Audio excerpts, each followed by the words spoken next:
The blogger screamed into the camera in panic about a giant beetle in the bushes. Suddenly, something creepy burst out of the shadows and abruptly interrupted the stream. Students in the classroom lazily argued about the fake nature of the insectoid video.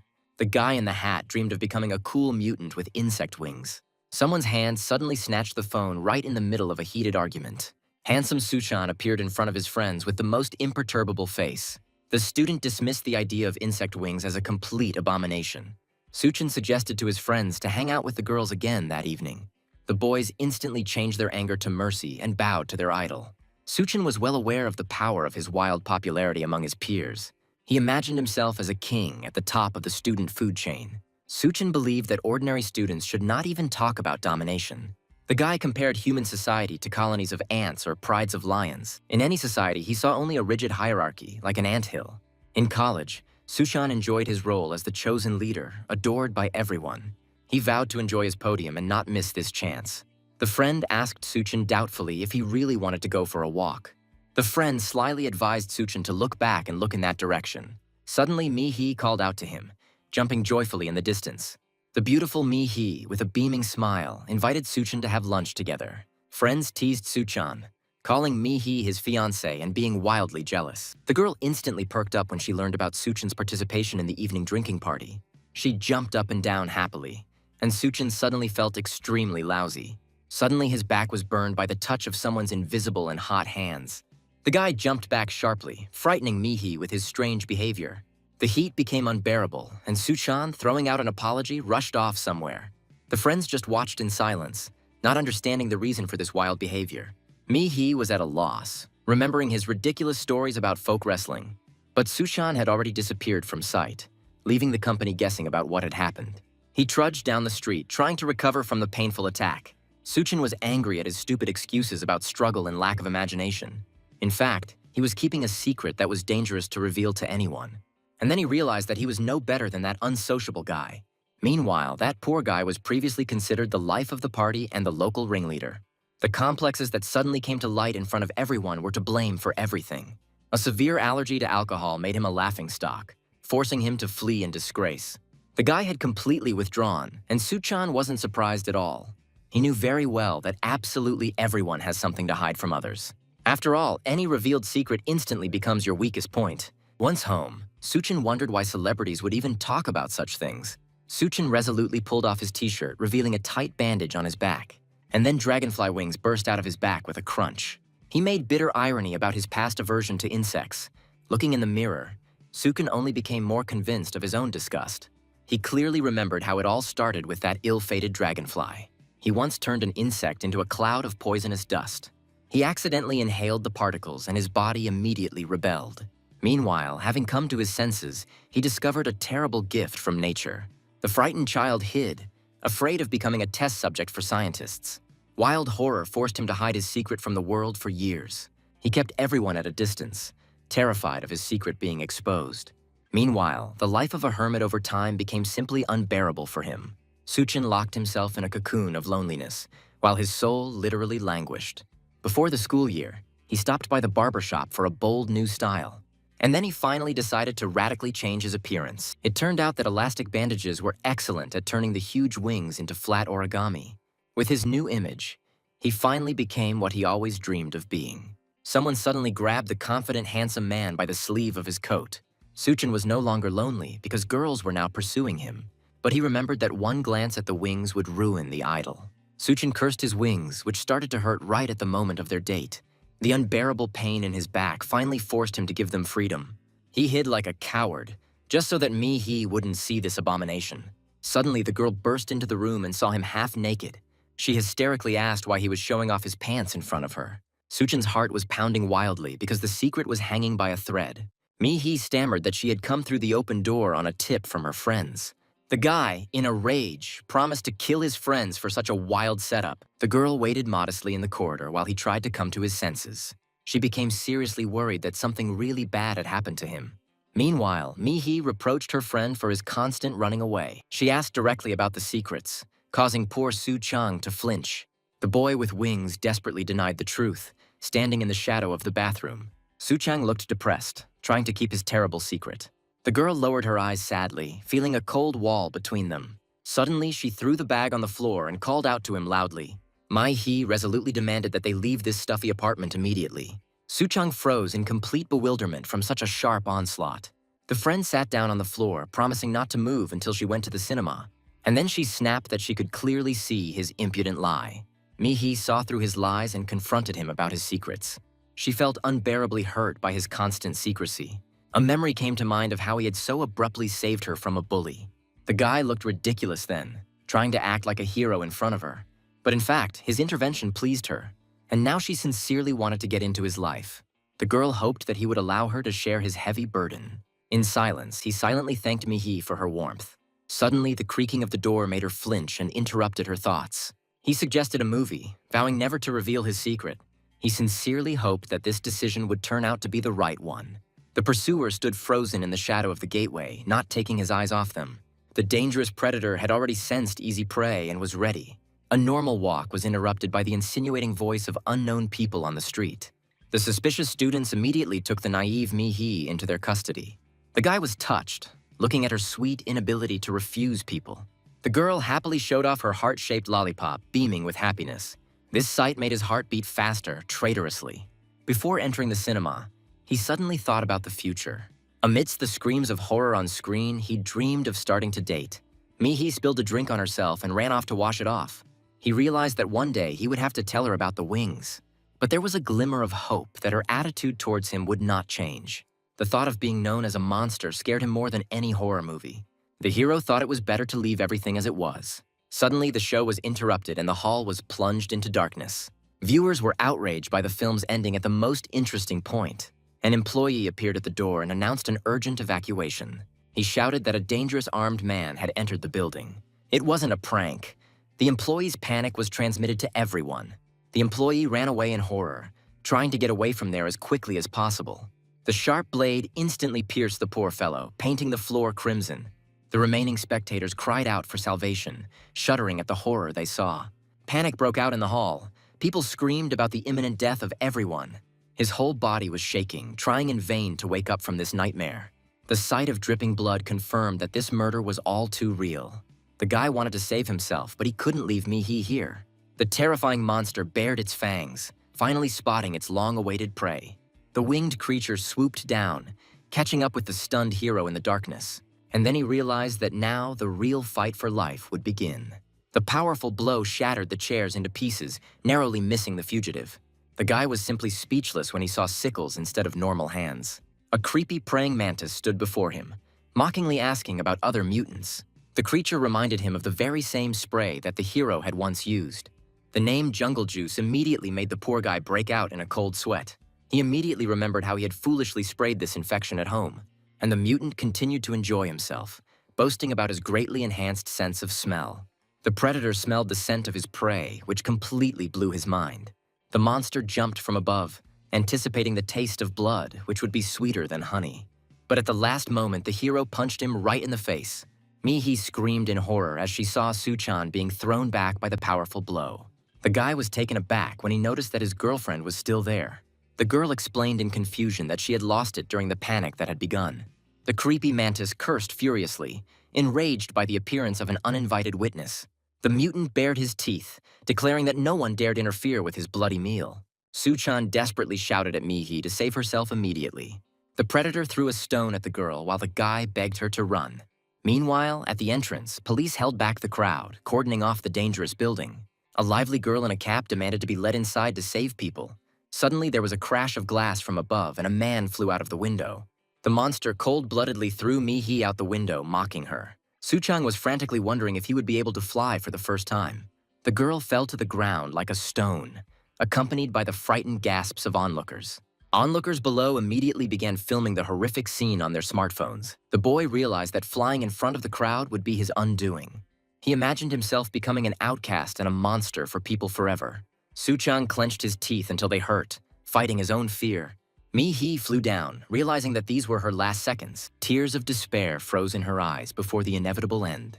The hero resolutely prepared to jump, finally casting aside any doubts. The crowd below froze in horror, pointing at the girl falling down. Soo-chang dove into the abyss like a swallow, desperately stretching his hand forward. The praying mantis was simply taken aback by such audacity of his unusual opponent. And then he grabbed her, finally interrupting this deadly flight.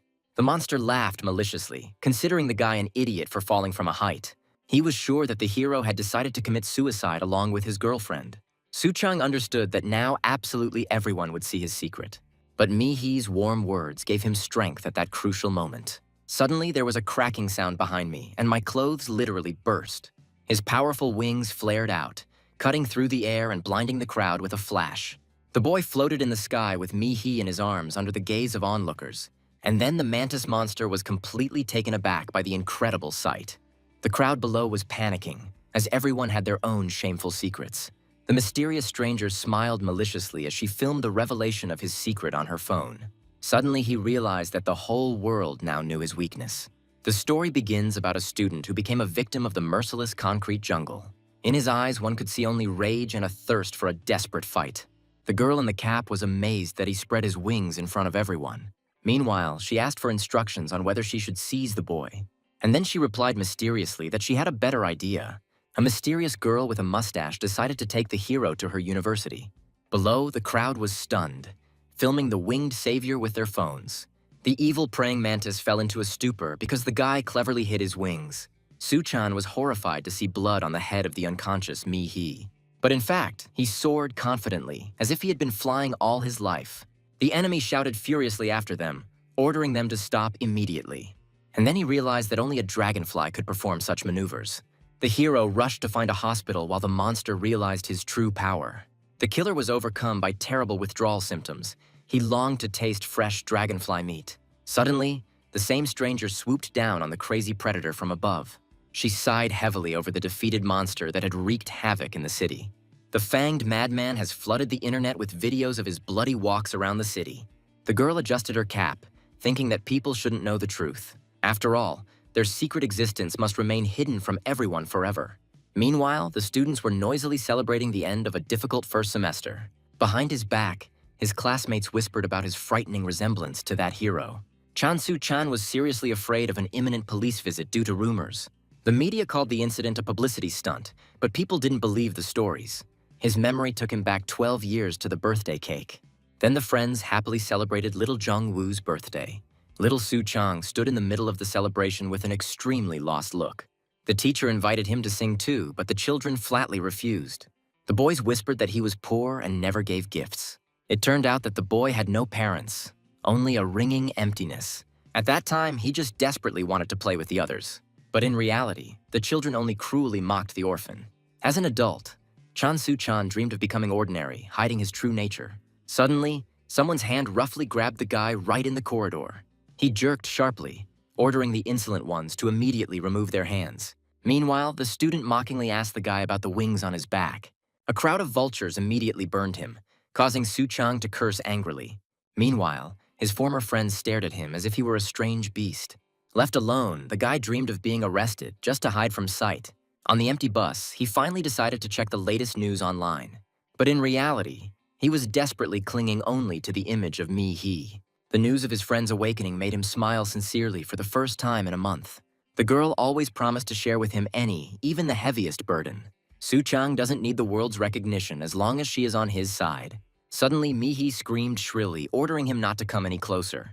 And then the guy froze, crushed by her wild fear of him. The nurses roughly pushed him out while his friend was hysterical on the bed.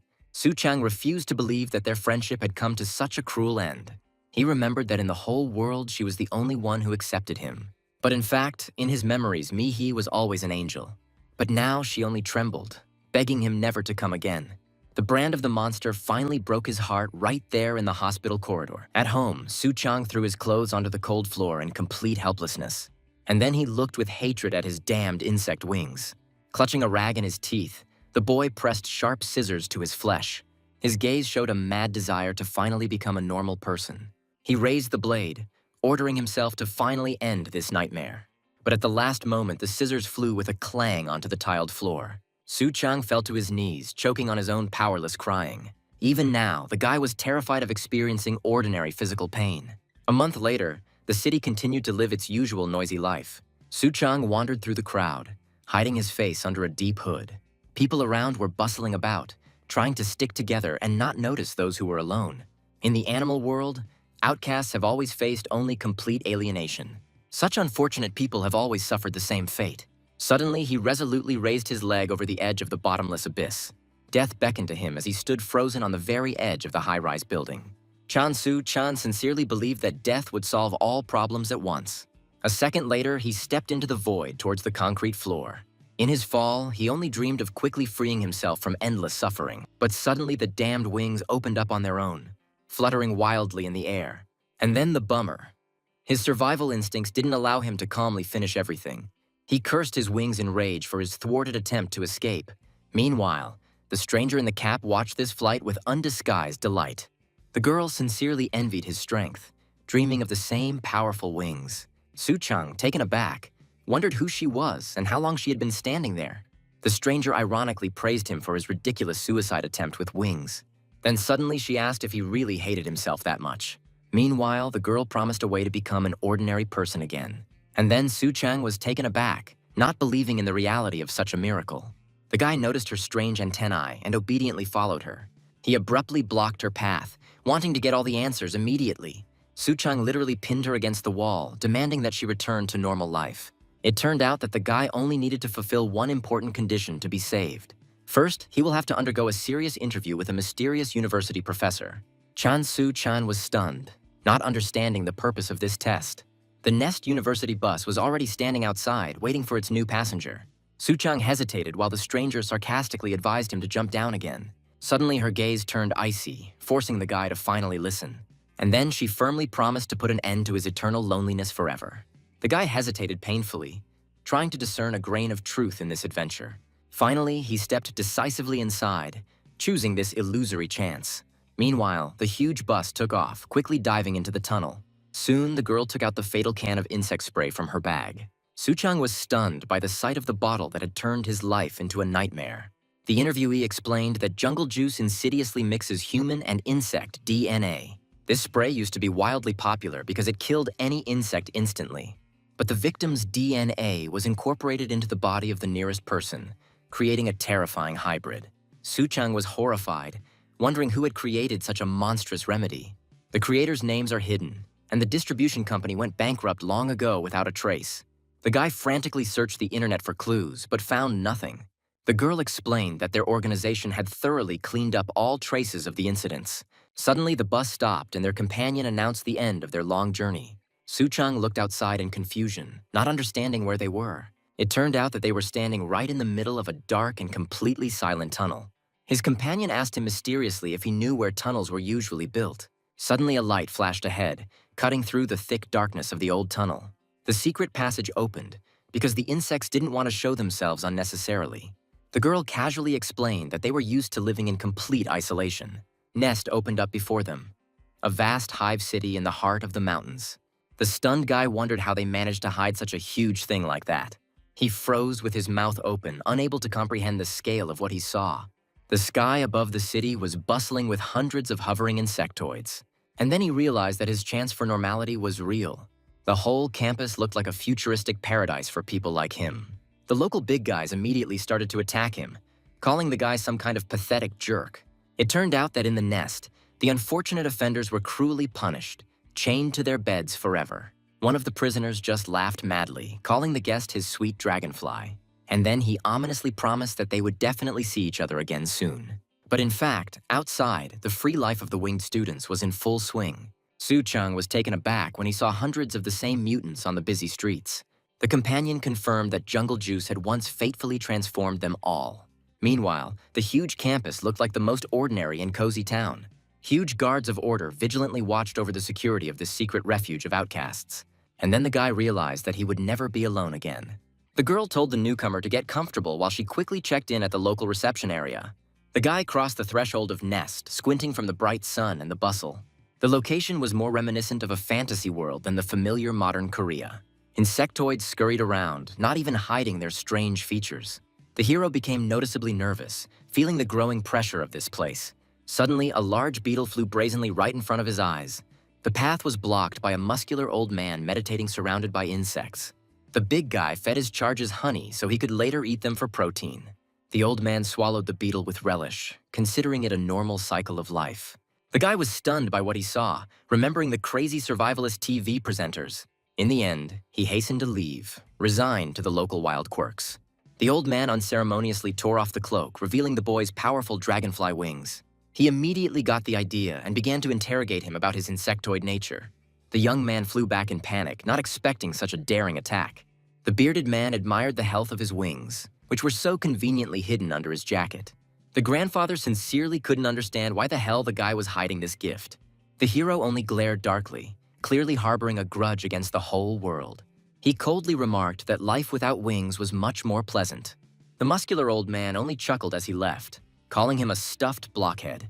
Meanwhile, the university's gigantic glass skyscraper emerged from behind the treetops. Professor Ma Do-hyun politely extended his hand, greeting the new guest. The professor thanked Hee-jin and admitted that he had heard about the hero. The guy looked anxiously at the man on whom his fate depended. In the office, the conversation turned to the cherished method of returning to human form. The scientist dropped the unnecessary words and immediately pressed the button on the remote control. Ma Do-hyun promised healing and launched a video recording on the monitor. Soo-chang was stunned to see footage of his own graduation ceremony.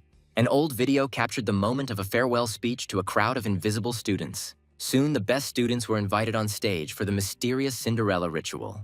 The strange name of the fairy tale ceremony caused genuine shock in the guy. The screen showed a creepy sight of a girl with the head of a fly drinking wine. The furry paw greedily sucked up every drop of the strange glowing liquid. The creature staggered, and the empty glass shattered into pieces with a clang. The stunned guy couldn't believe his eyes as he watched what he saw.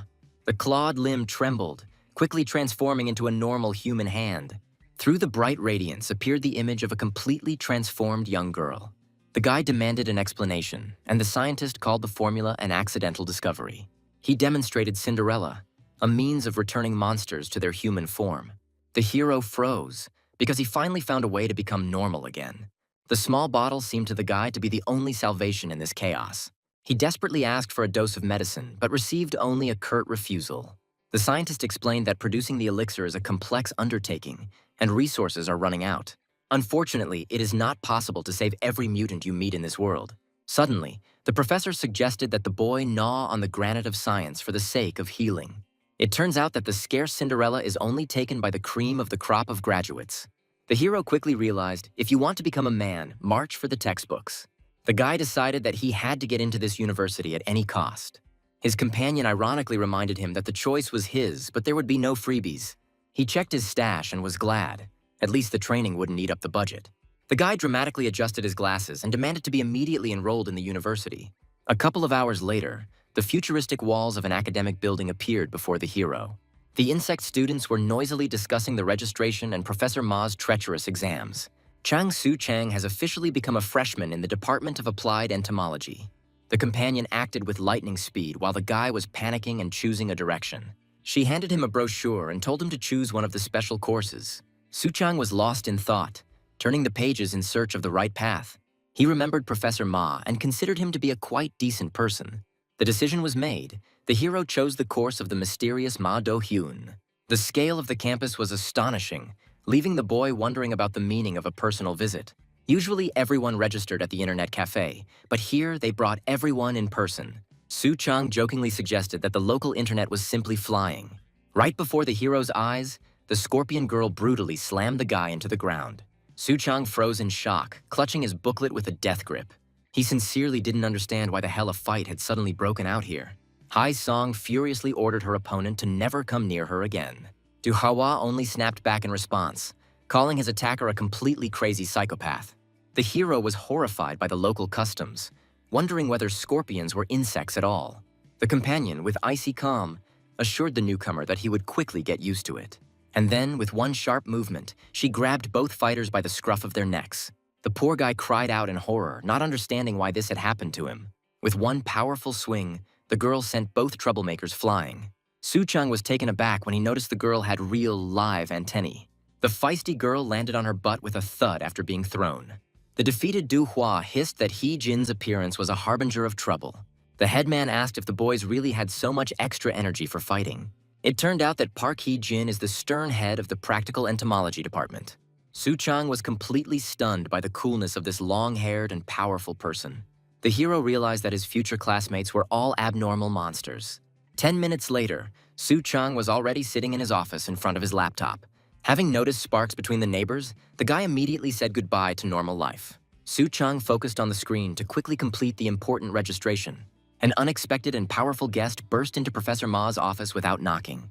Ma turned around, immediately guessing who exactly had decided to honor him with a visit. The muscular Chi-jun with a thick beard immediately asked about the new student.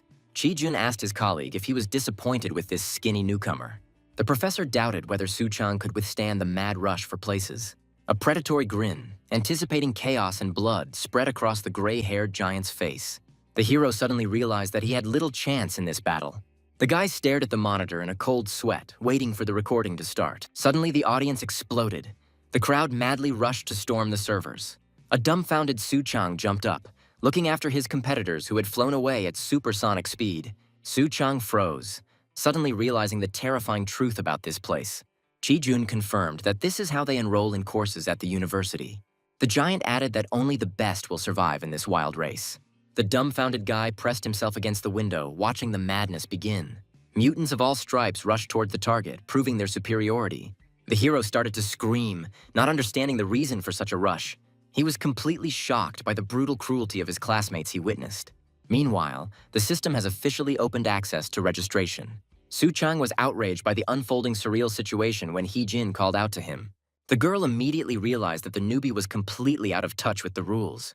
A small student with antennae offered to explain the crazy registration rules to the hero. Su Chang was stunned when he learned about the need to catch the professors in the forest. As it turns out, nest teachers deliberately hide in wild places. The boy reproached himself for being slow while the little boy was inquiring about his plans. The choice was obvious. The hero set his sights on the coolest professor's special course.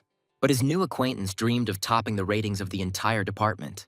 The interlocutor only smiled, envious of such steely determination of the inexperienced newcomer. The boy quickly disappeared, leaving Su Chang alone with his problems. Meanwhile, time was inexorably flowing away, and the forest seemed infinitely vast. He was looking for a high point to survey the surrounding area and find the professor. The green-eyed boy froze warily, sensing something was wrong in the silence of the forest thicket. With a sharp movement, he threw off his jacket, preparing for a swift jump into the sky. Suddenly, transparent wings opened behind his back, lifting the hero into the air. From above, the view became perfect, and he instantly calculated the positions of all the enemies. In the distance, flags flashed among the greenery, indicating the correct direction for the further journey. And then he realized that Professor Ma was waiting for him right there. Meanwhile, below, a crushing crunch was heard from a sudden and powerful blow. The hero was amazed at how fiercely and angrily the students beat each other. It turned out that the guys were ready to do anything for Professor Ma's special course. He only noted ironically that these psychos were clearly going too far for the sake of studying. Su Chang realized that there was no time, and the flags were placed there for a reason. He frantically thought about which one to fly to for the professor. And then the guy suddenly froze, having felt the right direction with his intuition. With a decisive jerk, he rushed downwards, choosing the only true target. The treasured spot turned out to be Point A in the shade of a huge old tree. The respectable man with the mustache and the book winced from the sudden crash behind him. Su Chang miscalculated his maneuver and crashed face first into the ground in an epic fashion. After the hard landing, he admitted that flying at speed is difficult. But in reality, crowds of students flocked here as if they were covered in honey. The boy understood that these madmen were ready to step over heads for the sake of the teacher. Professor Ma noted the logic and successful use of the dragonfly's skills. The teacher handed Su Chang the treasured flash drive to sign up for the special course. It turned out that the guy was incredibly lucky to snag the very last copy. The professor told me to take care of the gadget and run to class quickly. Finally, the goal became closer, and the hero rejoiced at his success. Ma announced the end of the distribution, and Su Chang dreamed of becoming normal. Meanwhile, the professor finished his business and checked his electronic tablet. Suddenly, the hero's smartphone vibrated, notifying him of the arrival of a strange message. What he saw on the screen made the guy literally freeze in complete shock. The system suddenly identified him as some kind of mysterious applicant. The gray-bearded athlete in the hammock was amazed that the newcomer had actually obtained a flash drive. The old man anticipated that the boy would soon understand the seriousness of the local mess. The beauty in the cap was taken aback when she learned of the success of this daring newcomer. The spider-like creature ominously stated that the big game had only just begun. One friend asked another to stop chewing clothes and look at the newsletter. A sullen guy in a hoodie silently read the text of the new newsletter. Su-chang was stunned when he saw dozens of eerie red eyes on the trees. Suddenly, a deafening thud was heard, shaking the ground beneath the hero's feet. The stunned guy looked in horror at the source of this terrible noise. And then a powerful blow from the red-haired enemy fell upon him from above. A roar shook the forest as the enemy unleashed all his might on the boy. The longhorn beetle grinned furiously, ready to turn the hero into dust with one blow. Su-chang realized with horror that he had gotten himself into a deadly mess. The pursuer emerged from the shadows, demanding that the flash drive he had obtained be immediately handed over. The many-armed Fran ominously suggested that the guy give up the thing voluntarily and in a good way. The hero panicked, not believing that a real hunt had begun because of the flash drive. He ran away, cursing the overly strict registration rules for this special course. Suddenly, a cry came from the forest thicket, addressed personally to the dragonfly. A small ally waved his hand from a tree, pointing the way to salvation. Su-chang was amazed by the appearance of the little fellow who was hurrying him with all his might. A crowd of angry students rushed in pursuit, eager to take away the coveted flash drive. Su-chang and the boy hid in the shadows, finally catching their breath. The guy sincerely thanked his new acquaintance for this unexpected rescue. He only smiled modestly, skillfully playing the role of an innocent, good-natured man. Suddenly, the treacherous boy poked the hero in the forehead, committing a vile betrayal. The viscous bee venom instantly paralyzed all the guy's nerve endings. Su-chang realized in horror that his body had completely failed. The traitor deftly snatched the accumulator from the numb fingers of the defeated hero. The mutant bee sarcastically admitted that the paralysis would last for quite some time. The kid gleefully mocked Su-chang's naivety in believing in kindness. The kid sarcastically reminded that in this race, it's every man for himself. He explained to the trembling hero the cruel nature of this selection of the strongest. Finally, the traitor advised Su-chang not to make a mistake next year. The vile beetle flew away, and the guy was left alone with his shame. Suddenly, Su-chang realized that without a flash drive, he would not be the best. The thought of his impossible dream made his body shudder with rage. And then he rushed forward, ignoring paralysis for the sake of a normal life. Meanwhile, the boy was amazed by the frantic persistence of his victim. The bee only chuckled, warning that the poison would spread faster from the strain. But in fact, the hero was ready to do anything to catch the thief. Su-chang's eyes flashed green with fury, awakening the instincts of a true predator. Now he saw every movement of the fugitive in advance, anticipating his jerks. Dragonflies, it turns out, are nature's most efficient and deadly killers. The secret of their total success lay in the unique structure of their eyes. Thousands of facets provided a 360-degree view, capturing the slightest vibrations. Supervision allowed the dragonfly to instantly calculate the trajectory of its prey. At that moment, Su-chang saw the traitor as ordinary prey. The shocked boy realized that he could no longer escape the dragonfly's gaze. With a sharp blow, the guy knocked down the bee, returning the stolen flash drive to himself. He finally plugged the drive into the laptop, managing to complete the registration. The girl in the cap finished her business and wondered what to do next. The red-haired guy asked the headman whether this newcomer would be able to cope in the end. He understood that the flash drive would bring the full force of the academy down on the boy. The beauty only silently sympathized with the poor fellow, anticipating a bad ending for him. Meanwhile, Su-chang was determined to become the best in the class. A call to fight for the coveted flash drive to the end popped into my head. Suddenly, the drive slipped out of my hands and quickly flew into the abyss. The boy rushed down in panic, seeing his hope slipping away. He desperately reached out his hand, trying to intercept the gadget in a long jump. However, the cunning little fellow managed to grab the prey first, getting ahead of the hero. Suddenly, a black-haired girl deftly intercepted the flash drive falling into the abyss. She mockingly shouted that now this valuable prey belonged only to her. Su-chang furiously rushed in pursuit, not wanting to miss his last chance. Meanwhile, he noticed how the boy he had beaten with a stone was falling down. The guy became worried, because for some reason the treacherous traitor did not spread his wings at all. It turned out that after the recent skirmish, the bee thief had completely lost consciousness. The hero realized that without his help, this boy would inevitably fall to his death. But in reality, Su-chang could not abandon even such an enemy. The boy was flying rapidly towards the ground, completely at the mercy of the insidious gravity. At the decisive moment, the hero rushed down and firmly grabbed the falling poor fellow. The guy firmly decided that he would not let his comrade die just like that. He shot up, painfully questioning his humanity. Meanwhile, another poor fellow hung helplessly on a branch in front of the raven. The flyer realized his unfortunate mistake, because the thief had completely disappeared from sight. Exhausted, he wondered whether it was worth flying for the flash drive. Suddenly, his wings failed him and the boy fell head over heels. The poison completely paralyzed the body, making it impossible to move even a finger. He thought with horror about death and the absurdity of such registration. Consciousness almost faded, but he forbade himself to close his eyes. And then an old man appeared in front of him, ordering the boy to get up immediately. The guy woke up and asked, confused, how long he had been unconscious. He suddenly recognized the big guy as the same strange guy from the forest. And the old man only grumbled that the boy had chosen an extremely unfortunate time. And then it dawned on the hero. He had shamefully slept through the entire important registration. The powerful old man finished me off with the news that there were no flash drives and it was time to go home. But the guy went berserk, shouting that the bees and the thief were pure fraud. The interlocutor only chuckled dismissively, not wanting to listen to the whining of yet another weakling. Meanwhile, the old man rudely called him a blockhead who did not deserve any praise. He asked sarcastically if this special guy was really waiting for a second chance. Finally, the giant ordered him to gnaw his way to the goal himself and disappeared. It turned out that everyone was being watched by hidden cameras for their own safety. Jungle juice turns people into dangerous weapons with claws and poison. The old man sarcastically asked if he had come here to pore over books. The professor told him to go to nest and live like a normal insectoid.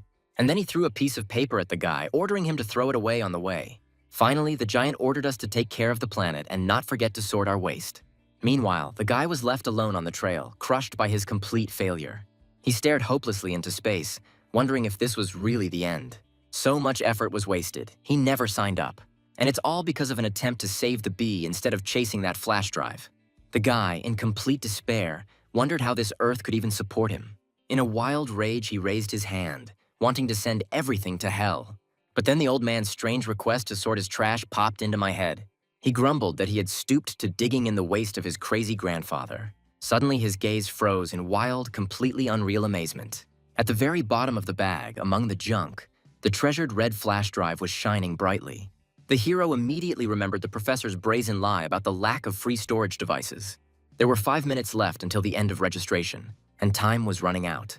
Meanwhile, a colleague approached Chi and teased him about his sudden changeability. The stranger noticed that recently the old man had an extremely low opinion of the little one. A colleague asked if something had happened that made the stern Chi change his mind. The professor maintained a mysterious silence, gazing at the sunset fading over the forest. He believed that any worthwhile task should be done exclusively by oneself. The old man decided to personally knock the stupidity out of the boy and take charge of his education. And the hero realized in a panic that the time for registration was almost up. The breakneck speed threatened to burn out the eyes and disrupt the landing, confusing the cards. But then he braked sharply, feeling something hard in the garbage bag. It was a jackpot. He ended up with a pair of excellent protective glasses in his hands. Now dust and headwind will no longer hinder his final dash. His gaze flashed predatorily from under the lenses. It was time to show off his class. With cool glasses, the hero finally decided to squeeze the maximum out of his wings. Meanwhile, a gang of insectoids lay in wait for easy prey right outside the campus. One of the ambushers shouted joyfully when he saw a lone flying target in the sky. The mutant with the creepy jaw was looking forward to the victim flying into his clutches. But the guy rushed past them at such a speed that the air rang. The stunned thugs only watched the bright glare rapidly disappear into the distance. They were outraged by the upstart's agility and decided to intercept him in the computer lab. The red-haired giant sullenly agreed that the girl had proposed a perfectly reasonable plan. Suddenly, a powerful gust of wind from the flyer literally scattered the entire gang. The antenna-horned guy fell shamefully into the mud, angrily shouting out impudent curses after him. The airflow from the flyer almost knocked the impudent hooligan off his feet. The blue-haired student pinned the insolent man to the ground, reminding him of the strict prohibition on fighting. Eyewitnesses wondered what it was about Su Chang that so captivated the principled Professor Chi. But in reality, the guy flew like a bullet through an open window on campus. Before him appeared an empty computer room where his fate was being decided. He deftly inserted the treasured red flash drive into the slot of the nearest laptop. The guy furiously pounded the keys, trying to beat the last seconds of the timer. And then he pressed the enter key with a decisive stroke of his finger. A notification popped up on the screen indicating that registration time had officially ended. The hero exhaled exhaustedly, glad that he had at least managed to sign up somewhere. The guy was encouraged, hoping to get to the top of the rankings after such a race. Suddenly, his gaze froze as a strange notification popped up on the screen. Su Chang looked at the monitor with confusion, noticing something strange in the system. Just as he finished registering, a siren suddenly started blaring throughout the campus. It looks like the holiday has been canceled as Nest University has gone into alert mode. Suddenly, the guards roughly grabbed the guy by the arms, depriving him of his will. They declared the passage closed, ignoring his timid excuses. The attendants demanded a student ID, which the poor fellow simply did not have. But suddenly someone's hand extended the coveted plastic card to the guards. That same thief returned the guy's new document with a smile. Meanwhile, the heroes discovered that they had ended up on the same course. The girl noted the difficulty of the program, doubting the strength of her companion. But the guy just straightened his collar, firmly promising not to give up, and then he caught her gaze, full of hidden curiosity. The brunette only chuckled ironically, acknowledging the extreme stubbornness of her new acquaintance. Finally, they reached the right auditorium, behind the door of which there was noise. As soon as they entered, a real commotion immediately arose in the room. Classmates instantly recognized the hero as the very star from the news. The poor guy was horrified to realize that his exploits had been seen by the entire internet. Suddenly, someone's heavy fist fell on the table with a bang, interrupting the hubbub. One bully jumped up, furiously reproaching the newcomer for his reckless use of wings. The guy listened to accusations that it was because of him that they had to tie up loose ends. It turned out that the mysterious companion personally deleted all incriminating traces on the internet. Su Chang flinched, realizing why the fuss around him had died down so suddenly. The girl slapped the bully on the back of the head, defending the newcomer from his empty attacks. She winked at the hero, justifying his sincere desire to save that poor thing. The other students smiled sweetly, fully sharing her noble position. The beauty confidently stated that in his place she would have done exactly the same. Su Chang froze, deeply touched by such unexpected and warm support. After saying goodbye, she fluttered off to do some business, leaving the guy completely delighted. The guy with combed hair casually threw his feet up on the desk. Suddenly, his face was distorted by a sinister, anticipatory smile. Meanwhile, the blonde grumbled discontentedly about someone else's attention. And then he turned around abruptly, clearly not expecting a trick. A brutal blow crunched and the blonde's face was smashed into the tabletop. The one-eyed boy froze in shock from such a sudden acquaintance. The impudent man stretched lazily, glad that the entire audience had finally gathered. Having knocked out the poor guy, he casually voiced his bold request to the crowd. At that very moment, an armed gang burst into the classroom. Grinning, the bully brazenly demanded that the title of best student be given to him. A couple of students looked at each other in confusion, flatly refusing to give up their seats. But then the big guy loomed over them menacingly, demanding a small favor. The big guy unceremoniously snatched the girl's badge, brazenly confiscating someone else's passes. The indignant one-eyed boy screamed desperately, demanding that the stolen goods be returned immediately. Blinded by rage, the young man rushed forward, amazed at the impudence of this lawlessness. He bravely jumped on the enemy, defending his student card. And the hooligan just grinned predatorily, preparing to hit back this live serve. A vile swing of the bat with a deafening crunch interrupted the brave man's flight. And suddenly the poor fellow woke up in bed with a heavy groan. His head throbbed with wild pain under the bloody bandage. Suddenly he woke up in an unfamiliar infirmary next to a pink-haired girl. The headmistress explained that she had dragged them here from the blood-soaked auditorium. And then the guy realized in a panic that his pass had been stolen. But the girl simply calmly suggested that they simply request new documents. Realizing the stupidity of his fears, he awkwardly watched her go. Leaving to get new tickets, the caring savior told him to have a good rest. The young man sincerely admired her composure in such a difficult situation. Meanwhile, the kind image of Mi-hee surfaced in his memory. Suddenly, a beaten blonde man on the next bed spoke up. The bandaged neighbor sullenly demanded to know about all the madness that had happened. The guy was in complete shock when he realized that the big guy had cleaned out the entire auditorium. But then he mentioned the headman's promise to quickly get new tickets. The beaten blonde only grinned angrily, calling the naive young man a complete idiot. He reasonably explained that it is advantageous for the enemy to eliminate only strong competitors. Suddenly it dawned on the guy, the documents couldn't be restored in 24 hours. Seized with panic, he realized with chilling horror the plan of the departed girl. Meanwhile, the headman was already cold-bloodedly assessing the leader's vile tactics. With a firm step, she confidently stepped onto the night shore of the lake. The girl single-handedly went against a whole gang of armed thugs. Grinning cheekily, she realized that she would have to take the passes back by force. The big guy grinned and mocked her naivety, waving a stack of stolen passes. As it turned out, he didn't care about the tickets. It was a clever trap. The hooligans needed to lure the best student into an ambush at any cost. But the girl suddenly responded with a powerful blow, throwing the impudent insectoid away. The enraged henchman immediately swung the bat at her, cursing. However, The elder gracefully soared into the air, completely shocking the clumsy bandits. The leader didn't even have time to squeak as he received a series of stinging blows. And then the enraged big guy swung his arm, threatening to throw all the passes into the lake. In a panic, the girl desperately rushed forward, trying to intercept the flying documents. The bully only laughed maliciously because the headman fell for the dirty trick. The enemy turned into a giant water bug and brutally threw the girl away. A powerful splash swallowed the elder in a dark, cold abyss. She emerged, gasping for air, covered in disgusting, sticky mucus. And from above, a mutated monster was already rapidly diving down on her. The bastard gleefully admitted that he had long dreamed of quietly eliminating his competitor. But in the eyes of the drowning girl, there burned an uncontrollable rage. Suddenly, an invisible grip mercilessly squeezed her throat. Looming over his victim, the maniac anticipated the perfect, stealthy murder. Meanwhile, the beaten sixes on the shore bloodthirstily thirsted for her torment. Having appreciated the idea, the sadist decided to cruelly play with the prey before death. Suddenly, a blinding flash of a powerful blow shook the night shore. The dumbfounded bandit screamed in panic, completely unable to understand what was happening. At that moment, the rescued headman burst to the surface with a loud gasp. Spitting, she furiously reproached the mutant for his complete lack of human morality. And then a winged youth fell from the sky, harshly crushing the bastard. The sixes' mouths dropped open in shock at the sight of their sudden savior. It turned out that it was that same one-eyed guy who had dived headlong into the lake. However, the tenacious leader only grinned insolently, mocking the weakness of the blow.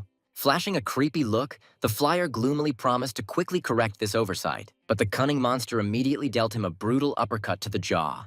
And then the guy activated his faceted vision, easily reading the enemy's movements.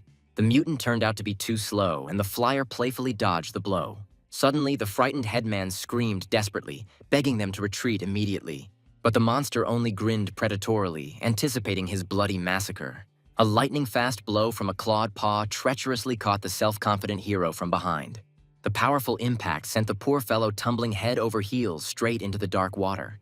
The girl angrily scolded her savior for his stupid show-offs in a mortal battle. It turns out that this giant bug is practically invincible in its native water element.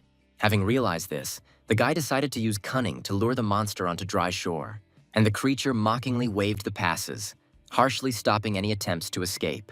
The big guy brandished the stolen passes, brazenly chasing away the cowardly weaklings. The winged guy was outraged by the impudence of the crowd, driving them into the water. The shocked headman coldly ordered the savior to leave immediately. She explained that the bandits were only hunting for the best student. The girl stubbornly decided to sort out the mess she had made herself. But the pilot flatly refused to run away, reminding them of their acquaintance. The young man smiled warmly, remembering the promise to rid him of loneliness. The headwoman froze, amazed by such sincere and courageous devotion. Standing next to her, the guy confidently declared that he wouldn't leave her either. And then, behind the bandits' backs, a beaten blonde man appeared menacingly. The winged youth suddenly came back to life and with a powerful blow sent the six and the bat away. And then he slammed his sneaker right into the dumbfounded thug's face. The enraged mutant grasshopper harshly demanded the immediate return of his stolen student ID. The leader was amazed at the boy's vitality, but planned to finish him off after the elder. The enraged water monster's eye blazed ominously with a wild thirst for blood. The big guy tried to catch the flyer, but he slipped past with lightning speed. The mutant furiously swung his scythe mandibles, wanting to cut the insolent fellow into pieces. However, the young man only grinned cheekily, playfully dodging the deadly attack. He began to run madly around the stupid brute, mockingly calling for him to catch up. The bug was furious. In open spaces, this jumper was elusive.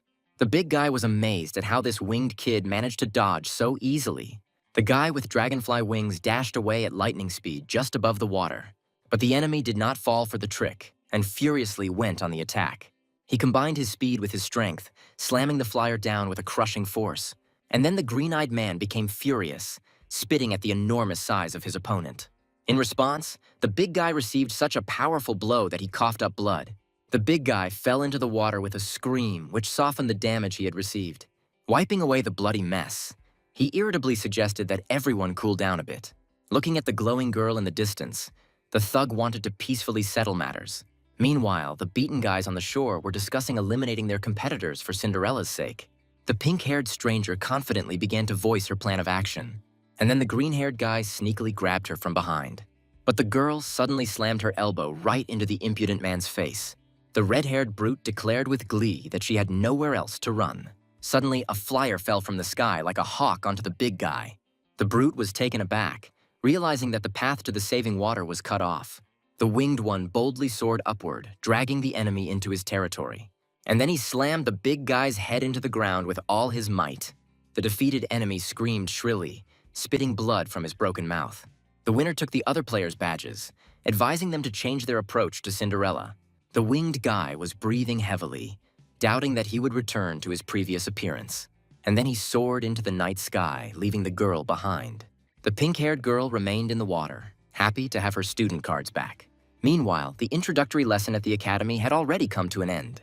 The robbed girls were very surprised to suddenly find their passes in the locker room. Heijin blamed herself terribly, begging her friends to keep everything a secret. The guy scratched the back of his head comically, resigned to the fact that he was left without a drop of glory. But the flyer finally moved into a spacious room at the local dorm. As he unpacked boxes of stylish merch, he looked forward to the exciting student life. Suddenly, someone's impudent hand fell heavily on the newcomer's shoulder. The blonde neighbor enthusiastically pounced on the guy, praising his fight on the lake. The flyer mentally howled, realizing that he would have to drink with this clingy creature. Suddenly, the lock clicked, and the chatty neighbor joyfully announced the arrival of guests. Some familiar girls appeared on the threshold with drinks, sincerely admiring the size of the dorm. The pink-haired girl apologized sheepishly, admitting that they had been betrayed by the talkativeness of their new entomologist neighbor. Leaning towards the stunned guy, the beauty sweetly invited him to join the party. Whether it's because of the strange translation or because of my long sobriety, and then, for the first time, he calmly spread his wings, enjoying the noisy company of his classmates. Sipping the drink from the glass, the flyer caught himself thinking that he was having fun. Meanwhile, in the dark forests near the university, an ominous atmosphere was gathering. The unknown woman mocked the beaten brute, whose task was merely to distract. An ant girl sat on a tree, reminding the loser of the cruel law of hunting. In a panic, the thug begged for mercy, promising to bring the mysterious Cinderella. But the cruel huntress coldly said that she didn't need the girl. And then she quickly swooped down from the branch onto the frightened guy. Having finished off the big guy in cold blood, the killer contemptuously ridiculed his pathetic weakness. Wiping away the fresh blood, she grinned and praised the victim for his service to his master. Meanwhile, the guards at the detention center confirmed the successful capture of the desired target. The next day, the entomology classroom was filled with the usual student noise. The winged newcomer swallowed nervously, dreading the first battle pair. The new friend poked him with her finger encouragingly, seeing the newcomer's strong excitement. The pink-haired girl reassured him, saying that on the first day there would only be an easy test. The girl smiled sweetly, promising her help, which relaxed the guy a little. Suddenly, a stern teacher entered the classroom, barking about a strict lice test. He started up a scary chainsaw, warning that the test would affect the final grade. A gray-haired, chainsaw-wielding giant ominously advised them to keep their ears open to survive. The flyer swallowed nervously, not believing his ears. Soon, the entire group found themselves in the vast, open-nest training ground. The guy looked around in horror, frantically trying to comprehend the nightmare that was unfolding. A crowd of students screamed and rushed away from an enraged teacher waving a roaring chainsaw. The boys ran in terror from the crazy old man with a roaring chainsaw. The blonde man, running, stunned the flyer by telling him that this maniac was their professor. A friend reminded me that the combat course teaches how to use insect abilities. And then the guy shuddered as he remembered the creepy praying mantis from the movie theater. It turned out that the professor was taking revenge for his brazen skipping of yesterday's introductory lecture. The old man barked that they had to be able to fight to protect the insectoids. Breathing heavily, the newcomer learned the main thing: only the strongest survive here. Suddenly, the professor slyly suggested playing a cruel game of tag. The weaklings who were caught were automatically eliminated, losing their chance to become the best. And then the old man with a chainsaw bloodthirstily rushed to chop down the students. Barely dodging the roaring saw, the boy cursed the old man's madness. He bitterly remembered how pathetically he had run away from the creepy praying mantis. Meanwhile, the grandfather attacked the other students with incredible speed. The blonde froze in panic, seeing the deadly blade in front of his face. But the winged one swooped down like lightning, snatching his comrade from under the saw. The stern professor chuckled in surprise, noticing the strange changes in the guy. It turned out that the flyer had activated his facet vision, accurately calculating the chainsaw's trajectory. The old man ironically noted how skillfully the newcomer used the hated wings. Now in battle, he moved exactly like a real dragonfly. And then the hero painfully remembered the offensive stigma of the monster. Suddenly, the creepy old man grabbed the gaping flyer, ominously announcing his capture. But the cunning girl deftly knocked her friend down, dodging the blow. Having pinned the boy to the ground, the savior sternly ordered him to finally pull himself together. Then the roaring blade rushed towards the blonde, but he managed to dodge. Jumping back a little further, the impudent fellow boldly asked if the old teacher was out of breath. In response, the enraged old man raised a thick cloud of earth with a powerful blow. Waving the saw in the dust, he angrily ordered the puppy to watch his tongue. But in reality, the cunning one simply created an excellent smokescreen. The trio ran away as fast as they could, quietly arguing as they ran. Meanwhile, the killer ant confidently walked over the bodies in the underground detention center. The prisoner came to, tightly bound in heavy chains. The brunette looked up in confusion when he heard the sudden sympathetic voice. An ant woman stood behind the bars, mock-lamenting the cruelty of the jailers. She noted with a sigh that the student ID card wouldn't open the camera, but the cunning huntress immediately calmed the prisoner by taking out the necessary card. It turned out that the trusting shorty happily brought her the pass he had stolen from the professor. The villainess hugged the guy affectionately, generously praising her little assistant. Suddenly, the stupefied student tried to comprehend what was happening with horror. Because of the fresh bite on his neck, he didn't recognize the stranger at all. But the cunning ant just waved her hand, calmly opening the heavy door of the isolation cell. The electronic lock beeped ominously, letting the guests into the dark corridor. The door creaked, and a creepy guy with blades appeared on the threshold. The madman grinned, declaring that the smell was simply driving him crazy. The purple mask hugged the guy, calling the monster a real predator. She unceremoniously pushed the poor fellow forward, presenting him like a bloody gift. The creature hung over him as the boy begged for mercy in horror. A nasty crunching sound was heard in the darkness, and the girl only watched silently. She grinned contentedly, unable to tear her eyes away from the horrific sight. Meanwhile, the crows soared into the sky above the city, sensing fresh blood. But in reality, the guy was simply exhausted from running for so long. He cursed this stupid test in rage, barely catching his breath. Meanwhile, a huge man with a chainsaw was dragging another victim into the thicket. Professor Chi was clearly not joking when he failed one student after another. The guy realized in a rage that this teacher was a real crazy psycho. His companion only sadly advised him to hold out for at least another hour. He sincerely did not understand why the professor needed such a wild teaching method. Suddenly, the red-haired guy told everyone to shut up because the enemy was close. Meanwhile, the girls in the forest fell to the ground with a crash. Hyun-ah cried out in pain. It seemed like she had seriously sprained her ankle. But the pursuer had no intention of stopping, continuing his terrifying hunt. The companion screamed in horror that her friend had a seriously sprained leg. The professor coldly stated that this was reality, either run or die. The giant swung his roaring chainsaw, ordering the students to prepare for certain death.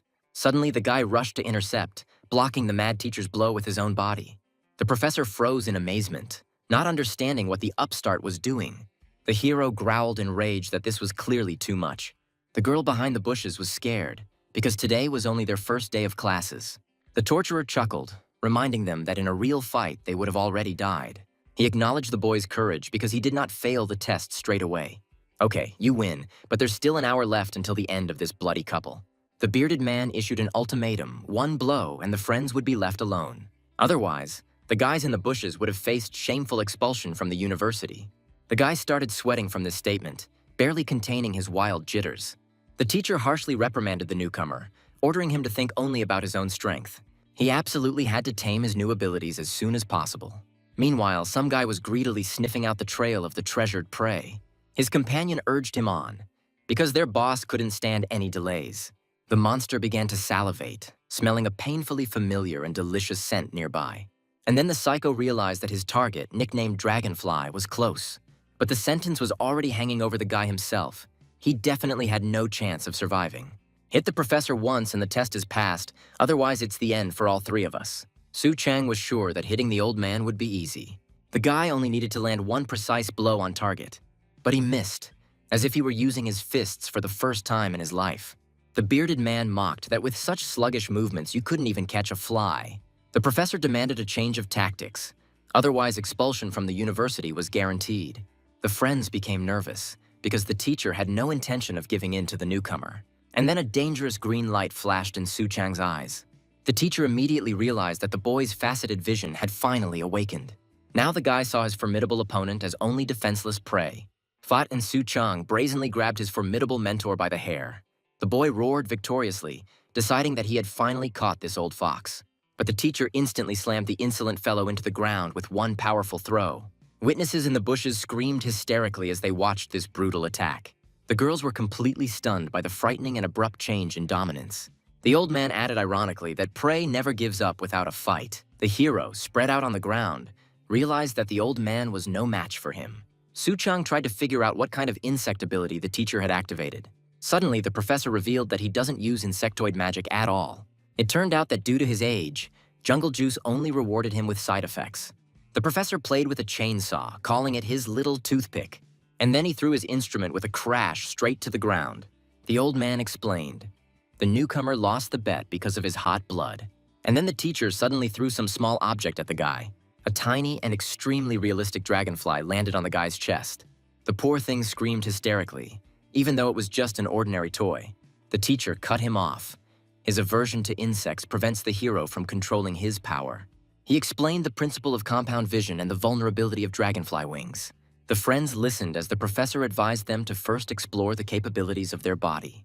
In the end, the old man told the boy to accept the fact that he was now an insectoid. Su Chang was struggling to decide whether he was ready to accept the truth about himself. But before, he considered any bug to be simply a disgusting abomination. And then he realized that he himself had turned into a frightening monster. Suddenly, there was a clapping sound. Someone was clearly watching this epic brawl. The mysterious guest theatrically admired how the professor taught the brat a lesson.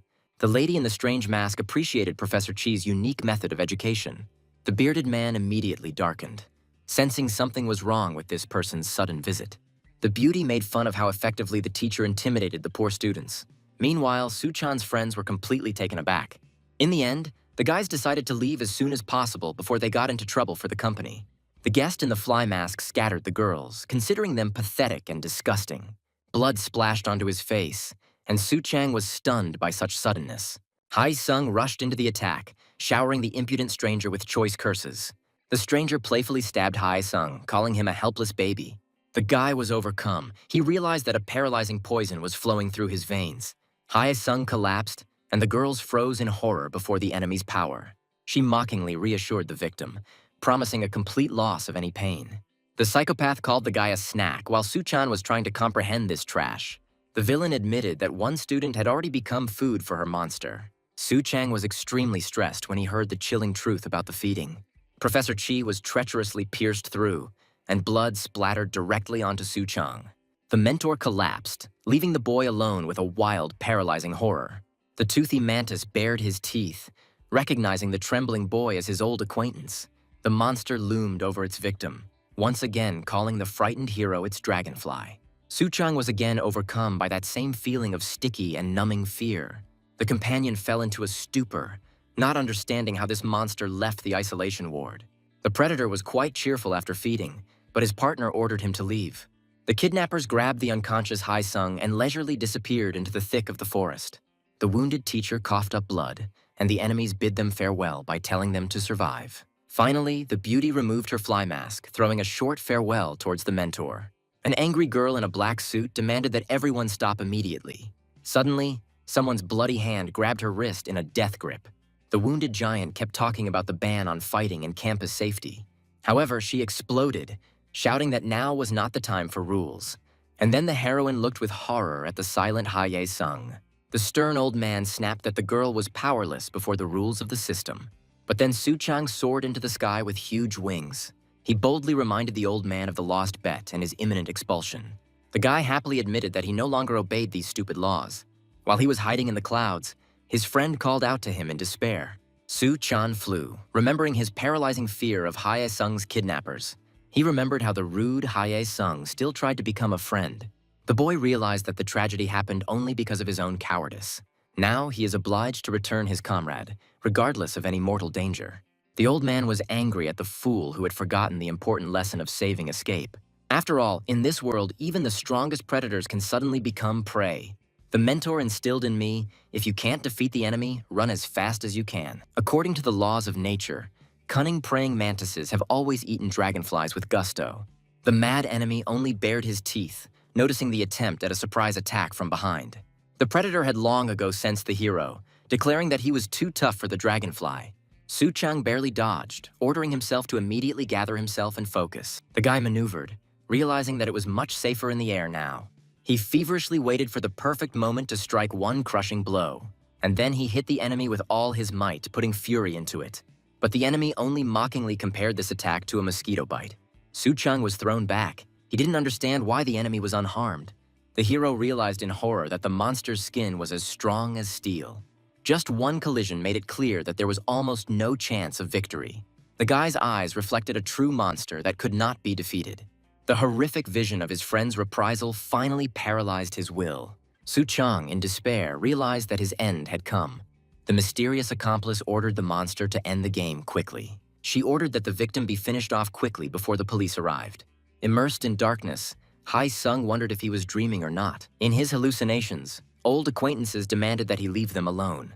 The shadows of the past mockingly reproached him for his eternal helplessness. The sudden call to wake up made his heart beat faster. Suchang rushed to the attack, screaming hysterically for his friend to come to his senses. A trembling Hae-sung came to his senses, completely confused about what was happening. The masher was surprised that the poison had stopped working on such a strong guy. The masher decided to deal with the loot herself, not fearing to kill Hai-sun. The poison paralyzed the boy, preventing him from moving even the tip of his finger. Suddenly, Suchang interrupted the vicious predator's attack with a powerful blow. The hero ordered his friend to flee immediately while he held back the enemies. And then Hae-sung stared in amazement at this strange translator. He remembered how the boy always rushed headlong to save others. The enemies were curious how he managed to do it all the time. One day, Hae-sung jokingly asked him if he had a crush on the class president. He didn't understand why they had to pull ungrateful people back from the brink of death. Suchang only drank silently, partly agreeing with his comrade's bitter words. Suchang remembered that he saved people without even receiving gratitude. Pinned to the ground by the monster, he still didn't regret anything. Hae-sung realized that saving his friend was his best decision. Suddenly, the redhead grabbed his comrade tightly, preparing for a mad dash. With wild speed, Hae-sung literally soared upward, saving both of them. The stunned villains couldn't understand where the guy got such agility from. With each new jump, the fugitives found themselves further and further from their pursuers. Forget the tales of lazy grasshoppers. Life is much cooler. Nature has endowed these predators with long and incredibly powerful hind legs. Thanks to them, grasshoppers hunt and move instantly over huge distances. The grasshopper's jump was tens of times longer than its own body. Suchang admitted defeat, recalling how he had been humiliatingly beaten. Hae-sung sarcastically called his friend a weakling. The partner tried to persuade the predator to give up the chase and take revenge later. But the mad mantis flatly refused to let go of its prey. The enemy sensed the fugitives nearby and was eager to continue the banquet. Suchang suddenly realized that they hadn't gone very far. Hae-sung asked in shock if his friend had hurt his head. He reminded his beaten comrade that when you feel weak, you need to run. The hero understood that any hesitation in the battle would be his last. Hae-sung firmly stated that they had to pin down the monster themselves. After all, if you let the predator escape, other random people will die. Suchang confirmed that the villain could not be allowed to roam free. The friends agreed to detain the enemy until the university specialists arrived. And then Suchang grinned slyly, suggesting that they act according to his plan. Meanwhile, the girl in the forest tried to save the beaten professor. She was torn with anxiety for the boys, not daring to abandon the wounded man. Suddenly, a shadow flashed in the bushes, frightening the heroine to the point of trembling. The beauty strained her ears, trying to understand who was hiding in the dense foliage, and the crippled mentor clung to consciousness with his last strength. The villains were kicking themselves because the trail of their prey suddenly ended. Suddenly, the mantis froze, smelling the subtle scent of the target in the air. Suddenly, Suchang appeared from behind, entangling the mask maker with vines. The girl didn't even have time to gasp before she fell into the trap. The predator was taken aback by such a daring and lightning-fast attack. Suchang, wearing cool glasses, pinned the enemy securely to a tree. The green-haired psycho was seething, not understanding the reason for such agility. And then the hero dealt the monster a juicy and powerful blow. But he only grinned nastily, brazenly ignoring the damage. The guy grimaced. Hitting a steel exoskeleton was a hopeless task. The enraged mantis tried unsuccessfully to break through Suchang's defense with its blades. He boasted of his superiority, believing that the winged bugs could not defeat him. Suchang, wearing glasses, planned a clever maneuver, deciding to hover in the air. The guy told Hae-sung to quickly run back for one important thing. While the hero was circling above, His daring plan began to rapidly come to fruition. The girl courted the professor, wondering what exactly had been stolen from him. The mentor admitted defeat because the impudent guys even stole his favorite toothpick. Suddenly, Suchang soared into the sky, deftly armed with that very instrument. Hai-sung ran towards his friend as fast as he could, screaming his name at the top of his lungs. The silence of the forest was broken by the furious and deafening roar of a chainsaw. The bespectacled man with the chainsaw furiously rushed into the attack, promising to cut the bastard down to the roots. In nature, a praying mantis would have eaten a dragonfly, but here the rules dictated otherwise. The hero cheekily reminded them that they were not ordinary insects at all. And then he deftly chopped off the monster's hand, proving the power of human ingenuity. The enemy, driven mad by pain, screamed, not believing he had lost a limb. Suddenly, the battle turned into a mad whirlwind of bloody attacks. The partner was surprised by such agility, admitting that the guy was not to be trifled with. But in fact, the monster only became more enraged when he called them larvae. The predator decided to remind everyone of his status by nearly destroying the hero's chainsaw. A wild screeching noise began as the enemy launched a fierce counterattack. The creature landed with a resounding thud, preparing for another deadly charge. A powerful blow threw the bespectacled man back, causing him to literally choke in pain. The chainsaw fragments flew in all directions as the boy fell to the ground. The predator sneered, ordering the weakling to run away without his useless toy. The hero fell into despair, realizing that without a weapon, he was no longer a fighter. But the red-haired partner intervened, refusing to shamefully lose to some disabled person. A determination to finish off this natural enemy flashed in his eyes. Nature has always created selection mechanisms to control the numbers of the weak. The monster's next attack promised death because it was impossible to compete with him. The bespectacled man furiously demanded that Hai-sung be released and rushed into a counterattack. The monster intercepted the bespectacled man with lightning speed, depriving him of the slightest chance of escape. The creature anticipated a bloody feast, imagining itself a true reaper of death. The predator hadn't enjoyed hunting this much in a long time, his red eyes flashing wildly. The guy tried in vain to escape, realizing that his time was almost up. Death was breathing in his face, and the guy desperately did not want such an ending. Suddenly, a powerful blow shook the air, interrupting the monster's grisly meal.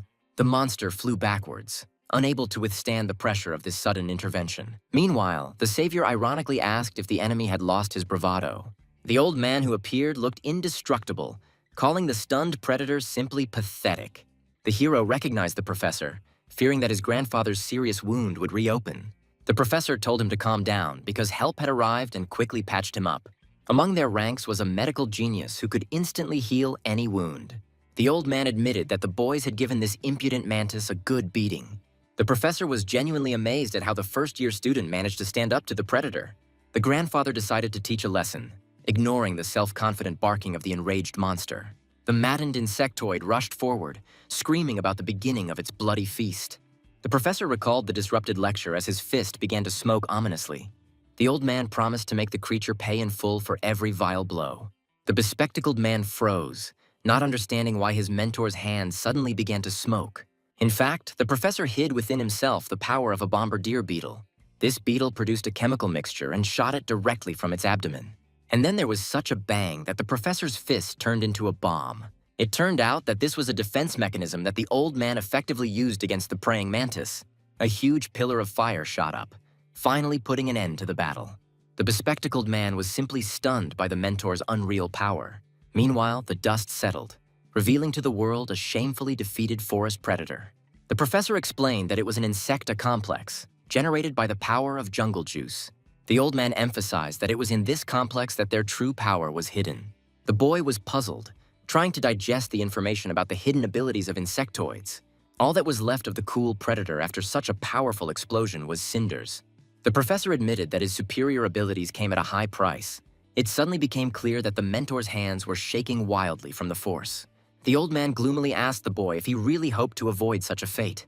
He himself had previously used the complex thoughtlessly, and now he had paid dearly.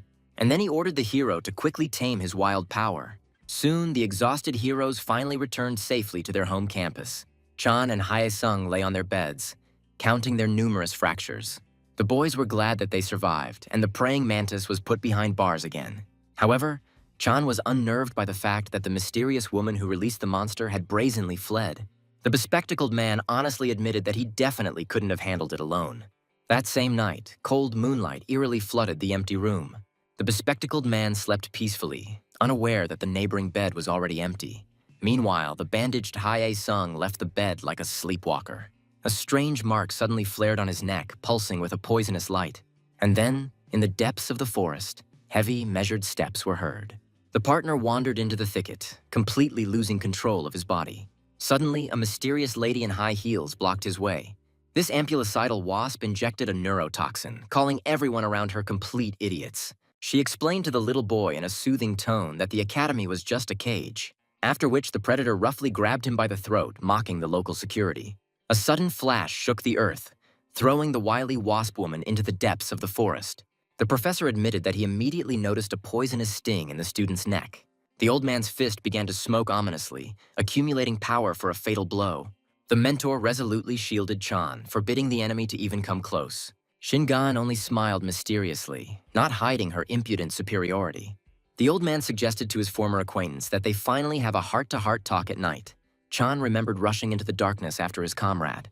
The professor bent over the fallen boy, trying to assess the severity of his condition. The old man's stern gaze revealed that he had waited too long for the meeting. 5 years ago, she left them, and Chan was numb from the truth. The bespectacled man was stunned to learn that this fatal lady had also once studied here. The beauty only grinned venomously, cutting off any attempts to start empty small talk. Meanwhile, she boldly suggested getting straight to the essence of her insidious plan.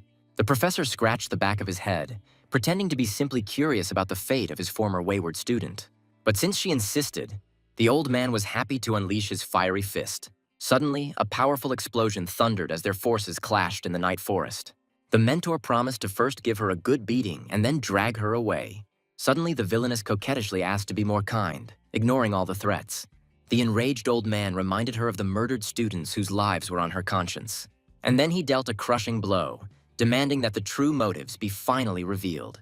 Another explosion scattered the trees as the old man put all his anger into the blow. Gan only laughed cheekily, promising that it would be much more painful from now on. The predator attacked from above with lightning speed, almost piercing the mentor with her tail. The air literally boiled with the force of their collision in the silence of the night. And then she gracefully retreated, continuing to flirt with her victim. Suddenly, an imperious order to stop the fight made everyone instantly freeze. Professor Ma emerged from the smoke, his authority simply undeniable. The man greeted his grandfather politely, although his gaze did not bode well. He told Gayen to wrap it up, as campus security was already breathing down her neck. The old man gloomily noted that the girl was clearly submitting to the will of the secret boss. The man decided to let her go under surveillance, since there were already enough losses. Hell was blazing all around, and the lady ordered everyone to retreat immediately. Suddenly she turned around, ominously promising to show no mercy in the future. Having cast a glance at the nest, the fighters began to hastily leave the burning forest. While requesting reinforcements, the mercenaries monitored the fire spreading to the northwest. The professor reproached the wounded bearded man for taking a risk for the sake of his former student. Meanwhile, the agents kept an eye on the target, planning to return to campus as quickly as possible. And then the leader realized that he needed to deal with someone else first. He insisted that the two finally have a heart-to-heart talk. The battered Su Chang silently dragged his wounded comrade through the night thickets. The comrades trudged through the darkness, discussing their wounded friend's chances of a speedy recovery. An awkward silence hung between them, broken only by the measured crunch of branches. The professor insistently asked the young man not to tell anyone about the incident that night. And then he confessed that that dangerous woman was his student. It seems she is seriously determined to destroy the nest and all its inhabitants. The old man was afraid that the students would panic, but Su Chang suddenly asked for payment. The guy promised to keep the secret, taking a decisive step towards his destiny. He demanded to be taught the very same techniques that had crushed the terrible mantis.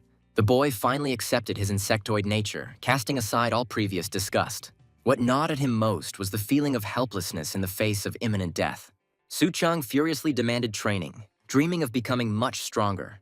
The professor asked ironically whether this boy was planning to blackmail him. The boy's determination impressed the old man, and he told him to get ready.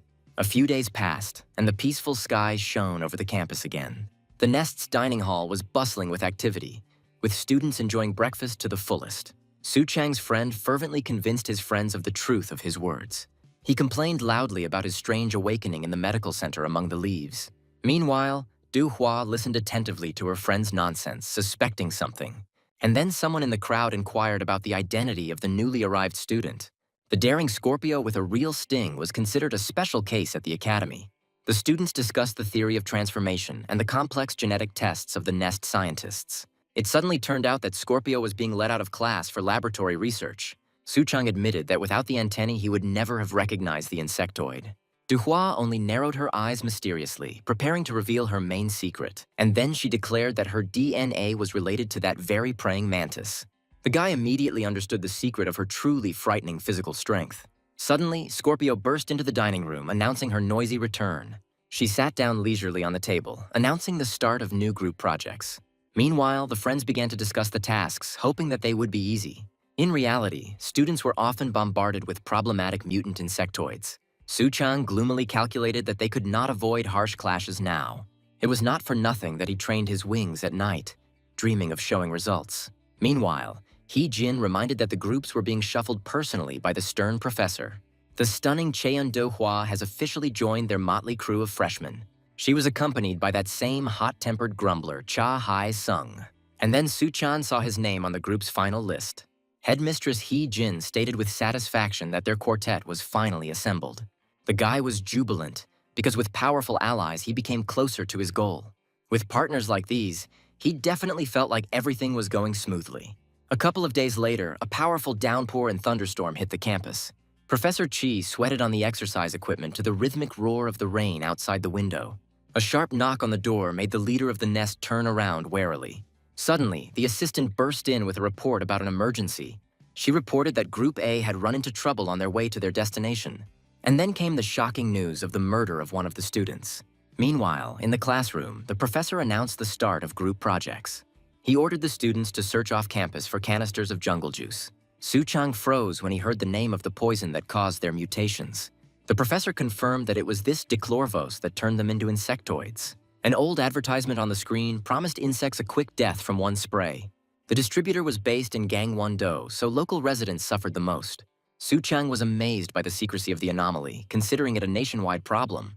The nest was in dire need of jungle juice for the secret production of a special Cinderella.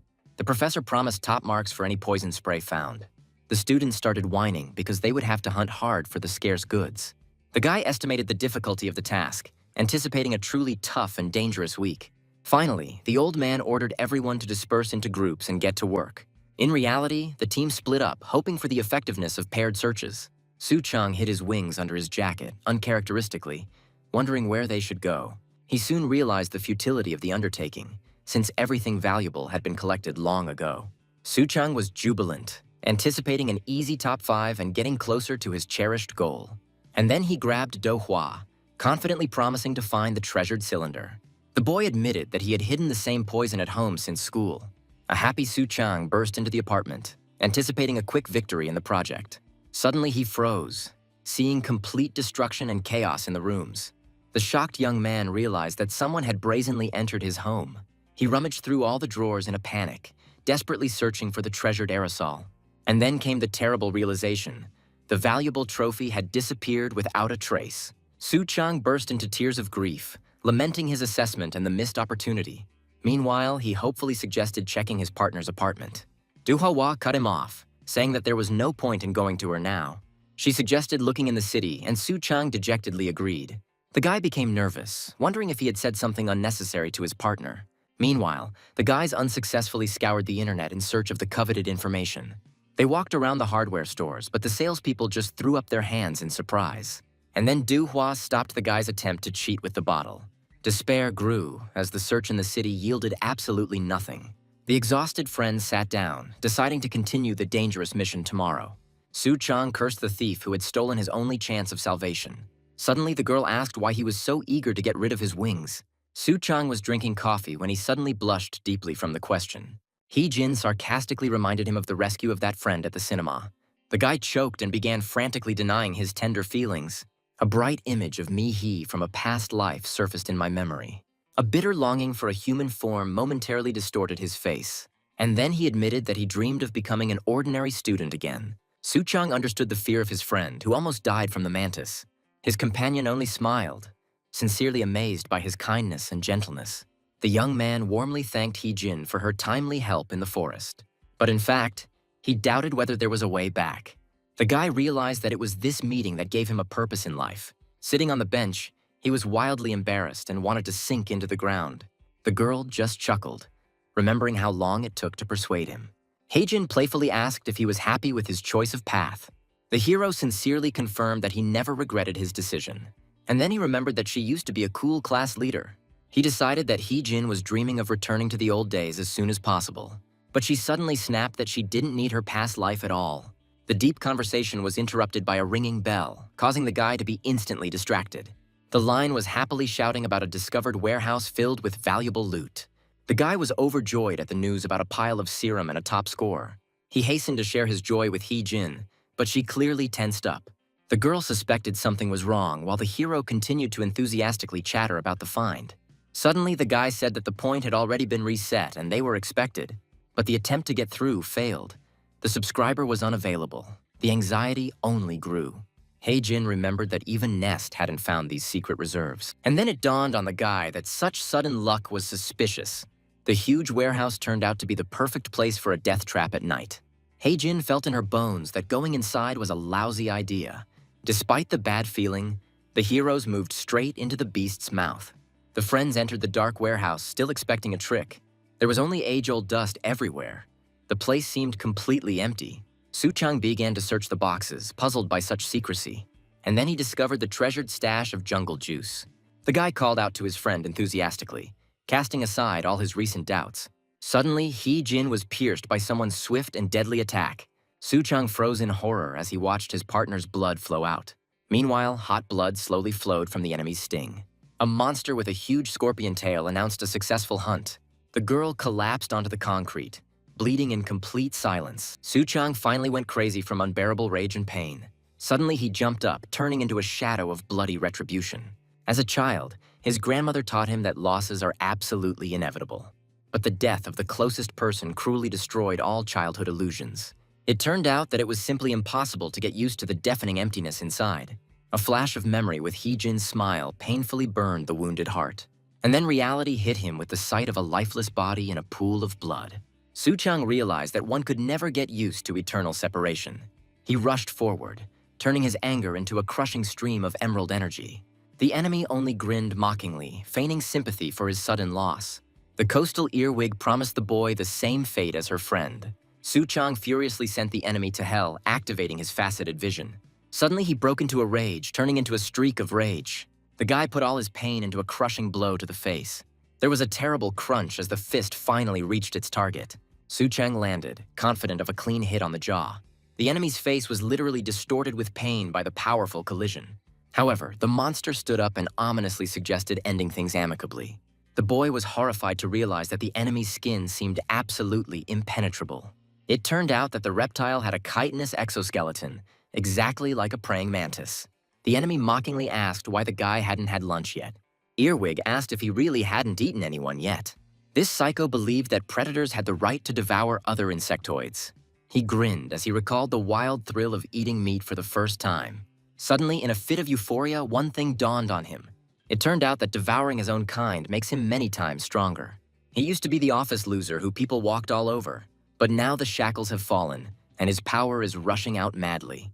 The bastard intended to crush the human hierarchy and rule over all the weak.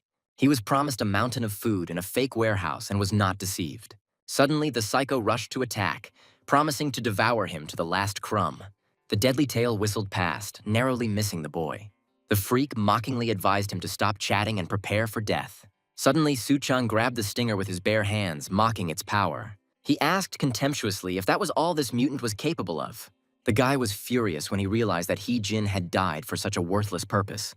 The next moment, a crushing blow completely destroyed the monster's vaunted defense. The enraged hero poured out all his hatred in one loud and rude cry. The fist struck the head of this self-confident non-entity with a deafening roar. A direct hit to the jaw caused the bastard to completely lose all control. Suddenly, an enemy boot hit the body with a loud thud, spraying blood.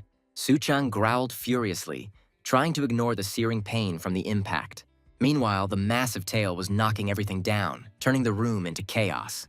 The hero collapsed near the spray can, while the mutant mockingly called him an acrobat. He struggled to catch his breath, realizing the seriousness of his situation. The psycho raised his huge claw again, shouting that the guy was no match for him. And then a blow of crushing force turned the wooden boxes into splinters. Su-chang, through the haze, recognized that the bastard had become frighteningly strong. The exchange of blows became so fast that it was impossible to follow. Suddenly, another attack hit its target, causing the hero to wince in pain. The guy realized that this monster would knock him out with just one blow. The image of Hee-jin with her eternal teasing came before my eyes. Gathering his will, he let out a furious cry and rushed into the attack. The hero swore to finish off the bastard, no matter his insane power. There was a terrible crunch as he grabbed the enemy with a death grip. The psycho only grinned nastily, theatrically complaining about the sudden pain. The guy was horrified, because the monster had no problem with this attack. Another blow sent him flying, destroying everything in his path. Suddenly, he remembered his last ace up his sleeve. Professor Chi's secret lessons were finally about to bear fruit, and then he turned on the secret technique, squeezing the last bit of strength out of himself. But his body failed him, and the guy crashed into the floor. The wings treacherously failed, depriving him of any opportunity to continue the fight. The freak mockingly asked if the hero had really been baked so quickly. Su-chang realized that using the complex had caused him side effects. The monster delivered a powerful blow, ordering its victim to get up immediately. The sharp sting froze at the throat, ready to put the final point. Suddenly, a bright flash threw the mutant's tail to the side. Hee-jin appeared in front of the guy, alive and unharmed. Su-chang stood frozen in complete stupor, not believing his eyes. Hee-jin appeared suddenly, ignoring the fatal wound on her back. The enemy was taken aback and angrily asked why the girl was still alive. And then, in a rage, he threw forward his giant mutated limb. The girl calmly began to answer the long-standing question about her hidden complex. As the monstrous arm wrapped around her, Hee-jin merely casually adjusted her cap. The guy stared at her in shock, completely unable to understand the madness that was happening. The heroine's eyes suddenly flashed with a frightening scarlet light, foreshadowing imminent reprisal.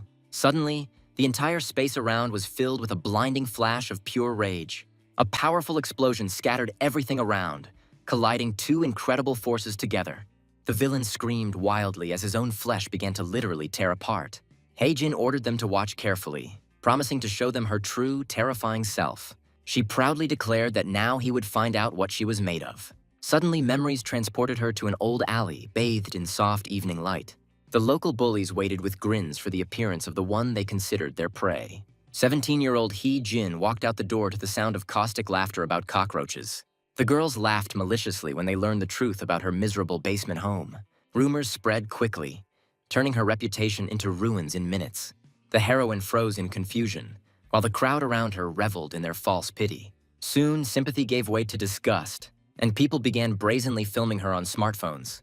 They called her a dirty parasite, pouring streams of pure hatred onto the internet. The guy with the phone grinned nastily, getting ready to save that very video. But then a powerful kick to the jaw interrupted his rotten triumph. The defender apologized ironically, citing his habit of squashing nasty bugs. A stunned Hee-jin watched the hero go, not believing her salvation. It turned out that her older brother, Jung-jin, was a real exterminator in real life. Later, the girl returned home and cheerfully called her brother right from the doorway. Suddenly she froze, noticing the impudent red-haired guest on the floor. The little cockroach quickly scurried towards the exit, causing her wild horror. Her deafening scream made the sleepy Jung-jin almost turn gray. Brother flew out to help, and Hee-jin just pointed her finger in panic. Chung-jin grabbed the spray can, promising his sister to deal with the impudent insect. Suddenly, the remedy ran out, leaving Hee-jin trembling with horror. Chaos ensued in the basement as the cockroach cleverly hid under an old cabinet. After the battle, the exhausted heroes sat on the floor among hordes of beetles. The girl offered to buy jungle juice, dreaming of dropping out of school to go hunting. The brother only grumbled good-naturedly, hiding the hardships of life in a damp basement. Jung-jin truly believed in the future and promised to pay for his sister's college education. But suddenly hope was dashed when a mourning photo appeared in the house. The poor guy literally burned out at work trying to save his family from poverty. Cruel poverty simply trampled the life of the person dearest to her. Poverty finally extinguished the last ray of hope in the lonely girl's soul. Hee-jin cried bitterly, dreaming of waking up from this endless nightmare. Meanwhile, the evil classmates made their way unhindered to her basement window. One of them brought a box of insects to take revenge for the guy. Thousands of cockroaches rained down on poor Hee-jin, accompanied by the mocking laughter of her tormentors. The girl stared in a daze at the approaching wave of living, swarming horror. She screamed hysterically as the darkness of insects filled her cramped room. The classmates disappeared laughing, considering their revenge magnificent and deserved. The nightmarish horde surrounded her, depriving her of any hope of escaping the trap. Poverty finally crept into Heejin's life and completely consumed her. Heejin was drowning in pitch darkness, shuddering from her own piercing scream. But suddenly she noticed that same can of jungle juice on the floor. The girl instantly grabbed it, clinging to the metal as if it were her last hope. Through her tears, she gripped her weapon resolutely, preparing for a suicidal counterattack. Meanwhile, Heejin unleashed a blinding stream of scarlet energy on the enemy. An explosion thundered when the heroine rammed the mutated freak at high speed. The enemy's huge limb began to fall apart under the force. And then the villain cursed in shock, amazed by the incredible vitality of his victim. She harshly demanded that her friends be handed over while the enemy was drowning in his anger. A deafening bang brought the battle to an end before the dumbfounded boy's eyes. The guy was struck dumb by the girl's incredible power, afraid to even move nearby. Meanwhile, he remembered how much Heejin had been hurt recently.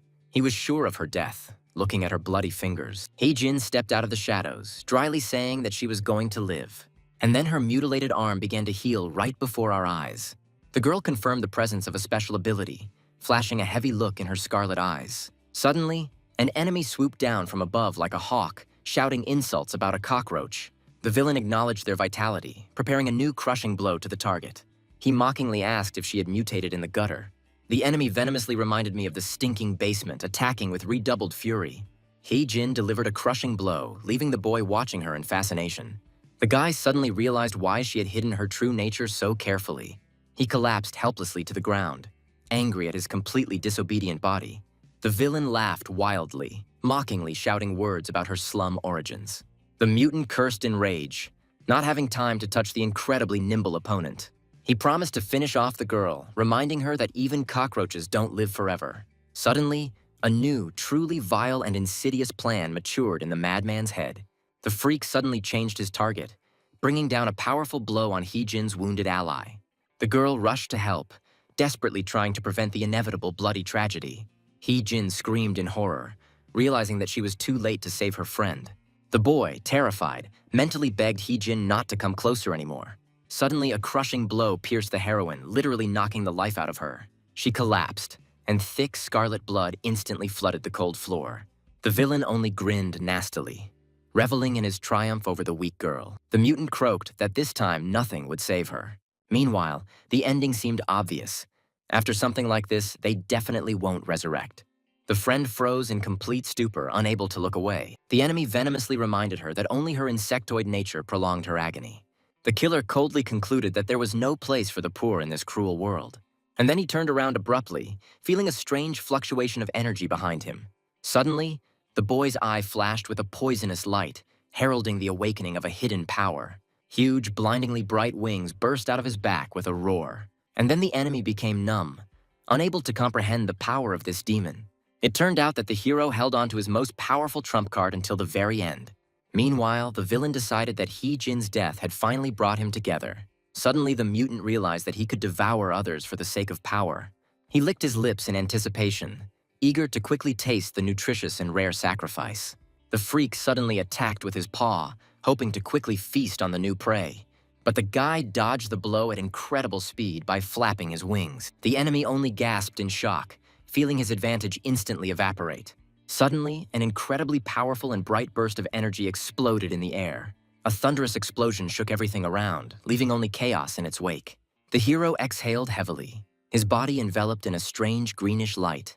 Meanwhile, a powerful blow turned the enemy's defense into a bloody mess. And then he realized that he had finally put this bastard on his shoulder blades. But in fact, a monstrous rage suddenly awakened in the defeated enemy. The hero growled angrily that the enemy must be just making fun of him. Moreover, the power of jungle juice did not take away the mind of its owner. But only now something has irreversibly changed in him. There was only one cruel thought pulsating in my head. Kill or be killed. There was only one thought in my head. To devour the enemy or be devoured. There was nothing human left in his eyes. Only a primal thirst for blood. The enemy trembled with horror, feeling the threat emanating from the guy with his skin. The speed was off the charts, turning everything around into blurred stripes of light. The monster's huge tail came crashing down from above, trying to crush the hero on the spot. But the guy managed to intercept the blow, tightly clinging to the monster's limb. A blinding flash marked the clash of two incredible and destructive forces. He knocked down the enemy, who, in impotent rage, only spewed out curses. A new attack struck from above, forcing the hero to look both ways. A furious cry tore from his chest as he literally tore into his attacker. Now he saw the world with faceted vision and felt the power of wings. The sharp jaws mercilessly sank into the flesh, tearing it apart with a crunch. The hero furiously tore out the enemy's mandibles, leaving him no chance. The bloodied enemy wondered in horror where the guy got such strength from. And then the enemy realized that this power exceeded all his expectations. Meanwhile, the teacher finished physical training and finally decided to move on to theory. The old man sternly reminded that the insect stance should only be adopted in times of danger. He suggested throwing balance to hell and letting instincts take over. It was in this chaos that the insectoid complex manifested itself with its most terrifying force. However, now the hero felt the full weight of this advice on his own skin. The old man warned that instincts would force the hero to completely forget about human prudence. And then the animal complex began to absorb the guy's consciousness entirely. The frightened enemy realized that this monster was not at all like the others. The villain has been accumulating power for years, hoping to strengthen his dark animal essence. Suddenly, the hunter himself turned into a pitiful and helpless prey. Meanwhile, their combat capabilities turned out to be simply beyond human comprehension. With a powerful blow, the guy literally annihilated his opponent's huge limb. The enemy tearfully begged for mercy, promising to end this nightmare immediately. But in response, there was only a furious roar filled with poisonous green energy. The final blow fell upon the enemy, completely grinding him into dust. The enraged guy literally tore his opponent into bloody pieces of meat. Suddenly, the silence of the warehouse was broken only by the sound of blood dripping from the beams. Meanwhile, the defeated enemy begged in agony for mercy and forgiveness. But merciless rage forced the hero to deal another crushing blow. And then he triumphantly raised the lifeless body like a hunting trophy. The brutal massacre ended, leaving behind only the mutilated remains of the villain. In fact, a stranger in a helmet was secretly observing the massacre. The mysterious guest decided to stop the madness by using his strange watery power. He noted ironically that prey was not supposed to devour the hunter's minions. After surveying the bloody chaos, the stranger decided to take the useless mutant for disposal. The mysterious guest looked with interest at the special boy lying unconscious. He roughly grabbed Nest's charge by the hair, checking his condition. With a crazy grin, the stranger whispered that he wanted the guy madly. Meanwhile, Nest's bloodhounds had already tracked the signal into the rainforest. The hero, half conscious, did not understand why the kidnapper was saying goodbye so suddenly. The kidnapper wished the boy one day to reveal his inner beast to the world. The cleanup team reached the site, discovering a suspicious natural life warehouse. The operatives were puzzled as to where this lair had come from and what was inside. Suddenly, from the darkness of the warehouse, someone's heavy and ominous steps were heard. The stern insectoid girl braced herself for the worst, peering into the frightening, impenetrable darkness. The boy desperately called for help, because Hee-jin was no longer breathing. Suddenly, the dark silhouette of Nest's main entrance appeared before them. Meanwhile, the old man anxiously awaited the return of his charges. The hero entered the base, carefully carrying his girlfriend's bloody body in his arms. And then there was a commotion in the hall. Someone was furiously demanding doctors. The shocked teacher demanded an immediate explanation of what exactly had happened in the warehouse. The guy admitted in a trembling voice that instead of juice, they found an insectoid. Medics bustled around him as he continued to stand motionless in the rain. The old man abruptly cut off his excuses, roughly grabbing the guy by the clothes. The teacher angrily reminded them that their task was only to find the aerosol. The teacher angrily reminded them that there was no mention of death in the assignment. Suddenly, a red-haired woman appeared and told the grumpy old man to calm down quickly. Her icy gaze did not bode well for anyone around her. Professor Yu scolded her colleagues with displeasure for the broken and completely useless gurney. Meanwhile, she ordered the onlookers to be dispersed, deciding to immediately attend to the dying woman. The woman then commanded the boy to lay his wounded companion down on the ground. She prepared her tools, concentrating her energy to perform the most complex manipulation. And then the professor's palm flashed a bright green light over Hee-jin's body. The shocked guy screamed, not understanding what exactly this strange lady was doing. In reality, Professor Yu was simply demonstrating her damn powerful strength. A colleague described Professor Yu's frightening manipulations as nothing more than a unique treatment method. Her complex combined a firefly and a parasitic fungus called cordyceps. Meanwhile, Chinese cordyceps has long been famous for its incredible healing properties. Therefore, her abilities were considered one of the most mysterious in all of Nest. Suddenly, a bright glow began to rapidly heal the fatal wounds on the body. And then the guy saw with amazement how the terrible wound literally disappeared. The boy exclaimed with hope, believing that now he, Jin, would definitely live. However, Professor Yu's stern response instantly destroyed all his timid hopes. She admitted that the girl's heart had stopped long ago, and magic only healed the flesh. The professor dryly apologized, adding that, unfortunately, she was not able to resurrect the dead. The lost boy stood in the rain, realizing the full scale of the horror. The old man turned away silently, not wanting to see the collapse of his students' hopes. Professor Yu took out a cigarette, habitually ignoring someone else's unbearable pain.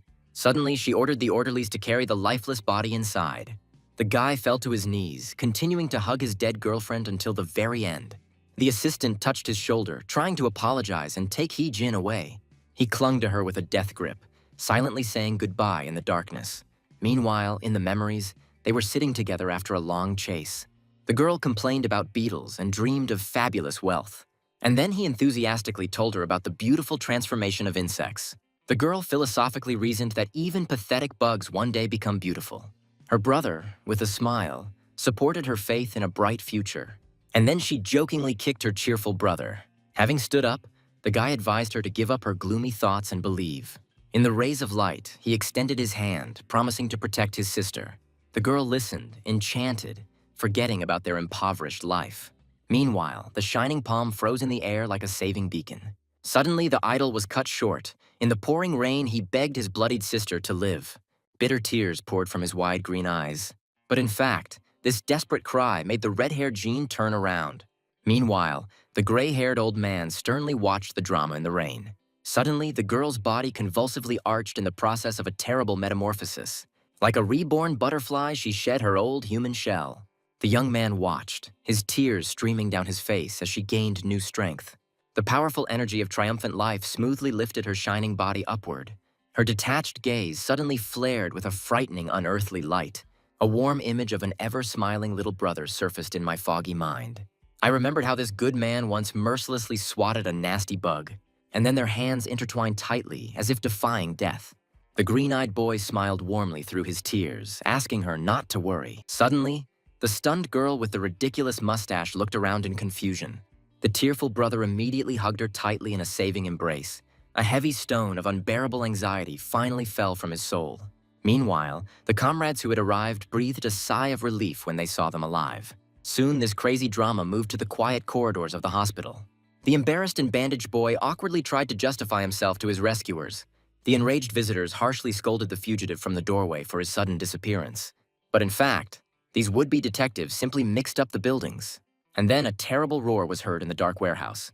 The flimsy floor suddenly collapsed, dragging the screaming couple into a deep abyss. It turned out that the rescuers themselves had been stuck under the rubble for several long hours. Meanwhile, the rescued brunette tactfully remained silent about the terrible fate of the headman. Redhead was annoyed by the fake, because now he would have to start the search all over again. And then the guy was surprised how they even found this wilderness. It turned out that they had received the correct tip from a very strange passerby. An image of a young man with incredible iridescent white hair came to mind, and in his ear dangled a huge gothic spider earring. Suddenly, the joyful bark of a fluffy retriever cut through the silence of the bright laboratory. The dog ran as fast as he could to meet that very unusual guy. The scientist was amazed that this oddball had not yet drowned in the water sphere. Walking down the corridor, the weirdo in the sphere grumbled about the destroyed earwig. Suddenly, the water bubble on his head burst with a splash. The comrade immediately threw him a towel, catching the familiar predatory tone. Drying himself, the white-haired man only grinned slyly, confirming his guess about his goal. While the dog was happily lapping up a puddle, the breeder ordered to contact the spies. Meanwhile, it turned out that their crazy spy had already killed the target. But with the second agent, the situation turned out to be much more interesting. He cleverly infiltrated the academy under the guise of a green first-year student. And then the villain smiled carnivorously, anticipating a very fun game. A group of people stood in the pouring rain at the main entrance to Nest. A gray-haired, burly man with a thick beard peered gloomily into the shroud of rain. The young man carefully carried the bleeding girl in his arms, barely holding back his trembling. Panicked residents called for doctors as survivors approached the complex's gates. Shocked by what he saw, the bearded man asked the guy the reasons for the nightmare that had happened here. The young man admitted that instead of the necessary drug, they encountered a dangerous insectoid. The paramedics rushed to roll out a gurney, trying to save the victim who was dying in the rain. With a sharp movement, the big guy grabbed the guy by the scruff of the neck, ordering him to stop his incoherent muttering. He angrily reminded them that the main task was to find the damn aerosol. The guy barely audibly objected that there had been no talk of possible deaths from the start. The striking red-haired lady sarcastically ordered the grumpy old man to finally shut up. The bearded man's eyes filled with rage at the unexpected guest's audacity. Professor Yu Huan-young was outraged that the broken gurney was interfering with her work. She snapped that she always comes when her patients call. Then she told the guy to carefully lay the bloody girl on the ground. With a graceful rustle, the woman prepared to carry out the frightening procedure. As soon as she touched the wound, a blinding emerald light flashed. The young man screamed in panic, not understanding what they were doing to the victim. A strange, shimmering organ, similar to an insect's antenna, hung in the air. The professor used cold-blooded force, causing those around her to shudder in shock. The assistant explained that Professor Yu's unique method was only a treatment. Cordyceps, a creepy parasitic fungus that grows directly from an insect, has been born. This rare Chinese mushroom has been prized in medicine for centuries for its healing powers. The girl under the umbrella added that this complex is the most mysterious in Nest. The boy watched in fascination as He-Jin's flesh was restored in an emerald glow. The light pierced the unfortunate woman's body, literally stitching up the fatal wound before her eyes. With bated breath, the young man asked whether his girlfriend would now live. But the professor's stern response about the irreparable delay instantly destroyed hope. He-Jin lay motionless, her heart having long since stopped despite the healing. The woman regretfully stated that she did not know how to revive the dead. The young man stood in the rain, completely crushed by the loss of a loved one. The stern giant turned away silently, hiding his thoughts from his approaching companion. Professor Yu calmly took a drag from her vape and ordered the orderlies to take away the dead body. Under a gray sky, paramedics began to carry the lifeless He-Jin inside. The guy, distraught with grief, grabbed his girlfriend's body with a death grip. The professor's assistant tried to pull him away, but the young man only grinned wider. He pressed her to himself, choking on his own helplessness and pain. But before, they were simply resting exhausted after hunting cockroaches. Back then, He-Jin only dreamed of wealth, hating life in the slums. The young man, with a smile, told stories about the miraculous metamorphosis of insects. The young man philosophized that even nasty insects become cute after metamorphosis. He encouraged people to find beauty, no matter how difficult their current life may seem. The sister just cheerfully kicked back, demanding that these old, bearded tales stop. The guy asked me not to get worked up and to hold on tighter to the grains of happiness.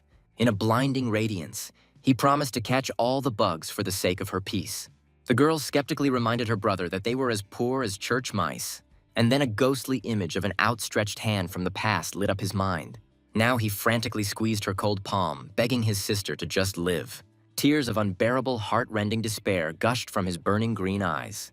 Professor Yu suddenly froze, noticing something frightening in the grief-stricken young man's behavior. The bearded man watched gloomily as reality around him began to rapidly change. The skin on He-Jin's neck split, heralding a terrifying metamorphosis into an imago. Nature demanded that the old exoskeleton be shed to open the way for true rebirth. The young man choked with a scream, seeing how a new and frightening force was born. The girl's body, illuminated by the flash, soared, revealing to everyone an eerie triumph of life. Her gaze cut through the darkness, and her eyes flared with an otherworldly and furious flame. A pure light tore through the heavens, promising deliverance from this lingering nightmare. In a vision from the past, her brother smiled tenderly, calling her sister again. She remembered the old kitchen and her childhood question about the killed beetle. The young man then squeezed her hand tightly, confirming that he had squashed the bug forever. The young man, through happy tears, asked his sister not to worry about anything anymore. He-Jin finally came to her senses and asked, puzzled, what was happening. At that very second, Su-chang tightly hugged the revived girl. He cried with relief, feeling like a huge burden had been lifted from his soul. Everyone around watched, spellbound, as the friends reunited in the rain. Meanwhile, the action moved to the quiet and bright corridors of Nest Hospital. Later, a bandaged Su-chang was already sitting in the ward and trying to explain. Suddenly, friends appeared on the threshold, running around looking for them. Duhua awkwardly explained that they had combed the neighboring building by mistake. But at that moment, the guys really did stumble upon something frightening. Suddenly, the floor shook and heavy shelves collapsed right on top of the boys. They sat under the rubble for a couple of hours, miraculously escaping with only bruises. Suchang decided not to tell his friends the truth about the horror the headman had experienced. The search will have to start from scratch, because they were sold a useless fake. Du Hua was surprised that they had even stumbled upon that distant warehouse. Suchang admitted that they were tipped off by an extremely suspicious stranger. That guy stood out with his shock of snow-white hair with unusual purple highlights. He also had a huge and creepy spider earring in his ear. A joyful dog greeted the company with a loud bark right at the threshold of the department. The employee in the robe casually asked if they had really returned so quickly. The merry fellow with a water sphere on his head ironically boasted about his strange helmet. The partners were outraged that the enemies had meanly taken all the tasty morsels for themselves. The boy burst the bubble with a loud pop, shaking the drops from his hair. Meanwhile, the unknown person grabbed the man forcefully, clearly aiming for a new victim. The mysterious breeder only smiled slyly, confirming his involvement in the intrigues. He ordered them to contact the decoy ducks while the dog licked the water. The interlocutor rudely called the girl a psycho for quickly killing a water bug. Meanwhile, Suchan and Do Hua were wondering where the second one was hiding. And the spy has already successfully disguised himself as an ordinary first-year student within the walls of Nest. The breeder grinned in anticipation, planning to have some serious fun with the unsuspecting heroes. The guys returned to the task, but the deadline was tight and there were no results. Sucheng was furious that their group had not found a single canister. The bearded man announced that the first-year students had failed miserably at this important training camp. The crowd was outraged that the scarce aerosol had disappeared without a trace even from the internet. But the instructor just coldly snapped that he hadn't expected any other outcome. He clicked the remote control. Getting the drug had now become an almost impossible task. The graph on the screen clearly showed the critical resource shortage for the year. And then the big guy squinted ominously. Dark forces are hunting for prey. It turns out that a certain gang of insectoids is constantly putting spokes in the Academy's wheels. Very little is known about these freaks, just a couple of murky shots.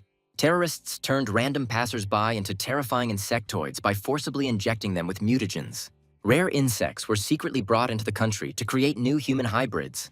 It turned out that some of the victims of those crazy experiments were sitting right here. Fate dealt these guys a cruel blow, forcing them to end up in an unnecessary place. The teacher clenched his fist angrily, remembering the gang that had been hiding in the deep shadows for so long. However, the enemy suddenly became insolent and lured the squad into a deadly night trap. The gray-haired giant sternly warned the students that this semester would be a living hell. During practical assignments, newcomers had to face the real threat of wild insectoids. He suggested that anyone who wanted to transfer should do so immediately before it was too late. The old man reminded us of the law of nature, where only the strongest fighter survives. The mentor recalled the tragedy of Group A, where the soldiers received terrible wounds. He mentioned those who died during the escape of the mantis, whose portraits are now framed. The green-eyed boy listened gloomily, remembering how he himself had recently almost died. The old man asked only those who were willing to risk their own lives to stay. A heavy silence fell over the auditorium as the students became immersed in their own difficult thoughts. The bespectacled man became nervous, and the girl with the mustache clenched her palms in fear. The red-haired student turned pale with horror, feeling her insides clench. Suddenly, one of the students jumped up straight from his seat. The mentor raised his eyebrows in surprise when he heard someone ask such an impudent question. The guy was interested in whether such a mortal risk would affect the final grade. The whole class froze in anticipation of the teacher's reaction to the impudent question. The old man confirmed that he had received big points for working in deadly conditions. The neighbor in the cap was amazed that the guy valued grades more than life. The green-eyed man smiled excitedly, believing that such a dangerous game was worth the candle. The red-haired giant just chuckled contemptuously, ridiculing the naive dreams of his competitor. That terrible day when Khan passed away came back to me. The death of his comrades then greatly frightened him, reminding him of the cruelty of the jungle. But now he boldly sent all these rules of survival to hell. The blue-haired warrior eagerly anticipated the long-awaited massacre hitting the table. The girls decided not to give in to the upstart and show their character. The students decided that training was better than eternal life in the bodies of insects. Hei Jin reminded that newcomers are always warned at the beginning of the semester. However, previously it was only a question of injury and not of death at all. The stern mentor thought quite contentedly that this time the set was simply excellent. Not a single fighter gave up, and the master officially declared the lesson over. Training was scheduled for next week, giving the guys a couple of days to rest. The hero fell into a stupor, not understanding such a strange initiation into Nest. As the party got underway, the students drank heavily, just like they would at a regular university. But in fact, the guy didn't understand what he was doing there. Suddenly, he remembered a bright smile and someone's request not to worry anymore. The girl in the cap blushed noticeably, looking intently at Sucha. Drunk Du Hua suddenly jumped on her friend, demanding that he save her. She grabbed the poor guy with a death grip, ignoring his screams. Suddenly, the girl pushed him away in disgust, calling what was happening boring. Du Hua pounded the table furiously, demanding that more drinks be brought immediately. Friends were sincerely amazed at the endurance of the one who endured her every day. The redhead was even jokingly called a masochist for his boundless patience. But he just continued drinking, not wanting to leave his girlfriend alone. It turned out that Do Hua was simply showing genuine affection in her own way. And then the green-eyed guy finally realized the true nature of the situation. Someone decided to give Do Hua a chance and called out to her decisively. The tin lid opened the way to the drink with a loud click. Student Lee Jun-yoon invited her to go out and have a drink together. Those around wondered who this stranger was and whether he was from the laboratory. Du Hua was in complete shock at such sudden impudence. The girl instantly thawed and dragged the guy to teach him how to drink properly. She wagged her scorpion tail contentedly, leading her new acquaintance after her. Friends teased the guy because she had previously had a hard time making friends. The friend laughed sincerely, noticing that something could develop between them. But Lee Jun-hyun's gaze suddenly became frighteningly heavy and gloomy. Someone decided to give Do Hua a chance and called out to her decisively. The tin lid opened the way to the drink with a loud click. Student Lee Jun-hyun invited her to go out and have a drink together. Those around wondered who this stranger was and whether he was from the laboratory. Du Hua was in complete shock at such sudden impudence. The girl instantly thawed and dragged the guy to teach him how to drink properly. She wagged her scorpion tail contentedly, leading her new acquaintance after her. Friends teased the guy because she had previously had a hard time making friends. The friend laughed sincerely, noticing that something could develop between them. But Lee Jun-hyun's gaze suddenly became frighteningly heavy and gloomy. The hero angrily grabbed the freak by the chest, demanding that he immediately answer the questions. The mysterious guy asked the breeder on the go about the purpose of the capture at Nest. He chuckled, admitting that winged fighters were always too much of a hassle. The breeder decided to leave the dragonfly for later, waiting until he grew up enough. However, the main goal of this sortie was the return of one very important object. In fact, he came for Do Hua as his true creation. Meanwhile, below, the noisy celebration of mutants, unaware of the trouble, continued. The enraged guy on the hill demanded to know why the hell he tied up the girl. Suddenly, a cold sweat broke out in his head from a sudden suspicion that arose in his head. The kidnapper only grinned maliciously in response, advising him not to talk nonsense. He threatened his enemy with criminal prosecution and desperately called for his sleeping girlfriend. But he only grabbed him roughly, calling him a little bug. Then he powerfully threw the guy away, ordering him to stay out of the way. The hero was taken aback when strange black feathers suddenly began to swirl around him. Suddenly, a sharp feather pierced painfully right into my wrist. Blood spurted and the boy stared at his wound in shock. A voice from the darkness told them to be on guard as feathers whistled around them. The kidnapper explained that these hairs were poisonous, like those of the bird eater. He said that he was taking the girl because she was not like that. The villain told her to say goodbye because she would not return to the academy. The guy realized that this was no ordinary academy student in front of him. Lee Jun-hyun only glared at him with a cold and deadly gaze. Suddenly, the enemy rushed forward, turning into a swift black shadow. A huge clawed paw almost touched the face of the hero, who was frozen with horror. He remembered how his past overconfidence had almost cost him his life. But now he wasn't going to make the same stupid mistake. The guy soared into the sky, promising to give his all in this battle. The hero decided to keep his distance in order to snatch Do Hua and escape. The kidnapper watched silently as his target rose up. He ominously whispered that the daredevil should not have taken advantage of the chance to escape. The enemy below launched a powerful volley of dark energy into the sky. The enemy immediately assumed a crushing and terrifying tarantula stance. The guy froze in horror, not taking his eyes off the creature. A poisonous barrage began from above, literally piercing all living things around. He blocked the blows, wondering what this spider attack could do. The hero realized that it was simply impossible to dodge such a barrage. A powerful blow threw him back, tearing a hoarse groan from his chest. And then he decided it was time to go get help. Suddenly, someone intercepted him, not allowing him to disappear into the darkness. The gloomy pursuer imperiously invited him to take a walk with them. Su Chang disappeared, and the company wondered where he had gone. Hei Jin regretted that they were not destined to talk face to face. The girl pulled herself together when the red-haired man suddenly called out to the headman. He asked to call a friend, causing Hei Jin to flinch violently. Riji admitted that he had spent an entire hour searching unsuccessfully for his missing friend. The headman suddenly remembered one very important and suspicious detail. She reported that she left with that mysterious guy. Meanwhile, a fierce battle between two strong fighters was raging in the forest. One of them was thrown with furious force through the night thickets. The enemy moved too quickly, not even giving the hero a chance to breathe. He tried to break away from his pursuer, dreaming of quickly soaring higher. Suddenly, sharp, poisonous hairs pierced the air, cutting off all escape routes. The hero fell down helplessly, realizing that his wings no longer obeyed him. Meanwhile, the enemy coldly watched from above at his helpless victim. The guy desperately shook Do Hua, trying to bring her to consciousness. The enemy only mockingly called him a stubborn dragonfly, not hiding his contempt. He jumped down, ordering the impudent savior to mind his own business. The kidnapper coldly explained that they needed Do Hua to complete the mission. But the guy was determined that he would not let his peaceful life be destroyed. And then he made a powerful dash, throwing himself into his decisive battle. The enemy narrowed his eyes slyly, waiting for a chance to make a decisive attack. Su Chang rushed forward furiously, announcing the start of his hunt. He remembered the teachings that reason restrains instincts.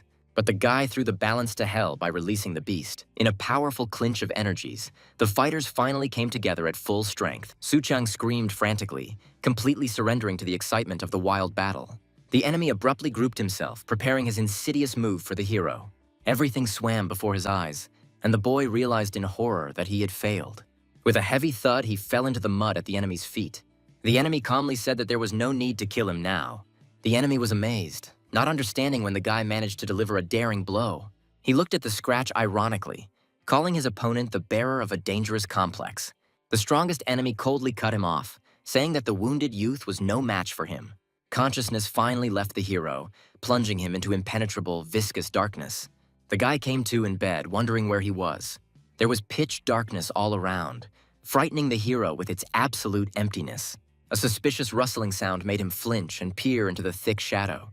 It turned out that his charming companion was sleeping next to him, gently clinging to his shoulder. Su Chang was literally speechless with shock, drenched in cold sweat. Du Hua looked at him languidly, making a quiet questioning sound. The heroes froze in shock from the sudden closeness and the awkwardness that arose.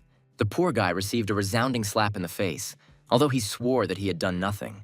It turned out that they were locked. The door wouldn't open and the windows were boarded up tight. The feeling of hopelessness grew as he touched the rough boards of the window. While the guy was breaking windows, his companion was lamenting her poor academic performance due to skipping school. He turned around sharply and fervently assured that he had not intended anything of the sort. The girl crossed her arms angrily, doubting that Lee Jun-hyun would stoop so low. Suddenly the lock clicked, causing both partisans to jump in fright. In defense, they asked in chorus what the devil had brought the uninvited guest. A little girl at the door politely invited them to finally come and eat. The heroes stood frozen in complete shock in front of the crowd of children having lunch. The kids were actively banging their spoons, not noticing the presence of the uninvited guests. The guy frantically tried to figure out what strange place they had been dragged to, and then he realized they had arrived at the Holy Angel Shelter. Du Hua watched thoughtfully as the children enjoyed their lunch. The girl recalled her own childhood, spent within these very walls. Sadness and longing for the past were reflected in her cold gaze. The old rural shelter looked peaceful, hiding its secrets from the world. The little girl froze in horror when she saw the scorpion's terrible sting in front of her. The young man panicked, because his partner's protruding tail could instantly burn them. Du Hua lied to the kids about cosplay, and they readily believed her. The little ones were squeezing the living tail with all their might, amazed by its funny softness. Sensing something was wrong, the heroine quickly disappeared, avoiding the curious children. Su Chan finally came to his senses and immediately fell under the care of the children. The kind director of the shelter asked the guest to make himself at home. In the fresh air, the boy found his uniform already washed and clean. The woman confirmed that it was their silent acquaintance who brought them both yesterday. Su Chang realized that his strange ally was also a product of this place. It turned out that Jun Hyun had left them under supervision and immediately left. The boy wondered what kind of game their savior was playing when he suddenly disappeared into the night. The director asked about Do Hua, considering her to be very fragile. The story about his vulnerable childhood came as a complete surprise to the boy. The sudden appearance of a tail was a huge shock for the little orphan. She left the orphanage, dreaming of leaving all her childhood fears behind. The shadow of the past caught up with her, greeting her with a chillingly familiar voice. The man with the prison bracelet mockingly accused her of betrayal. A creepy man with a bottle announced that Daddy was finally back. The little girl was crying in the forest, trembling with horror before this monster. The monster swung the bottle, demanding that she obey him immediately. Du Hua bit her lip in anger, reliving the old pain. Du Hua sat alone, cursing the one who opened her old wounds. Meanwhile, the director promised to bring the guy his dry clothes. Suddenly, someone's small hand grabbed his cloak tightly. Little Ye Rim persistently invited Su Chan to draw together. The woman apologized for the persistence of a girl who adores cute boys. The young man did not want to rush his partner, believing that she was happy. Soon, the little girl happily boasted that she had finally finished the drawing. The sheet depicted a cute girl with huge butterfly wings. Ye Rim enthusiastically praised the butterflies, despising the nasty caterpillars. She sincerely dreamed of wings that would make everyone around her envious. Su Chang doubted it because few people like insects. Ye Rim showed her bites, complaining about the bloodthirsty mountain mosquitoes. The little girl liked dragonflies, so she enthusiastically drew them in her album. The girl called dragonflies superheroes, eating hundreds of harmful mosquitoes every day. Suddenly, the teacher called Ye Rim to get ready for tomorrow's departure. The little girl happily anticipated moving to a new home, promising not to be sad. As a parting gift, the girl gave the guy her album as a token of gratitude. They said goodbye warmly, promising each other to definitely meet again. Satisfied with his rest, Su Chan decided to find Do Hua to return. In the gloomy corridor, the maid confirmed to her mistress that the girl was completely ready. The lady smiled ominously, announcing that their young guest was already waiting. Ye Rim lay unconscious while the woman congratulated her on her trip. The maid confirmed the success of the kidnapping and the effect of the strong anesthesia on the child. On the wall hung gruesome photos of their past successful genetic experiments. Scientists have prepared a nasty and huge African centipede for a new victim. The lab technician took the canister, trying not to drop the valuable and dangerous substance. People in hazmat suits were afraid of damaging the goods and losing their money. A sudden loud knock made the criminals flinch in great surprise. Su Chang peered inside cautiously, apologizing for his sudden appearance. The frightened security guard immediately slammed the heavy door right in front of the guy's nose. Su Chang pretended to be lost, justifying his appearance by saying he was looking for the restroom. The woman sternly reminded that guests were strictly prohibited from entering the basement. The guy continued to smile politely, closely watching his interlocutor's reaction. He calmly confirmed that he was well aware of the established procedures here. The next second, he kicked down the heavy door with a powerful kick. The shocked lady froze when the uninvited guest brazenly burst into the laboratory. It turns out that in the album, Su Chan saw a revealing drawing of little Ye Rim. By demonstrating the girl's artistic talent, he confidently declared the truthfulness of children's eyes. The woman remembered her old horror at Do Hua's growing tail. Su Chang snapped that this lying person was not at all like children. He towered over the fallen old woman, smearing blood across her face.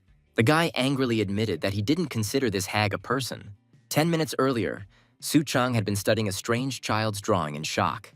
He realized that the suspicious woman and the girl had disappeared behind the door. Someone's childish voice suddenly forbade the guy to enter the danger zone. The boy warned about the basement, finally intriguing Su Chan with this secret. The hero stepped decisively into the darkness, wondering about the secret basements of the shelter. He had a gut feeling that something truly terrifying was waiting for him below. The child looked after him with anxiety, fearing that the guest would soon be punished. Suddenly, a powerful and threatening figure in black appeared behind the boy. The villain was amazed that an ordinary child's drawing helped the hero find them.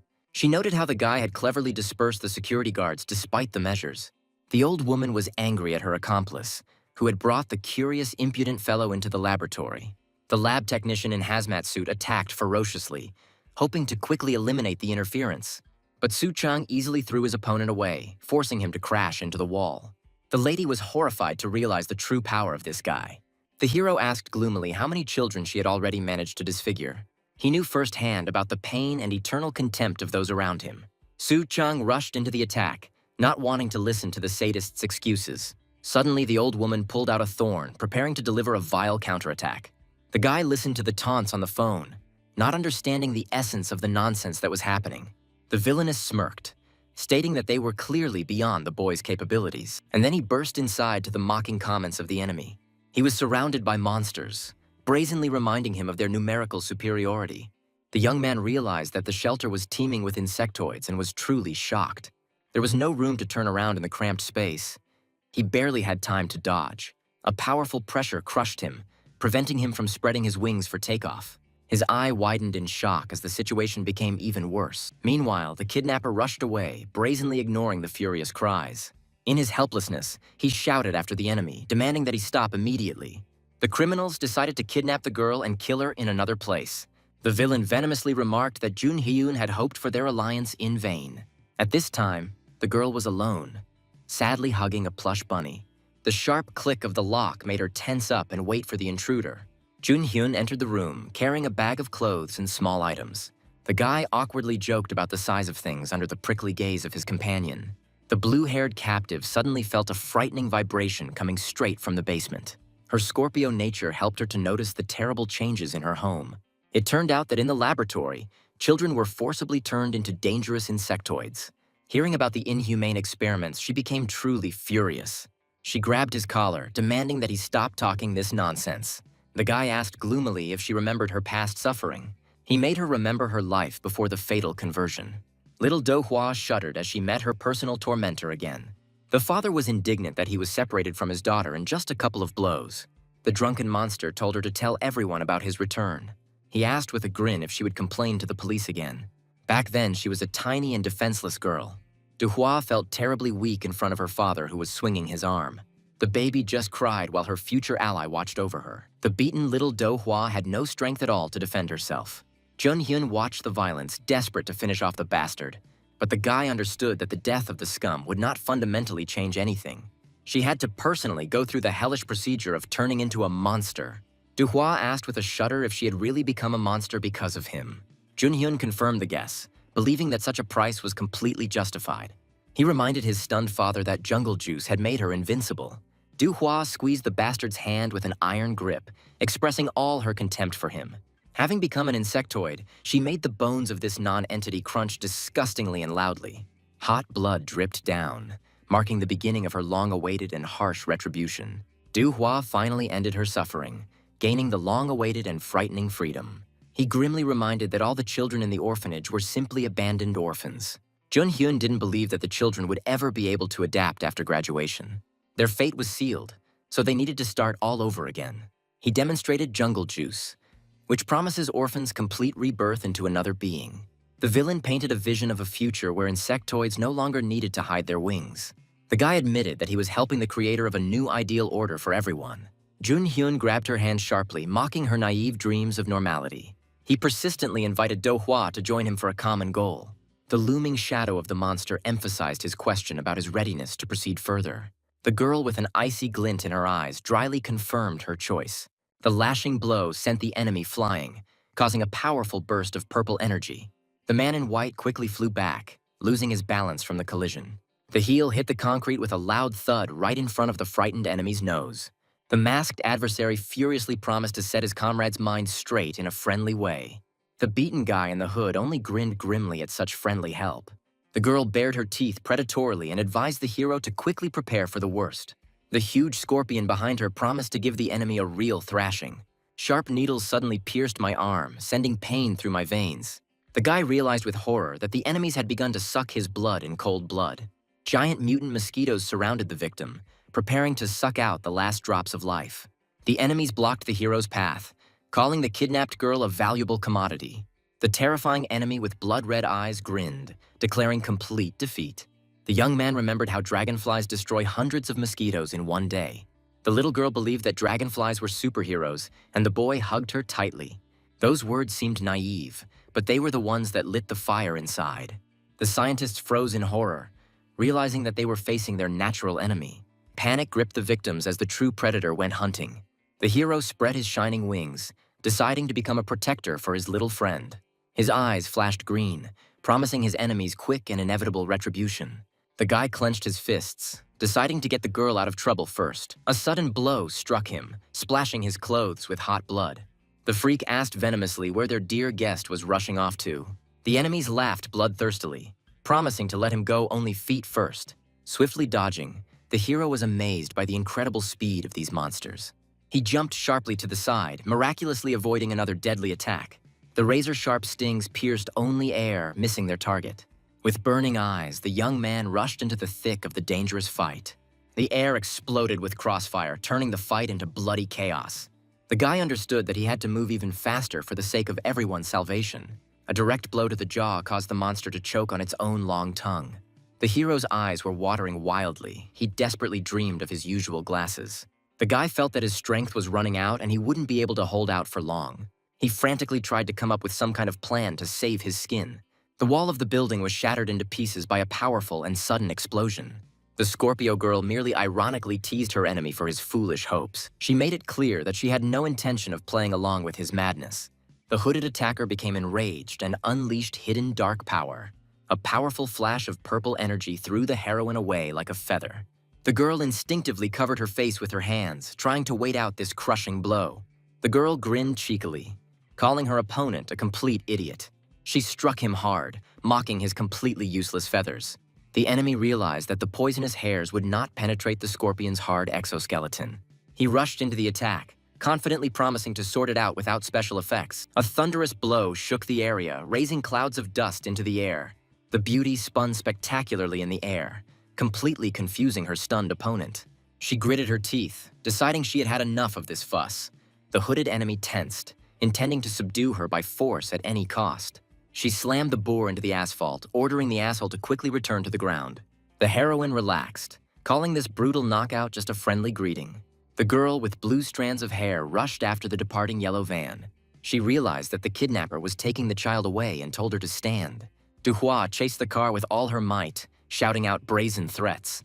Meanwhile, the yellow van quickly disappeared around the turns of the mountain serpentine. The kidnapper gleefully rejoiced, planning to hide the girl in a deserted place.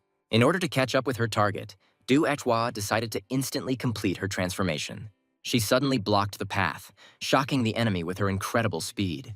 The next second, there was a deafening roar from a powerful collision. The girl used her bare hands to make the van rear up, stopping it. A tired Duhua ironically noted that this chase had left her quite exhausted. The yellow van crashed through the barrier with a loud noise, almost flying off the road. Duhua muttered that the kidnapper survived only thanks to the presence of the child. Suddenly, Junhyun swooped down from above, not at all surprised by the girl's power. An irritated Duhua blocked the attack, admitting how much he was annoying her. A furious brawl broke out between them right in the middle of a deserted highway. The girl delivered a sharp kick, demanding that her pursuer finally back off. She attacked with her tail, sarcastically mocking her opponent's shoddy fighting complex. Duhua deftly dodged the attacks, claiming that it was impossible to catch her. Junhyun agreed that his special hairs were useless against her defense. Suddenly, he treacherously threatened to poison the defenseless and weak orphans. Junhyun tore off the bandages, teaching her that life is much better for the strong. He told her to watch closely, suddenly revealing his terrifying sharp fangs.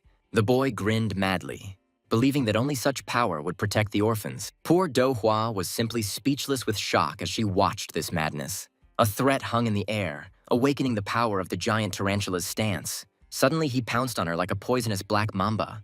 The tormentor sank his fangs into her neck, whispering that now she could not escape.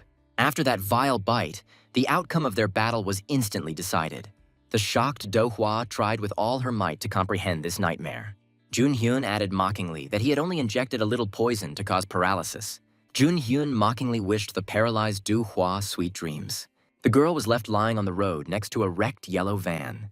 The kidnapped girl began to gradually come to after being heavily anesthetized. The villain reached out to the child, promising that soon everything would finally end. The little girl gasped in fear, realizing the mortal threat looming over her. Suddenly, a powerful emerald whirlwind fell from the sky onto the highway. A deafening blow shook the earth, interrupting the treacherous plans of the insidious Junhyun. The boy hissed angrily, clearly displeased with the reappearance of his old enemy. The unwavering figure of that very new transfer student appeared before him. Junhyun recalled the mountain of corpses, acknowledging the enemy's superiority over ordinary victims. Jung-hyun sarcastically remarked that life had never taught his opponent caution. The newcomer calmly replied that the enemy's previous advantage was a thing of the distant past. The girl stared wide-eyed at the light emanating from her sudden savior. The guy delivered a crushing kick, sending Junhyun flying backwards. The shocked villain gritted his teeth, not expecting such a sharp rebuff from his victim. Suddenly, the guy saw something on the ground that made him freeze in shock. He found his old glasses, and the reality around him began to change rapidly. With a blazing gaze, he asked if it was really his brother standing before him. Junhyun growled that he had made a mistake by not finishing him off when he was a child. The hero rushed forward, vowing to immediately correct this unfortunate omission of the enemy. The hero deftly dodged the poisonous barrage flying straight at him. He made a mad leap as the car behind him was shattered into pieces. The guy felt an unbearable burning sensation, even from the lightest touch of the projectile. The enemy arrogantly declared that his poison would be fatal to the enemy. The villain promised to get the fugitive with at least one sharp needle. The hero snapped back furiously, not wanting to acknowledge the superiority of this monster. A sudden blow to the chest almost crushed the young fighter's ribs. The guy flew head over heels across the asphalt from the enemy's crushing attack. Spitting blood, he did not believe what was happening until the very end. The hunter planned to endure the shelling in order to wait for his opponent to make a fatal mistake. He decided not to miss the chance and promised to kick the enemy's ass. The enemy only spat in disgust, preparing for a new attack. The protective glasses became a lifesaver, allowing me to see through the thick dust. The guy quickly rushed into the attack, eager to take immediate revenge. His powerful kick hit its target, shattering the monster's defense. The moment of collision was reflected in the lenses, recording the hero's precise hit. The hunter grinned furiously, ignoring the warm blood running down his face. The menacing black mamba loomed like a shadow over the boy falling into the abyss. Another heavy blow from the boot landed right on the enemy's body. This crushing attack sent the enemy flying backwards, head over heels. The hunter realized that it was with these very fangs that the enemy had cut them down last time. The enemy coldly retorted that he was obliged to complete his task at any cost. The enemy hissed that such a weakling would never understand the true nature of things. The image of a frightened child hiding behind a door in terror came to mind. The little hero saw his trembling mother surrounded by a crowd of thugs. The sick woman desperately begged her creditors to give her one last chance. The bandit brutally abused her, demanding that she pay for her debts with her body. The baby clung to the offender's leg, trying to protect the person dearest to him. The bully easily threw the puppy aside, ordering him not to interfere with the adult's affairs. The hero watched helplessly as his mother was taken away to work off her endless debts. The boy desperately dreamed that one day he would be able to protect his mother. If he had possessed this power earlier, everything could have turned out differently. He imagined the happy life that he had been deprived of forever.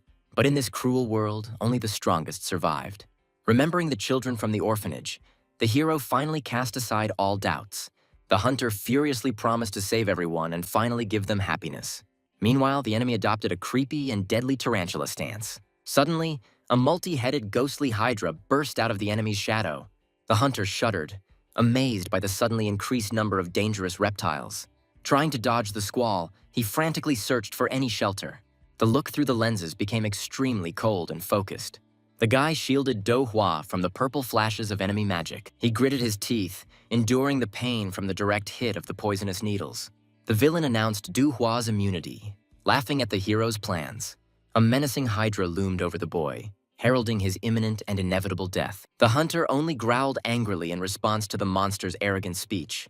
With a sharp jerk, he rushed forward, breaking the distance with the dangerous enemy. The enemy advised the hero to get rid of illusions and rose-colored glasses. The monster stated that it was the boy's actions that put innocent people at risk. The hunter froze in horror, struck by the realization of his own fatal mistake. The girl looked out from her hiding place in fear, watching the brutal battle. The overturned car trapped the little girl, cutting off all escape routes. She clung to life with all her might in an iron trap. The friends hugged, realizing that the little captive had incredible willpower. The hero rushed into the attack, recognizing that the girl was cool in her own right. He growled that true strength did not require any magical complexes. The black mamba suddenly swooped down from above, aiming for a fatal bite. The hunter was faster than the snakeheads, throwing aside the empty chatter. The bloodied boy declared that the monster would never break his will. The green glow in the eyes foreshadowed a quick and painful reprisal for the enemy. The boy became an emerald lightning bolt, tearing through the air with his mad dash. The enemy howled in rage as the target miraculously escaped the trap. He realized that it was absolutely impossible to predict such a daring maneuver. The villain watched in horror as the young hunter's true superspeed was revealed. The hero remembered the incredible speed of dragonflies, which can accelerate instantly. These virtuoso predators never left any escape routes for their prey. The young man assumed his legendary dragonfly stance, concentrating his energy for the final attack. A furious hunt began, turning the battlefield into a chaos of green flashes. The hunter suddenly appeared right behind the enemy, who was speechless with fear. A crushing blow to the jaw made the freak pay for every insult. The enemy collapsed onto the asphalt, finally defeated by the hunter's crushing attack. The The boy's heavy boot landed, marking the end of this frantic race. The young man breathed heavily, slowly realizing the silence that had fallen after the battle. The bloodied monster froze motionless, registering the young fighter's complete victory. The hunter hurried to the frightened girl, sympathetically inquiring about her condition. The little girl flinched when the boy asked worriedly if she was hurt. The girl pointed at his back in horror, noticing something frightening. Then he came to his senses, realizing that he had forgotten to hide his huge wings. The child saw a monster in the savior, trembling with a primal and intense fear. Having apologized for the fright, the young man hurried away to contact the university. A small hand suddenly grabbed the hero's transparent wing. She asked him to wait, not wanting to let her savior go so easily. The girl asked in horror if he had gotten hurt because of her. The guy cheerfully assured me that the doctor from the university would heal everything in no time. A sincere and warm smile flashed across the little girl's face through her tears. She thanked him tenderly, calling him her brave dragonfly brother. The hero was surprised, because in their harsh times, gratitude was a great rarity. The hunter smiled warmly in response, feeling an unusual lightness in his soul. He lied that he didn't feel any pain at all, hiding the intense burning sensation. The young man stroked her head affectionately, promising to return soon with help. The hunter planned to first bring his partner Do Hua to consciousness. But when he turned around, he found only an empty road and debris. The guy froze in shock when he realized that the girl had disappeared without a trace. It was as if she had dissolved into thin air right in the middle of this endless highway. Suddenly, a stranger appeared behind him, brazenly holding the kidnapped girl. The hero's blood ran cold, assuming that he had encountered yet another dangerous accomplice of the enemy. He made a lightning-fast dash, trying to grasp the speed of this new enemy. The hunter looked around in panic, not understanding the scale of the alien force. Bloodied, Junhyun heard a voice declaring his complete and humiliating failure. The mysterious guest in the cloak contemptuously compared the defeated fighter to a crushed bug. The green entity stated that the breeder had ordered Du Hua to be taken away immediately. The messenger threatened the bloody boy that the girl would soon be used as food. The wounded hero fiercely protested that he could still convince Do Hua. The kidnapper in the green cloak held the captive tightly, ignoring her desperate cries. The wounded fighter rushed into the attack, demanding that the girl be returned to him immediately. The enemy coldly remarked that attachments were a weakness despised by their master. The monster's red eye flashed, emphasizing the uselessness of such servants for the breeder. A bright flash marked the instant disappearance of the mysterious kidnapper and captive. The bloodied boy cursed, realizing that the enemy had escaped and that a chase was needed. But the wounded fighter's strength finally left him, and he collapsed powerlessly. The wounded fighter wheezed heavily, calling out to the bespectacled guy standing next to him. The bespectacled man responded decisively by asking if he knew where his friend had been taken. The hero, through pain, admitted that there was no exact path, but there was a clue. Looking at the forest, they decided to track down their enemies on fresh tracks.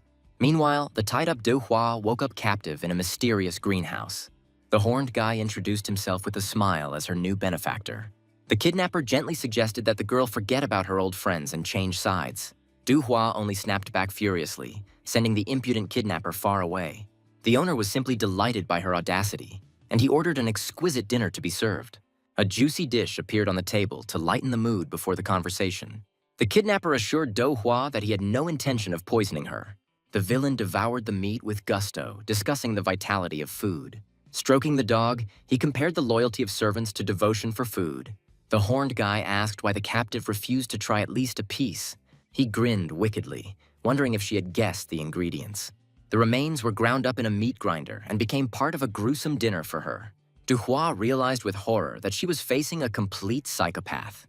The girl twitched violently, vowing not to put that abomination in her mouth. The enemy coldly retorted that her opinion didn't matter to anyone here. The touch of the dark hand suddenly made Do Hua feel dizzy.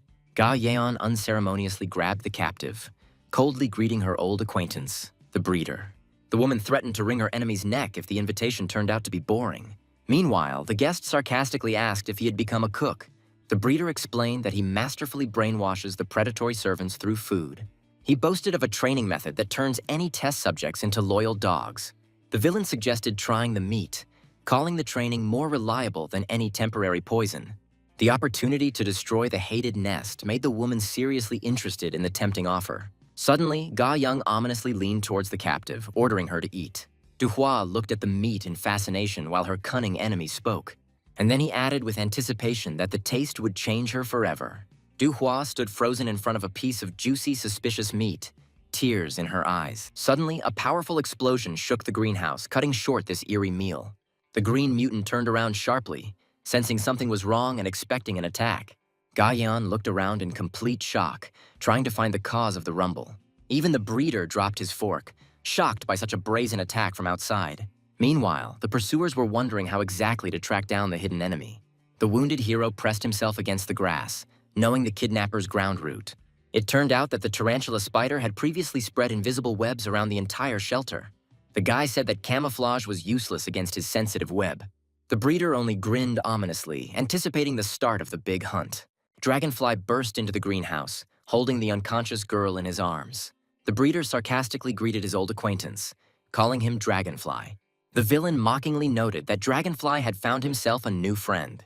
The winged guy was perplexed as to how the enemy knew him personally. The hero remembered how a random informant had led them to this warehouse. The conspirators' description confirmed that they had been deliberately lured into an ambush. Shin Ga-yan's appearance in the monster's lair left him in shock. He was horrified to discover a trace of a poisonous bite on his girlfriend's neck. A powerful neurotoxin allowed the villain to take complete control of the girl. The hero, in rage, realized the enemy's vile plan to enslave Do Hua.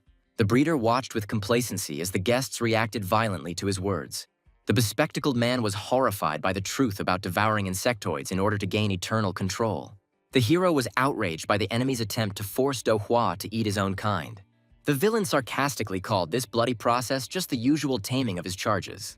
The hooded man accused the breeder of breaking the shelter's safety oath. The dark silhouette behind him gave the enemy one last chance to justify his actions. The breeder cheerfully invited guests to take a look at his secret laboratory online. With an anticipatory smile, he showed those present the horrors hidden from view. The tablet footage showed mutated children greedily tearing at meat, getting used to killing. The hero's eyes widened as he realized the scale of the madness going on in the laboratory. The young mutants greedily devoured the meat, turning into ferocious hunters. The breeder smugly showed on the screen how his charges were enjoying their meal. The bespectacled boy couldn't stand the bullying and was the first to rush into a furious fight. The shadow of a giant snake loomed over the kidnapper, promising swift retribution. The spider screamed in rage, accusing his enemies of vile and disgusting deception. Gaiyan only mockingly noted the excessive irascibility of the young fighters. A powerful burst of energy threw the guy back, stopping his desperate attack. Suddenly, Do Hua hit Spider with her tail, literally knocking the wind out of him. Tarantula's fang cracked as the enemy puppet dealt a crushing blow. The villainess watched with delight as the power of her new toy awakened. Ga-young stated that her complex restructures the insectoid's nervous system. The villain added that the puppet had gained paralyzing power and control. The report stated that the tail is the main weapon of common scorpions. However, the Emperor Scorpion relied on its gigantic size and power. Du Hua's claws could now easily pierce any strong armor. This stance turned her into a perfect and deadly biological weapon. The girl delivered a crushing blow, activating the deadly black claw mode. The spider clenched his teeth in horror, realizing the gravity of the enemy attack. The opponents collided in a lightning-fast attack, striking sparks of pure fury. The tarantula barely withstood the onslaught, horrified by the extreme strength of his former girlfriend. Ga-young boasted that this was Du Hua's true strength. The villain added that her poison would last for another 2 hours. Du Hua pounced on Tarantula in a duel with the most brutal predator. The boy desperately called out to Do Hua, asking her to come to her senses. Suddenly, Dragonfly intervened, ordering everyone to stop immediately. An invisible press pressed the guy to the floor at the enemy's humiliating command. He growled furiously, declaring that he was not going to obey like a dog. And then Dragonfly realized that he was stuck in a strong web. The breeder sarcastically admitted that he had woven this trap especially for him. The enemy ordered the guy not to twitch, finally binding him in a sticky net. The blue-haired horned man flinched from the sharp blow, barely maintaining his balance. The brunette only chuckled in response, flashing a dangerous green light. He performed a powerful somersault, furiously questioning the reasons for this madness. The hero accused the enemy of turning children into monsters and cruelly torturing them. A green flash caught the villain faster than thought, causing him to cough up blood. The stunned enemy realized that the guy had become too fast for him.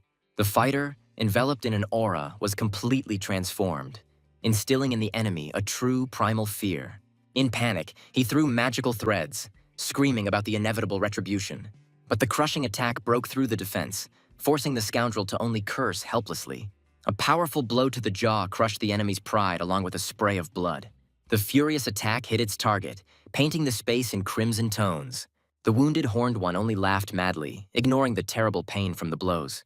He slyly clicked his earring, anticipating a new round of this bloody fun. Streams of water gushed from above.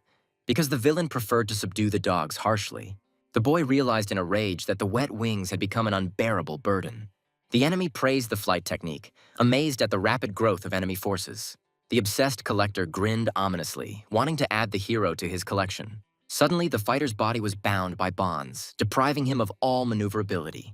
While trapped, he tried in vain to use a special spider stance, but the pet's water chain tightened tightly around the neck of the suffocating youth.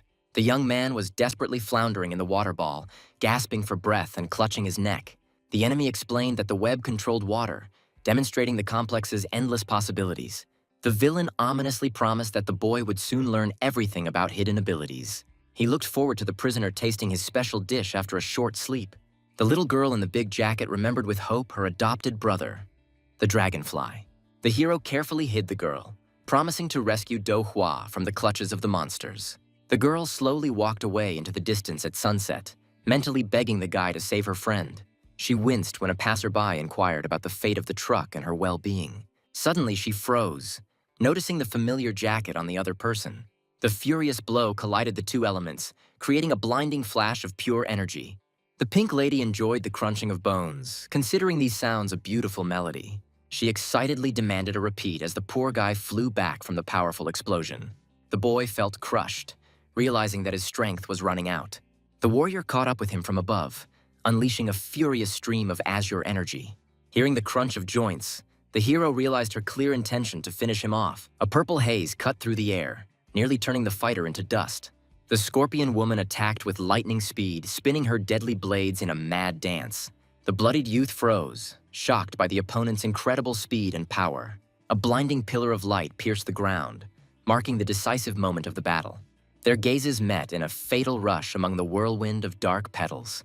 The monstrous mouth suddenly opened wide, revealing its true, terrifying power to the world.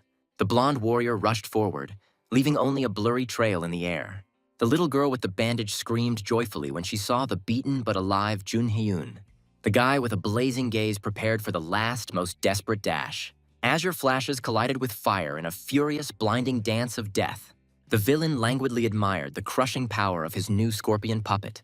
He praised the fighter's skills and decided to acquire the best example of the collection. The bloodied Jong Hyun only silently endured the ridicule, choking on his own rage. The enemy offered him to surrender, mockingly advising him not to prolong his senseless suffering. Rogach cynically stated that Do Hua would soon completely lose his human form. Bloodied Jun Hyun listened to the insane speeches about rebuilding the miserable world. Rogach painted pictures of universal equality, where everyone would become the same monster. In the new reality, only the best will survive, and the worthless people will disappear forever.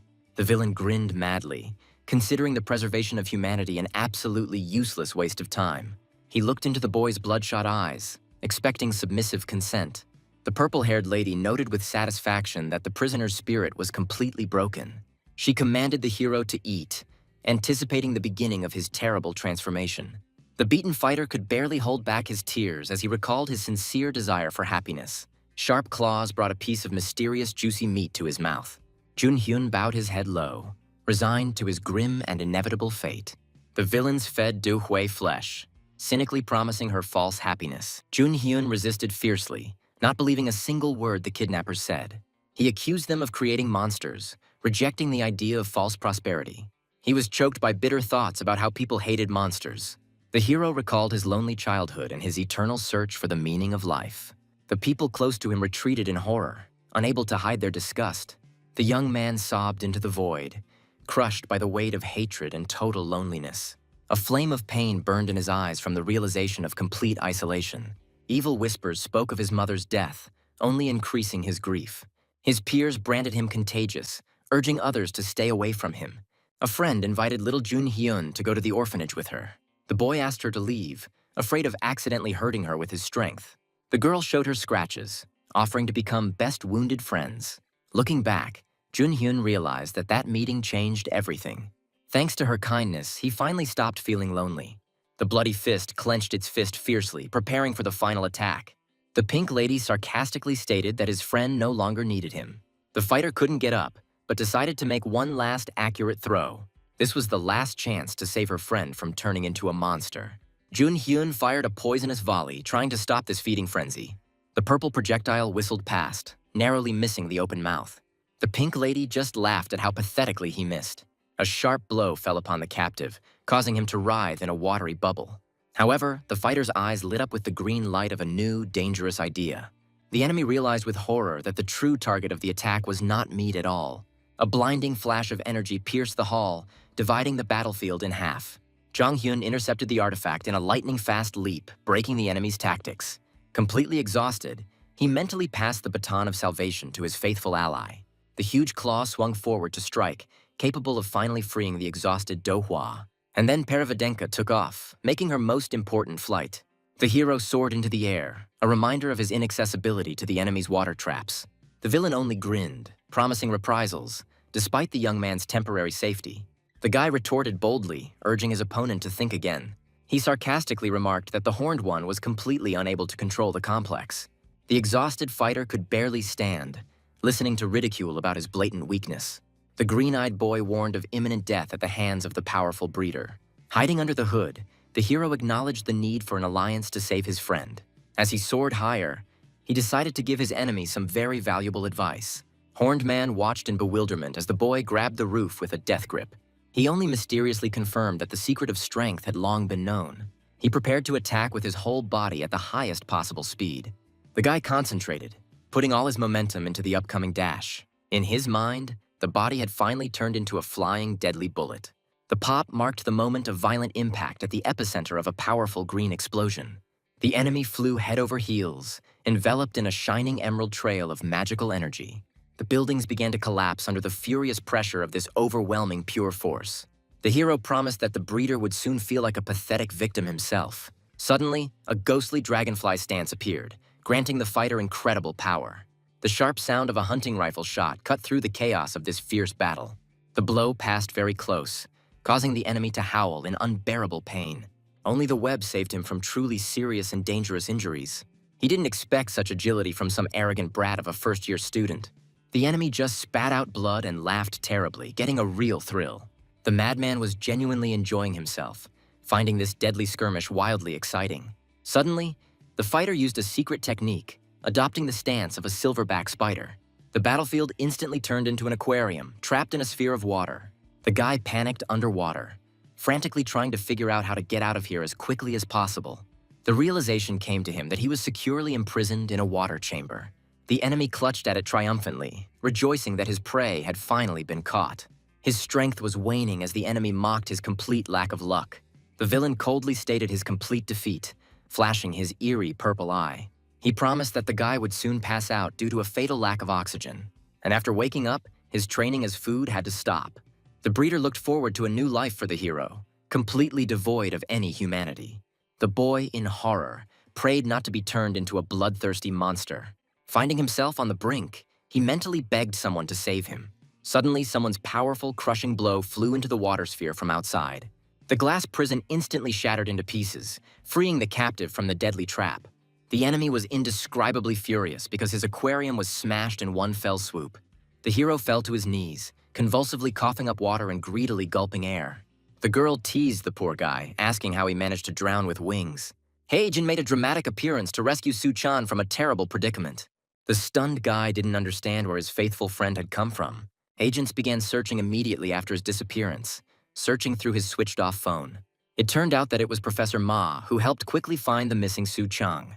And then he remembered that the security had been watching Shin Ga-yeon for a long time. The beauty behaved quietly and had no plans to go anywhere. However, she suddenly evaporated, causing the spy to freeze from the unexpected devilry. The mysterious guide informed the villainess that the breeder was already waiting for her at the meeting. The spy was confused by the sudden noise and decided to report the loss of the target. The guy found out that he was very lucky thanks to an agent who noticed him in time. Heijin reassured her friend with the news that the girl they had rescued was now safe. Suddenly, Su-chan grabbed his friend sharply, sensing a rapidly approaching mortal threat. There was a deafening explosion as the mad Do-hwa launched a frontal attack. The hero screamed in panic, demanding that Jin immediately move aside. The situation became critical, as Do Hua was pumped with neurotoxins for complete control. Shin Ga Yan chuckled venomously, calling Jin a pathetic and helpless teacher's lapdog. She recalled the incident with the praying mantis, mocking Jin's futile attempts to help. Du Hua rushed forward, mockingly wondering what they could do to counter her. Su Chang touched Du Hua's head with bitterness, whispering his apology to her. She delivered a crushing blow, aiming to end the fight in one fell swoop. Blood spurted out after the monstrous and unjustifiably brutal hit. Jin barely dodged, realizing that Do Hua was incredibly strong. Shin Ga Yan just looked coldly at the chaos unfolding before her. The villain told the fool not to interfere in the conversation while the girls were talking. The stranger mockingly asked where the guy was going so suddenly. The enemy harshly stopped the attempt to escape, declaring that the fierce battle would continue. He assumed the stance of a silverback spider, preparing to release his deadly threads. The hero turned into a puppet, whose movements were now controlled by someone else's will. The thin bond snapped with a loud crack, unable to withstand the extreme tension. Jin sympathetically asked her exhausted friend if he was okay, and then she realized that her opponents were no less powerful than hers. Meanwhile, the villainess casually mentioned the mysterious and dangerous Professor Chi in conversation. She imperiously declared the girl her prey, despising these useless, vile cockroaches. Su Chan, in desperation, ordered his friend to save Do Hua and get out. But Jin resolutely refused to leave, shocking the guy with her firm answer. With a mysterious smile, she recalled to him the old words about the lost student ID. It turned out that the girl had also prepared a surprise and did not show up alone. But in reality, the villain merely confirmed the arrival of her dangerous reinforcements. Suddenly, a powerful blow from the new fighter shattered the well-organized tactics of the cunning enemies. Hai Sung was furious to see the brazen attack on his best buddies. The villainess looked around in confusion, not understanding the reason for the commotion that had arisen around her. It turned out that Pan Hyun Ah was a master at using her special strong silk threads. The enemy was tightly bound in a cocoon, unable to even move his arms.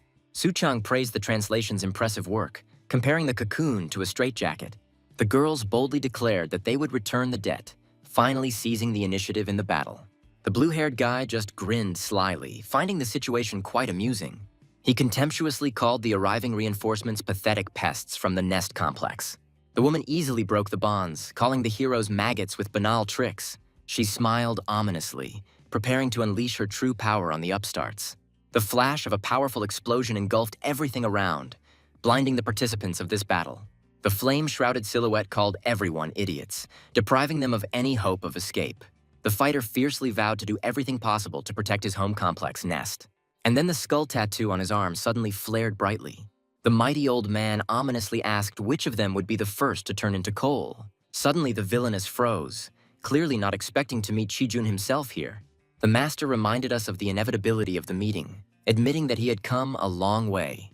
The man angrily accused his opponent of playing dangerous games with the lives of his students. But in fact, she shuddered, remembering her old scar. A huge fiery skull appeared behind the hero, promising to burn the enemy entirely. The villainess laughed, mockingly calling the great master a decrepit old fart. She bared her teeth furiously, promising to shut this annoying old man up as soon as possible and forever. The woman swiftly attacked from above, delivering a crushing blow with her powerful sting. The mysterious guy found the spectacle amusing, but decided to end the fight immediately. Suddenly, invisible fetters pulled the enraged villainess sharply back into the thick shadows. Her partner ordered her to retreat, promising to deal with all the survivors himself. The ally grabbed her firmly by the shoulder, ordering her to leave the field immediately. The enemies disappeared into thin air without a trace, inviting the heroes into their secret laboratory. The professor admired the enemy's masterful mimicry, acknowledging their high level of training. The breeder offered to part ways peacefully, finally allowing orphans and jungle juice to be taken. A flash of flame separated the opponents, heralding the beginning of a crushing and heated clash. The companion asked in surprise whether this stern old man was really the one in charge here. The bearded man announced that they had finally tracked down the mysterious leader of the dangerous gang. He angrily added that the reason was the brazen hunt for his students. The hero swore revenge as his fist glowed an ominous crimson. Ignoring the side effects, the warrior decided to unleash his maximum and destructive power. The blinding explosion confirmed his ruthless intention to blow up everything in the area. The enemy assumed a beetle bombardier stance, preparing to meet a powerful heat stroke. The old man unleashed a devastating and incredible bunker buster bomb on the enemy. The unbearable heat from this attack could be felt even at a very considerable distance. The audience was amazed by Professor Chi's explosive power, realizing his true level. The guy rushed forward, hoping that his risky plan would finally work. His eyes flashed green with fury in a moment of extreme concentration. Professor Chi froze in amazement, not expecting such a daring turn of events. A giant creature suddenly emerged from the clouds of smoke, shocking everyone. The girl grinned, glad that she almost got fried by such power. A giant centipede attacked, causing the survivors to flee in panic. A crushing blow shook the earth, leaving behind only dust and chaos. Eyewitnesses were fascinated by the size of the monster, which had grown on constant feeding. The old man decided to end the fight for the safety of his frightened students. An unknown person on a giant centipede promised to kill everyone present without exception.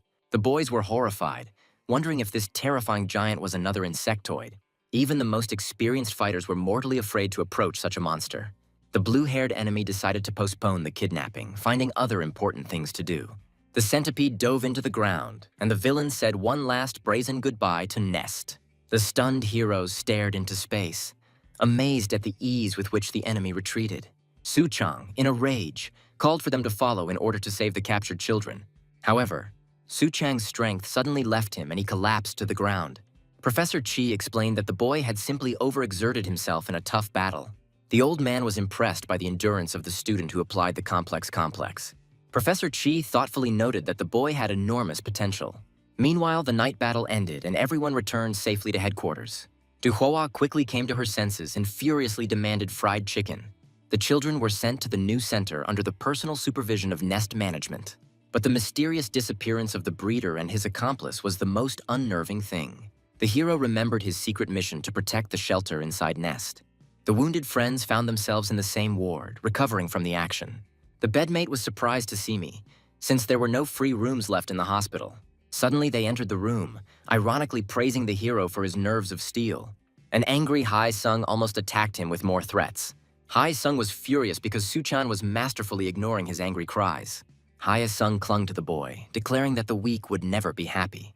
Su-chang suddenly realized what exactly made this madman hate everyone around him. The enemy glared at him, repeating his harsh truth about the weak. Su-chang acknowledged the cruelty of this world, but maintained his personal opinion. He thought calmly about happiness, believing that completely different things were most important.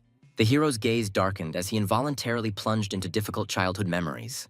In the past, a little boy desperately defended his mother from arrogant debt collectors. The angry thug swung the furniture at him, pouring out all his hatred for the children. The child courageously accepted blows and harsh insults, protecting what was most precious to him.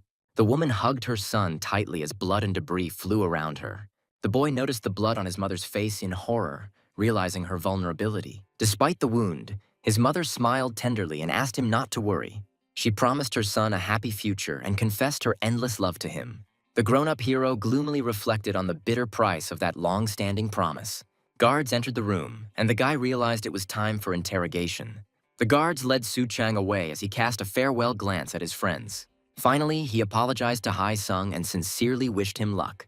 Du Hua just turned angrily to the wall, quietly calling the man who was leaving an idiot. Life in the dorm continued. Because all the friends were finally safe, Su-chang brushed his teeth, still worried about the children in the lab. He decided to study, but suddenly noticed a stranger in the room. Seeing Hee-jin, the guy asked in confusion what she was doing there. The guest explained that she had to climb through the window for an important conversation. Then she suddenly asked if he really slept with Do Hua. Su-chang instantly blushed and fell into a stupor at this question. The guy was in complete shock, not believing his own ears at what he heard. And half an hour ago, Hee-jin was horrified by the news about insectoid children. The girl considered the very thought of turning children into monsters a nightmare. She dried her hair and was angry at the madmen who were committing these abominations. Hee-jin started telling a funny story about how she once overindulged. She laughed as she recalled waking up in the same bed with Su-chan. The hairdryer fell to the floor with a crash, interrupting this unexpectedly intimate story. Hee-jin froze in an awkward position, accidentally dropping the device from her hands. Then she suddenly rushed to the window, citing a very urgent matter. Her friend called out to her, asking her to convey some important message to Su-chang. Du Hua plopped down on the pillow, deep in thought about what had happened. She vividly imagined how the guy selflessly carried her on his back. As a result, the girl decided to personally thank the savior at their next meeting. Jin took one last look and finally disappeared into the night window. Jin asked again if he really slept with Duhua. Su Chang trembled, realizing that he feared this girl more than any enemy. She cracked her fingers ominously, telling him to think carefully about his answer. The guy desperately justified himself on his knees, trying to save his life from anger. Jin blushed deeply, realizing the absurdity of her furious and groundless claims. Su Chang swore that he had never even held a girl's hand before. But the guest immediately accused him of lying, recalling one personal moment. The memory reminded her of the crying boy tightly squeezing her little hand. In addition, it turned out that they also hugged each other tightly that day. Jin was completely at a loss as she remembered those tender hugs from her past. Su Chang made a ridiculous excuse, claiming that he had lost his memory due to terrible excitement. He suddenly thanked Jin, which left the girl completely stunned. The guy reminded her how she heroically covered him with her body in that warehouse. And he honestly admitted that without her intervention, he definitely would not have survived. Su Chang seriously thought about how best to thank his fighting friend. Suddenly, Jin moved closer, causing the hero to shrug his shoulders in embarrassment. She whispered confidently into his face that he would definitely find a way. The next day, the sun shone brightly on the headquarters, heralding great changes. The administration gathered to discuss the dean's harsh verdict after that horrific massacre. As a result, Nest officially announced the start of a total hunt for the Breeder Gang. A serious man in a suit officially announced preparations for war. The bearded man learned that a young man had leaked valuable information to them. Lee Jun-hyun, with a broken arm, waited dejectedly for the interrogation to end. The team studied the video footage of the guy whom the breeder turned away from. On the screen, the young man remained silent, not wanting to reveal the name of his organization. The goal of the mad insectoids was the complete collapse of the old social order. The sinister Holy Angel Asylum served as a factory for creating monsters. The red-haired woman knew about a secret laboratory hidden from everyone. Whole hordes of creatures trained to kill languished in bloody dungeons. The men decided to use the lead to cover the enemy's main base, the enemy's laboratories hidden on the boring black island among the rare tourists. The bearded man prepared to check the island by sending his best graduates there. They decided to send the winners of the upcoming freshman tournament on a dangerous mission. The bearded man was furious and didn't understand why they were sending the newcomers to be eaten by the bugs. The dean decided to give the newcomers a chance to be tempered in a real, tough fight. The red-haired beauty stated that there was no need to keep students in hothouse conditions any longer. The old man reminded the council in an icy tone about Shinga Yeon's tragic passing. The board decided that student safety was not a priority and it was time to grow up. The girl in red screamed at how spicy the dish was. The guy wondered if spicy food was a good idea for a thank you. The girl enjoyed a long-awaited trip to a cafe and a huge portion of creamy tteokbokki. The campus was bustling with life, and the peaceful insectoids were enjoying simple pleasures to the fullest. In passing, she asked where their mutual friend Hai-song had disappeared to yesterday. Su Chang recalled that the boy was sent home for a week to visit his parents. Suddenly, the idyll in the cafe was broken by the appearance of curious spectators outside the window. The couple shuddered when old acquaintances unceremoniously teased them about a secret date. Jong Da-woong and Pan Hyun-ah from the entomology department appeared at the door. The friends continued to joke around until one of them sheepishly asked them to stop. Bang Hyun-ah excitedly suggested that everyone apply to the Nest Lab together. She firmly grabbed Su Chang's hand, beckoning him into the research center. Nest had a special department that created cool gear for students and agents. Students were given the opportunity to order equipment tailored to their unique abilities. Su Chang realized the need for serious preparation for the upcoming battle. The guys entered the technical development department, where they were politely greeted by an employee. Su Chang and his companion stood frozen in amazement at the power of the local equipment. The confused guy admitted that he hadn't even chosen a new suit for himself. The girlfriends defiantly announced their desire to obtain a weapon and surpass everyone. They remembered their weakness in the forest and did not want to fall behind any longer. Pan Hyun-ah is determined to become stronger in order to survive in the academy. Professor Chi warned that without strength, they would not survive to graduation. Su Chang swallowed nervously, feeling as if his secret thoughts were literally being read. He was determined to become stronger so that he could have at least one chance. Approaching the reception desk, the guy announced that he had finally made up his mind. His companion was amazed at his sudden confidence after a recent heavy defeat. Thoughts of losing to the breeder and the dead children still tormented him. The girl remembered her attempts to cheer up her friend and realized that she had worried for nothing. She smiled tenderly, making sure that the guy was indeed okay. Someone skeptically spun the device, calling the upcoming tournament complete nonsense. The academy wondered why the dean had made such a fuss out of ordinary courses. The bearded old man coldly retorted that the talent of the newcomers was irrelevant. The old man philosophized that survival is not determined solely by ability. Su-chang brazenly demanded that the technicians make him cool, protective glasses. The heroes descended into the creepy basement of the nursery with strange green terrariums. A random witness with a tablet decided it was best not to get involved. The blue-haired man deftly wrapped the wild girl in a cocoon of sticky web. He justified his harsh methods as self-defense while the lab technician was in shock. The girl treacherously promised to discuss everything peacefully, waiting for freedom from the shackles. But as soon as the guy untied it, it instantly pierced his forehead. The wounded guy barely contained his rage, not wanting to open her skull right away. This mad predator finally threatened to turn him into a cold corpse. The guy made fun of her attack and faked an apology for the upset.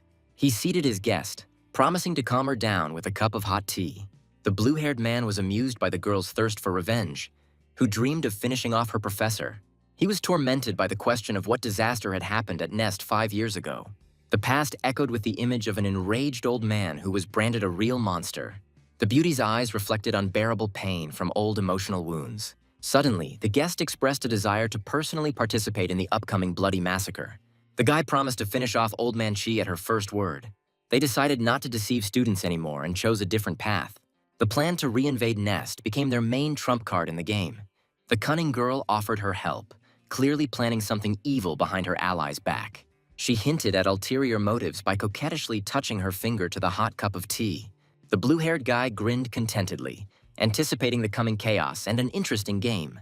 Professor Chi officially introduced the mysterious Black Island to the students on screen. The old man explained that the base of the dangerous nursery was hidden on this island. Su-chang became thoughtful when he first heard the true name of this crazy enemy group.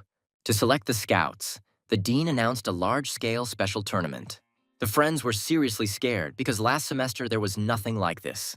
Chi sternly warned that only the best would survive in enemy territory. The students immediately perked up when they learned about the generous bonus points for the dangerous expedition. Su-chan sat there gloomy as Du-hua tried to figure out the reason.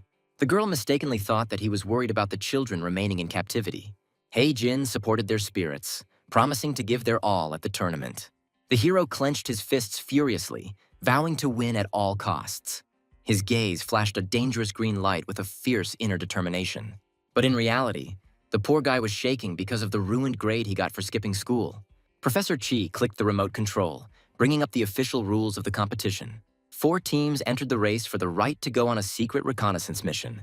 Students were forbidden from injuring each other and were only allowed to use combat weapons. The daring girl was bloodthirstily anticipating how she would finally smear all her rivals against the wall. The professor explained that the tournament was merely a rigorous selection process for future intelligence. Each team received a base and a flag that had to be defended. Those who managed to capture and hold the enemy's flag were recognized as the winners. The enemy's location remained a secret until someone captured the first prisoner. The students realized that the tournament completely simulated the conditions of a real battle on the island. Chai emphasized that the strongest and most cohesive team will be selected based on the results. The first round was declared open, calling for groups A and B to compete. The heroes moved into position, and Su-chang carried a heavy black case. Those around him immediately guessed that the guy had gotten himself some powerful Nest equipment. The impudent man in the cap was bloodthirstily anticipating the show from Cheon-do-hwa's team. In Group A, a weak link immediately became apparent due to constant squabbles. The gray-bearded giant officially announced the start of the first round of the special tournament. Da-woong and Hyuna from Group B immediately rushed into the thicket. The boss watched in surprise as the girls boldly rushed straight towards the enemies. Meanwhile, other participants decided to simply passively guard their flag. Suddenly, the running friends heard a suspicious and very loud rustling sound in the bushes. The organizer slyly noted that capturing opponents is the most winning tactic. Suddenly, aggressive opponents began to ambush the girls from above. A black-haired fighter in a university uniform quickly charged forward. The attacker only apologized ironically, taking the heroines by surprise with his sudden appearance. Da-eun grinned slyly, anticipating the start of her crushing counterattack. A powerful purple explosion shook the ground, causing the opponents to recoil in horror. The enemies barely managed to dodge, wondering what the hell had just happened. Da-eun swung her steel mace furiously, determined to kick some serious ass. The opponent arrogantly considered the heavy weapon too slow to hit accurately. She maneuvered deftly through the air, confident in her elusive speed. Suddenly, Hyuna used a silk thread, intending to instantly immobilize the target. A pink glow bound the opponent, cutting off her spectacular and fast flight. The trapped girl realized that she was tightly bound and would not be able to escape. And then the heavy mace fell with a deafening roar on the helpless victim. The rival sarcastically asked whether the girls had not expected his appearance at all. He acknowledged their combat experience, but still craved a quick victory. Da Wung and Hyuna boldly replied that they would easily deal with them. The boss noted that their teamwork had been perfectly honed since last year. The red-haired fighter anticipated that this match would definitely be truly interesting. The mysterious first-year combat training students are ready to show what newcomers are really capable of. Da-un immediately attacked from above, determined to immediately determine who would be the best in the fight. She put all her fury into a crushing vertical strike with her heavy mace. The earth shook from a powerful explosion, and the enemies were almost swept away by the wave. The boy was horrified by the power of the iron mace, not believing that such bugs existed. Spider Bolas spun a deadly thread with a sticky ball for hunting.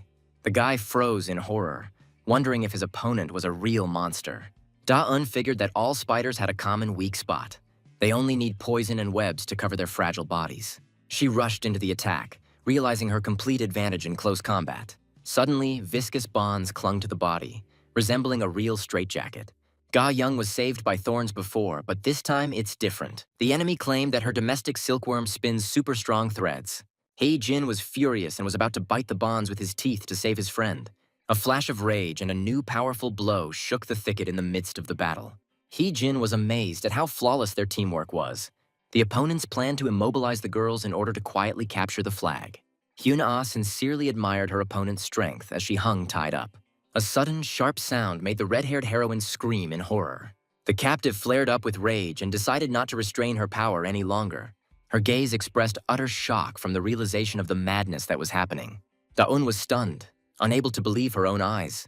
And then the guy realized how seriously they were in trouble. The captive quickly freed herself, causing her opponents to scream in genuine fear. She mentioned the laboratory ominously, her aura dark and frightening. She acquired a formidable weapon based on the spikes of ordinary cockroach legs. Just one furious blow with a crunching sound smashed the enemy equipment into pieces. The heavy mace shattered into pieces after an incredibly powerful collision. The black-studded brass knuckles became her new deadly tool. Da-un was dumbfounded, not understanding how her weapon was destroyed so easily. She demanded thread, but Hyuna couldn't weave that quickly. Suchang moved closer after hearing the order to act immediately. Once in the air, he suddenly remembered that he didn't have the necessary glasses. Then suddenly he realized exactly what maneuver would bring them success. The guy rushed forward at top speed, following a new daring plan. Da-un rushed into the attack, afraid of injuring her opponent but wanting to win. The observer was seriously afraid that the guy might accidentally kill his opponent. A powerful blank shot rang out, imitating the devastating attack of a hunting rifle. A correctly applied complex instantly knocked the green-haired warrior off her feet. Suchang loomed over his victim, wanting to effectively intimidate the remaining enemies. Da-un was officially eliminated from the game, finding herself in steel handcuffs. The hall watched the capture in amazement, discussing the presence of special equipment in the headman's possession. The boss appreciated the dragonfly's maneuver, noting, however, the uncertain control of its crazy speed. The guy was worried that he had gone too far while the captive trembled with horror.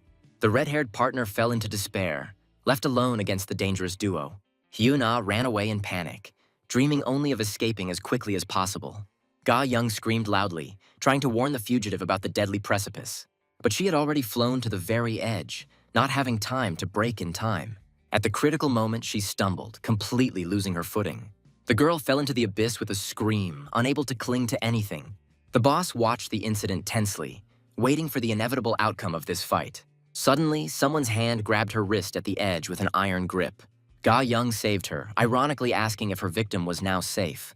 Hyuna thanked Hei Jin while in a state of complete and deep shock. Suddenly, I realized that I had fallen for the enemy's pre-prepared bait. The boy and girl froze, watching the powerful explosion at the very edge of the cliff. It turns out that Hei Jin secretly returned all of the team's lost passes. Suddenly, the caring headman was handcuffed as it was a clever trap. The friends apologized, admitting that they too desperately needed Cinderella. Park Hei Jin has been officially eliminated, and Group A's base has been completely declassified. The heroines fell into a stupor, finding themselves walled up in a soft cocoon. The fighter breathed a sigh of relief when he saw that his opponents were doing well. The boss confirmed the score was tied and prepared for the start of a new stage. Meanwhile, Group B's defenders had vanished, leaving their flag vulnerable. Suchang checked his smartphone and rushed to capture the enemy flag. Suchan flinched when he heard Hai Sung's worried voice in his earpiece. The partner was breathing heavily and reported that they had made a disgraceful mess. Enemy thugs were already in full swing at Group A's captured base. The guy realized that Hee Jin had dropped out just a couple of minutes ago. It became clear that the enemy had abandoned their flag for a swift assault. The red-haired fighter tried with all his might to stop them, but lost. He clenched his teeth angrily, realizing the full bitterness of his sudden defeat. The huge opponent was jubilant, anticipating their final and shameful defeat. Suchang turned around abruptly, determined to change the course of this match immediately. In the dense thickets, he finally discovered that very glowing case. He desperately reached out his hand, feeling that the time had not yet come. Suchang slammed the glowing case shut in anger, praying not now. There was a sharp click, and the mysterious weapon was locked again. The companion sternly reminded him that he should only open it in extreme cases. The guy asked in despair if their loss hadn't already happened. The girl turned around and confidently declared that they had not lost yet. She grumbled discontentedly that she had only wasted her time on this detour. The soldier on the ground was angry because he still hadn't found the enemy base. The blonde beast led the bears, boasting of a powerful addition to their ranks. The huge beetle froze in complete shock from such a brazen turn. The girl pointed her finger defiantly, demanding that the strangers immediately introduce themselves. The huge bear came down with a crushing blow, shaking the entire forest around. A powerful wave of energy literally tore apart everything in its path. The rhinoceros beetle ominously warned that it could accidentally swat any opponent. The boy panicked and shouted at Do Hua to take care of herself quickly. Suddenly, a winged creature swooped down from above, catching the heroine off guard. Du Hua naively thought about snow, looking at the strange flakes in the air. Huang Ri Da introduced herself and explained that her scales were deadly toxic. The villain savored the moment, describing the coming pain from a terrible allergy. But Do Hua only grinned cheekily, asking again about the vaunted toxicity. Huang Ri Da swooped down, ordering her rival to quickly draw up a will. The villainess was amazed at the poison's ineffectiveness as the rhinoceros beetle prepared to engage in battle. Du Hua collided head-on with the armored giant, sparks flying. The powerful enemy roared in rage, not expecting such fierce resistance. The heroine landed hard, and the ground beneath her feet literally began to crack. The fluttering Huang Ri Da urged her partner to immediately crush the impudent girl. The huge rhinoceros beetle unleashed a crushing blow on Do Hua with all its might. The witness of the fight froze because no one could have imagined such a crazy ending.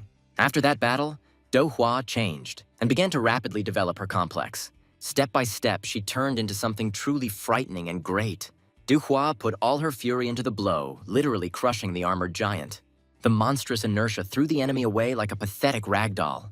Rida realized in horror that the girl had surpassed the power of the beetle itself. The heroine hovered in the sky, resembling a predatory scorpion before the final deadly attack. The villainess's gaze filled with sticky fear in the face of her complete defeat. Du Hua delivered a sharp blow, leaving a bright azure trail in the air. The fallen giant trembled, unable to withstand the crushing stance of the imperial scorpion. She mockingly reminded him of the different leagues, boasting about the power of her new gauntlets. Meanwhile, the red-haired ally rushed to save the flag, trying to turn the tide of the game. But the first round of the tournament immediately stunned her with a sudden magical attack. Group A triumphantly won, raising their coveted green flag high. The audience voted Cheon Do Hua as the beast and the top favorite. The gray-bearded master was amazed at the girl's independent mastery of such a powerful complex. Combat experience in the kennel helped this couple surprise everyone present. The brunette in the cap noted that their victory literally hung by a thread. The girls from Group D doubted their chances against tough competitors. The confident fighter only chuckled cheekily, urging them not to even doubt them. Su Chang was tensely searching for a way out while his partners continued to argue. The boy clutched the ball in anger, remembering the old accusations of a shameful loss. He was tormented by the realization that he had once personally ruined his chance to win the championship. Bitter memories of being kicked off the football team surfaced. The insults about the useless cretin still echoed in my heart with pain. Suddenly, someone's hand unceremoniously landed on the shoulder of the guy lost in thought. A friend reminded Hai Sung that it would soon be their turn to go out. It turned out that Group D had already finished the fight and was celebrating its victory. The rivals finished off each other so quickly that no one noticed their complexes. The losing girl was carried away on a gurney, proving the frightening power of the favorites. The boys were horrified to wonder what cruelty the victors had shown to cause such injuries. The creepy Yu Chang Hong walked up to them with a swagger and greeted the team. The opponent mockingly suggested that Group A should go easier on them. Yu Cheng-hong seriously reminded them of the brutal massacre of the former fighters. He brazenly touched Cheon-do-hwa, urging his opponents to play softly. The enemy's face was distorted by a frightening grimace, foreshadowing ill for the heroes. The villain quipped that one of them would definitely fail the entire mission. Rage boiled in Hai-sung's eyes after these vile hints. Against the clear sky, the red flag rose, ushering in the grand finale. The referee announced the start of the decisive round between Groups A and D. The legendary four stood frozen under their banner, awaiting the battle. Du Hua ordered to split up and work together for a common victory. She ordered Hyeseong to hold the perimeter of the main base at all costs. Du Hua focused with utmost concentration before facing the most difficult test of her life. The gray-bearded master officially opened the final round of this crazy tournament. The old man's eyes suddenly flashed with rage at the insolence he saw in the arena. Cheon-do-hwa suddenly grabbed the guy by the chest, completely stunning him. She provocatively demanded a kiss, causing Suchan to fall into a stupor. Chang-hong smugly boasted to his partner about his cunning and secretive technique. The scoundrel discreetly left a portion of toxic powder directly on the skin of his opponent. The villain anticipated triumph, because the poison had already begun its dark work. Spotted lanternfly Song Ha-na arrogantly predicted the complete defeat of Group A. Information has emerged about cantharidin, which is contained in the bodies of these dangerous creatures. Suchang was taken aback when he learned about the terrible side effects of cantharidin. Du Hua abruptly unfastened the zipper, gasping from the sudden rush of heat. She languidly admitted that the aphrodisiac began to mercilessly burn her from the inside. Suchang begged in horror, asking her to stop this immediately. His pupils narrowed from overwhelming tension and wild shame. The crazy girl continued to undress, completely ignoring her partner's desperate cries. The witnesses in the room were stunned by such a shocking spectacle. The master realized Song Ha-na's dirty trick, but he couldn't catch her. The villain was jubilant, because her insidious plan worked perfectly on the girls. Du Hua pinned the boy to the ground, ordering him to simply submit to his fate. Suchang tried to bring He-jin back to his senses, realizing his failure. The final round of this grand and extremely fateful tournament has begun. The tension was running high as the battle in the dark forest finally began. The boys tied up their distraught partners, cursing the dirty and vile setup. The team had noticeably thinned out, and Suchang was frantically changing tactics. Hai-sung ordered his friend to guard the flag, wanting to finally prove himself. Suddenly, he firmly decided to take a completely different path. The fighter rushed forward, promising to change the ending of this story. Suchang shouted after him in shock, amazed by his brazen recklessness. Hai-sung bared his teeth fiercely, anticipating the upcoming fight with the insidious opponent. A few days ago, Hai-sung finally returned home to his joyful mother. The son hid the truth about the dangers, pretending that he was simply studying diligently.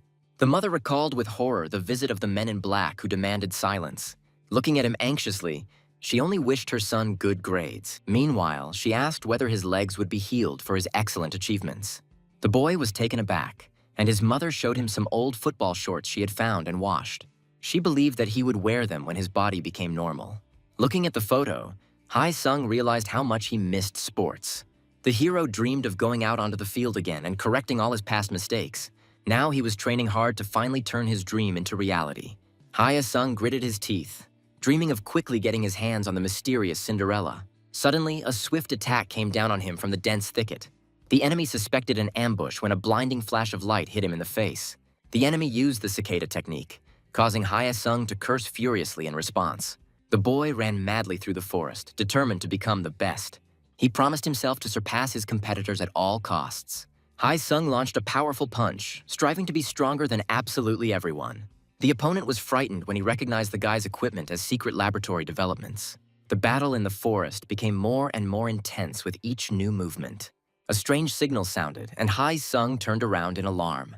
Hai-sung snapped the handcuffs shut, reminding his opponent of his serious intentions. He defeated Gu Mo-jin, finally discovering the location of the enemy base. The guy looked at the map and told his enemies to wait for his arrival. Hai-sung stormed into the area, wanting to take this round for himself. The hero frantically searched for the flag, not understanding where the entire base had gone. The surrounding emptiness seemed to him extremely strange and suspicious for a camp.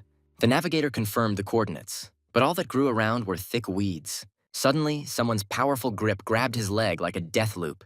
Hai-sung was stunned into silence, unable to process the swift attack from below. A thunderous explosion threw the boy into the sky, interrupting his search for the flag. The enemy brazenly grabbed the hero, mocking his outrageous self-esteem. Hyasung was harshly driven into the ground, called useless ballast for the team. The enemy grinned predatorily while the hero, in shock, tried to comprehend what was happening. Hyasung suddenly realized that the enemies had been cleverly hiding underground all this time. A girl in a helmet flew out of the rift, unleashing a furious attack on him. It turned out that her combat complex was a mole cricket, whose paws were ideally designed for digging the ground. Jung Yunji boldly confirmed that hiding the base was as easy as pie. She explained that the underground lair was the best way to protect the coveted flag. Hyasung spat out dust, deeply impressed by the simplicity of their plan. Yunji declared that the hero's team was trapped and doomed to defeat. The enemy struck furiously, screaming that it was all Hyasung's fault. The hero listened to the taunts about his uselessness, clenching his jaws in anger. He rushed into the attack, ordering the impudent fellow to finally shut his mouth. The enemy rejoiced, because the guy thoughtlessly rushed straight into his trap.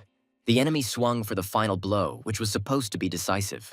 The light suddenly disappeared, leaving the disoriented hero in a frightening darkness. The boy screamed hysterically as blood suddenly spurted from his eyes. The audience in the hall shuddered at the nightmarish spectacle on the big screen. While the professor was indignant, the culprit meanly justified himself by saying that he had miscalculated his strength. The scoundrel grinned mockingly, hiding behind a false concern for Hyasung's health. The old professor sternly doubted that the terrible injuries inflicted on the hero were accidental. The sadist stomped demonstratively next to him, causing the blinded Hyasung to shudder in horror. The impudent fellow mockingly remarked that the guy turned out not to be so cool after all. He laughed as he recalled the previous victim, sobbing in the pitch darkness. The torturer cynically declared that absolutely any means were good for the sake of the long-awaited victory. Remembering the cruel law of the jungle, he decided to finish off his defenseless enemy. The clanking of handcuffs was heard as the sadist haughtily praised the hero for trying. Suddenly, a threat emerged from the blinding light, causing the scoundrel to freeze in shock. Hyasung lunged forward, cutting through the air with a furious burst of green energy. The shocked enemy recoiled, not understanding what the hell had just happened. The scoundrel in the cap was taken aback by the incredibly fast attack of the new opponent. The mysterious hero grabbed the handcuffs from the villain at breakneck speed. The guy in green glasses apologized to Hyasung for the delay. He used the Dragon Eye technique, preparing for a crushing blow. The plot rolled back, showing a strategic map of the group's movements. An ally received a message that Hyasung had successfully found the enemy base. Seeing his friends unconscious, he realized the seriousness of the situation. The hero firmly decided not to leave his friend alone in trouble. The guy put on a mask and prepared to storm the enemy positions. A flash of emerald light marked the activation of his true combat power. The guy was stunned by the coolness of his new eyes, enhanced by powerful lenses. In the morning, at the laboratory, he was officially presented with the equipment and permission to use it. The hexagonal grid in the glasses pushed the potential of his faceted vision to its limits. The employee slyly asked him to guess the purpose of the mysterious regulator on the frame. Having learned about the side effect in the form of terrible nausea, the hero was quite shocked. The gray-bearded professor shouted Suchang's name in a rage, interrupting the lecture.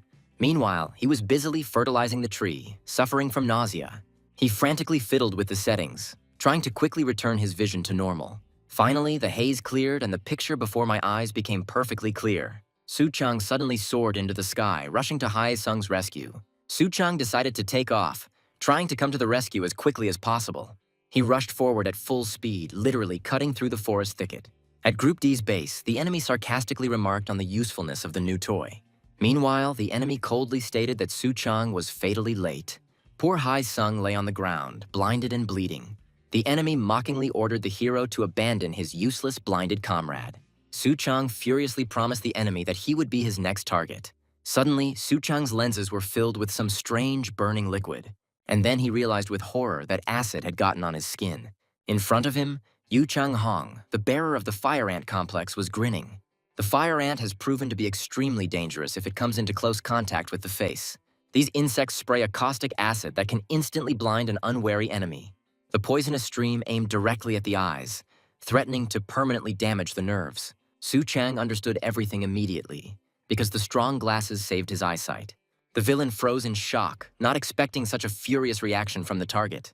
The hero counterattacked with lightning speed, calling the enemy's speed shamefully slow like that of a snail. The battered ant cursed, amazed by the guy's incredible speed and power. But even while bleeding, the scoundrel only grinned, not caring about the wounds he had received. Su-chang commanded imperiously to close the passage, wanting to end this fight as quickly as possible. He loomed over his opponent, sternly ordering him not to even make a move anymore. Outside, the ally was blocking the exit from the cave with rocks, cutting off any escape routes. The hero thought that the daytime dragonfly would have a very hard time in complete darkness. There was impenetrable darkness all around, in which he could see absolutely nothing. The boy naively hoped that his enemies were also blinded in this thick darkness. Suddenly, a ferocious enemy emerged from the shadows, delivering a swift and powerful blow. The villain grinned terribly, because ants underground see everything just perfectly. The enemy rained blows upon him, mocking the dragonfly's inability to navigate in the dark. The hero pushed off sharply from the ground, deciding to immediately take off and break the distance. Suddenly, a girl emerged from under his feet and grabbed his ankles tightly. He froze in shock, realizing that enemies were waiting for him even underground. His cool glasses suddenly became covered in slime, becoming a completely useless accessory. In this viscous darkness, any devices finally lost their former effectiveness. The audience in the hall became restless, wondering if Su-chan had lost because of the darkness. The stern veteran discussed the inevitability of a clash with the most unfavorable combat conditions. He understood that now the fate of the battle would be determined only by the hero's inner fortitude. The most important thing turned out to be the ability to quickly adapt and survive in an absolutely hopeless situation. The grinning enemy shook his handcuffs, thinking that the headman was already finished. Su-chang cursed, realizing his complete helplessness in conditions of zero visibility. But then his gaze flashed decisively. It was time for the last resort. The hero prepared to use his special attack, promising to give his enemies a real nightmare. Su-chang remembered asking for regular glasses but getting a super gadget. A special regulator limited the dangerous potential of this advanced device. Removing the restrictions gave an advantage, but made the hero feel sick. The guy took a risk and instantly sped up in the darkness. The astonished enemy lost him when the hero suddenly disappeared. Enhanced facet vision allowed Su-chang to deliver a precise strike. The girl in the helmet screamed in fear from the unexpected and powerful attack. The hunt began, and now he could see his enemies much more clearly. The villain froze in shock, not understanding the reason for the sudden transformation. The little girl cried, wondering how the blind boy had managed to track them down. Su-chang hit his enemy hard, causing him to howl in pain. It turns out that dragonflies are great hunters even in the deep twilight. Special whites in their eyes allow them to see in pitch darkness. The glasses' enhanced vision gave the boy a huge advantage in the cave. Su-chang received the powers of an insect, although he felt very sick. The poor enemy, in horror, asked him to stop, not believing his eyes. Through hundreds of facets, the hero saw every movement of his opponents. While the audience was bored in the darkness, real horror began inside the cave. The cobblestone at the entrance to the cave shattered into pieces with a wild roar. A blinding column of light pierced the sky, marking the hero's spectacular entrance. The moth girl froze in shock as a bright light cut through the cave. The audience in the hall was literally speechless at the spectacle they saw. The old man noted with satisfaction that the special glasses had worked as they should. Su-chang finally saw the light and put all his strength into a crushing blow. The enemy shot out of the cave like a bullet, soaring high into the blue sky. Yu Chang-hoon has officially dropped out of the race, suffering a complete defeat. The team panicked and shouted at Yoonji to immediately defend their flag. The little girl almost touched the target, but suddenly realized her powerlessness. Su-chang instantly caught up with her, crushing her defense with one precise move. Then the moth took out a poison gun, deciding to use her last chance. Moth fired a special tranquilizer designed specifically to suppress such parasites. The deadly dart whistled through the air, heading straight for Su-chang. The hero reacted with lightning speed and blocked the flying projectile with one precise movement. The girl was stunned with shock, not believing her eyes at that moment. A bright flash lit up the battlefield after the clash of their devastating forces. Another powerful blow finally knocked the opponent out of this tense tournament. The stern master chuckled contentedly, realizing that the outcome of the battle was already predetermined. The purple flag was proudly raised above the stadium, marking the final of this round. Su-chang triumphantly raised the Group A banner, hovering high above the ground. The spectators watched in admiration as the hero single-handedly and effectively dispatched 3 people. Su-chang breathed heavily, feeling his unique vision gradually fading. The fallen fighter lay helplessly on the ground amid the oppressive silence of the cave. Yu Chang-hoon covered his face in despair, drowning in his own shame. The hero remembered how in the past he had already become a laughingstock for the entire team. The bitterness of defeat paralyzed him, forcing him to relive the moments of old humiliation. The dense darkness around him seemed to him the best shelter from the outside world. Suddenly, Professor Yu leaned towards him and commanded him to open his eyes. Doctors confirmed the success, but warned of side effects and hospitalization. The guy was genuinely surprised to hear the good news about the team's triumphant victory. The woman admired how Su-chang single-handedly defeated 3 enemies. Hae-sung was amazed that Su-chan pulled off this fight single-handedly. Su-chang extended his hand to the newcomer who had just started his studies. He helped his comrade to stand up, while the latter was genuinely surprised by his strength. The defeated fighter gritted his teeth in resentment and his obvious impotence. The professor looked intently at the student, maintaining a heavy silence. The old man dryly ordered Hae-sung to immediately go back to the classroom. He sternly reminded the student who was really giving the grades here. The boy's face burned with shame under the stern gaze of his mentor. The professor realized that the boy had gained a lot of experience in this battle. The teacher acknowledged the student's right to make mistakes and differences in talent. The mentor sternly stated that the boy's main problem was the lack of real attempts. The student was stunned when the old man announced the end of today's lesson. The professor announced Team A's victory and departure to Black Island. He ordered the fighter to get some treatment and carefully consider every word he said. In the dead of night, a sudden cry of extreme astonishment was heard in the academy building. Hei-jin remembered in horror how she undressed and attacked her friend. Su-chang reassured his friend, attributing her strange behavior to a poisonous toxin. The friends at the table cheerfully teased the embarrassed headmistress for her sudden ardor.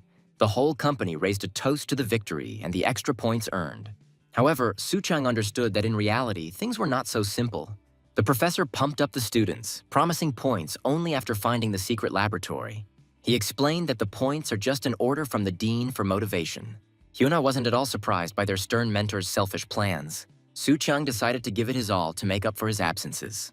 The guys discussed disguising themselves as tourists for a future mission on the island. A friend suddenly showed everyone a homemade costume made from unique fabric. She explained that the material retains all the protective properties of the laboratory's developments. The craftswoman offered to sew cool equipment for the entire team for free. Hei-jin forbade the guy from peeking while the girls were recording their measurements. The friends exchanged sly glances, clearly planning something funny and crazy. A few days later, the group finally docked at the pier of the mysterious Black Island. The boys landed on the shore, officially confirming their arrival at this place. The students set out to find secret laboratories hidden within the local nursery. The curator reminded that the group's safety is more important than any goal, even the most high-priority one. Assistant Chu Hyun-bin decided to personally oversee the progress of this mission. The heroes pledged to conceal their identities so that the island's residents would not recognize the nest students. Hyun-bin tried on a Hawaiian shirt, but he didn't look like a typical vacationing tourist. One of the guys became nervous, afraid that an important mission would turn into a boring excursion. The red-haired boy thought painfully about the professor's offensive words about his inaction. However, he quickly cast aside his doubts, focusing on getting the Cinderella he desired. He was hungry for points and was determined to outshine all other competitors. The guy presumptuously promised to be the first to find the entrance to the secret laboratory. The boys suddenly became wary, sensing that something was wrong on the way to their goal. The team reached the hostel, which became their temporary shelter on the island. They were given packages containing the equipment necessary to successfully complete the mission. The group gathered inside, preparing to try on the new gear they had been given. The student was surprised to learn that the clothes were prepared by Pan Hyun-ah herself. The guy remembered the craftswoman, who was clearly not used to limiting herself to just jackets. The curator ordered to change clothes before a detailed discussion of the strategy of the future operation. The young man was stunned as he looked at the extremely specific shorts for the task. The girls were stunned to find that instead of special equipment, the bags contained only tiny swimsuits. The heroes finally arrived at the sun-drenched beach of the mysterious Black Island. Hyun-bin confidently announced to his companions that they had reached the right place. The lively Hee-jin urged her friend on, praising her new beach look. Hyun-bin was stunned by Hyuna's appearance in a swimsuit. The poor fellow blushed to the roots of his hair, silently promising himself that he would definitely answer for this. Meanwhile, Hee-jin grumbled about the rubber ring that was hiding her tail. Suddenly, her attention was drawn to a lonely, muscular guy at the very edge of the water. The red-haired stranger with a powerful torso stood confidently on the sand, attracting attention. The girl stared at the athlete until he rudely asked the reason for the surveillance. The Hawaiian-clad companion suddenly began to doubt the necessity of swimsuits for their mission. Hyun-bin confirmed that swimsuits are not for swimming at all. The companion reminded me about patrols and the huge risk of the plan being revealed. The enemies will immediately close down the laboratory if they smell even the slightest hint of something suspicious. The group had to pretend to be tourists in order to completely blend in with their surroundings. The beach remained the only place where one could successfully get lost. Soon the boys were frolicking in the water, forgetting about their serious mission. Even burying themselves in the sand became part of their perfect camouflage.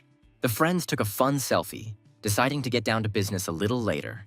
An exhausted Hyunbin pounced on dinner after a stormy water session. While eating, the boys were surprised by the complete absence of young people on this island. The island's deserted location was ideal for camouflaging a secret facility. Suddenly, Suchang noticed something flashing brightly in the distance. His companion immediately became alarmed, noticing his sudden change in mood.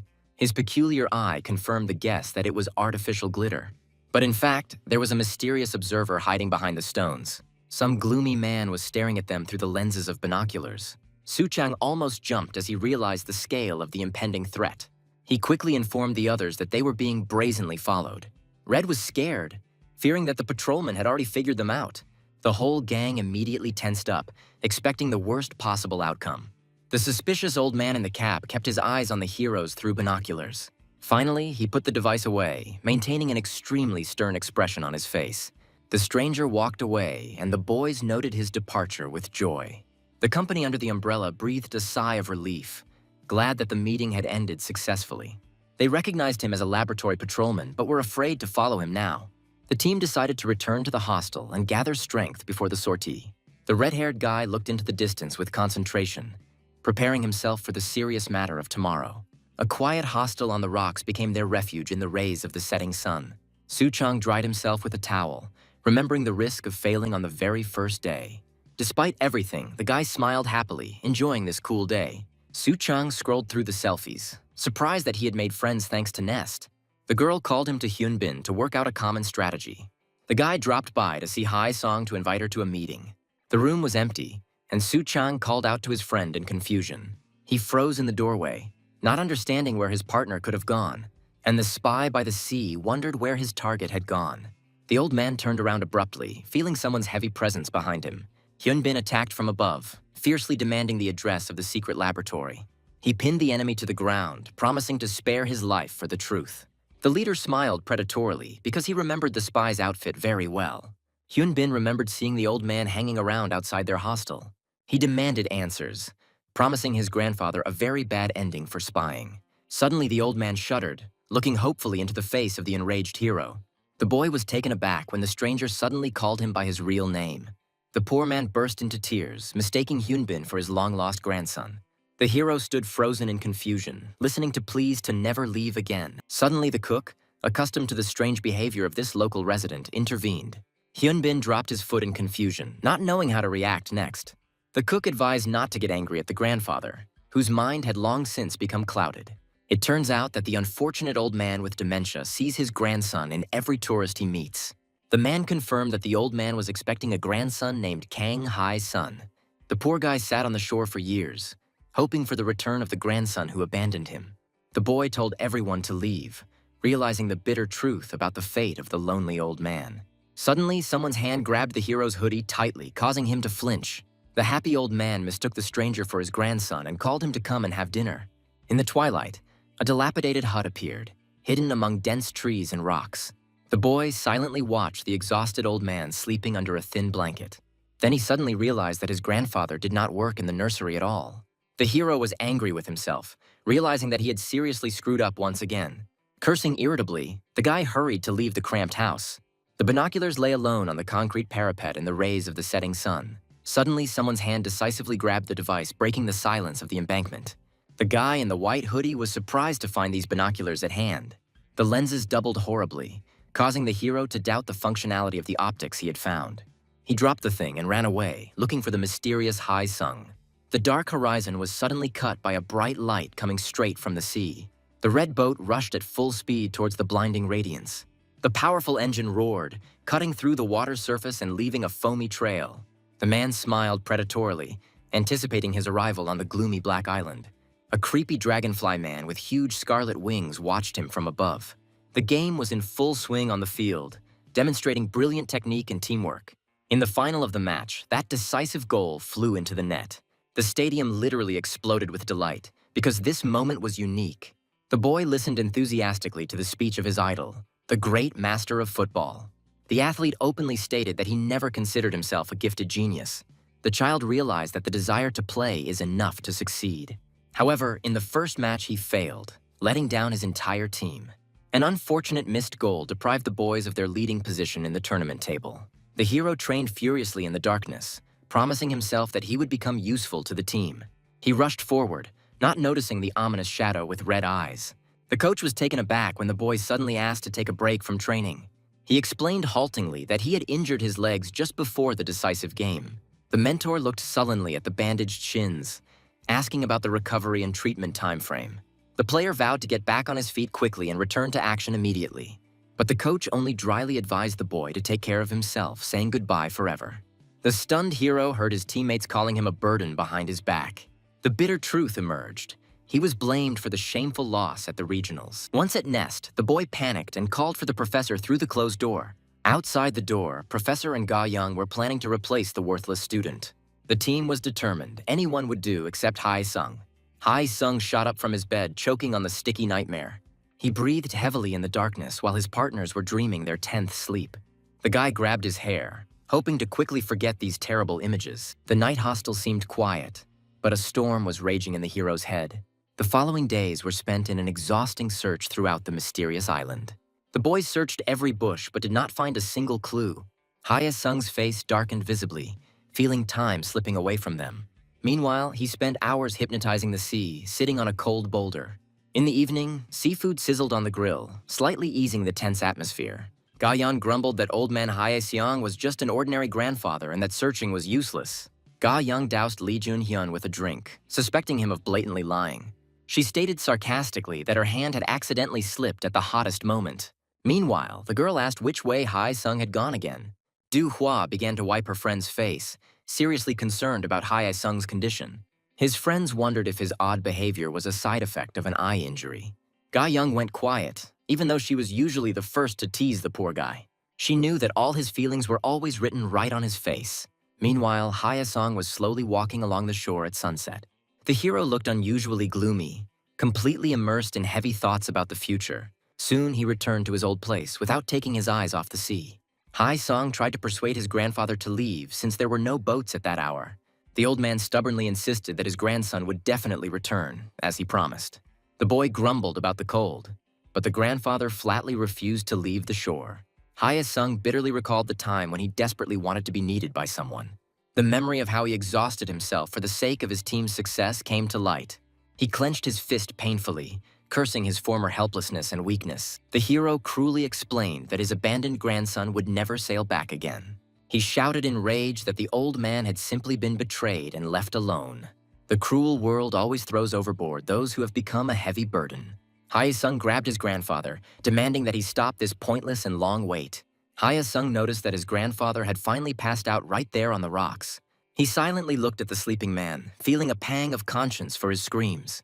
A passing cook asked if the old man was torturing the boy.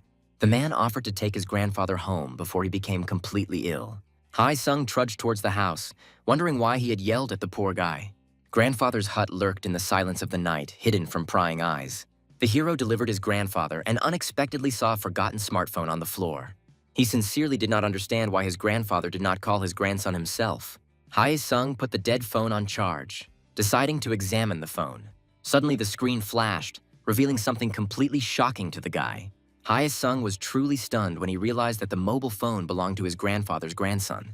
He rushed to his own people because there was no time to delay with such news. Suddenly, a terrible monster with blazing scarlet eyes emerged from the shadows.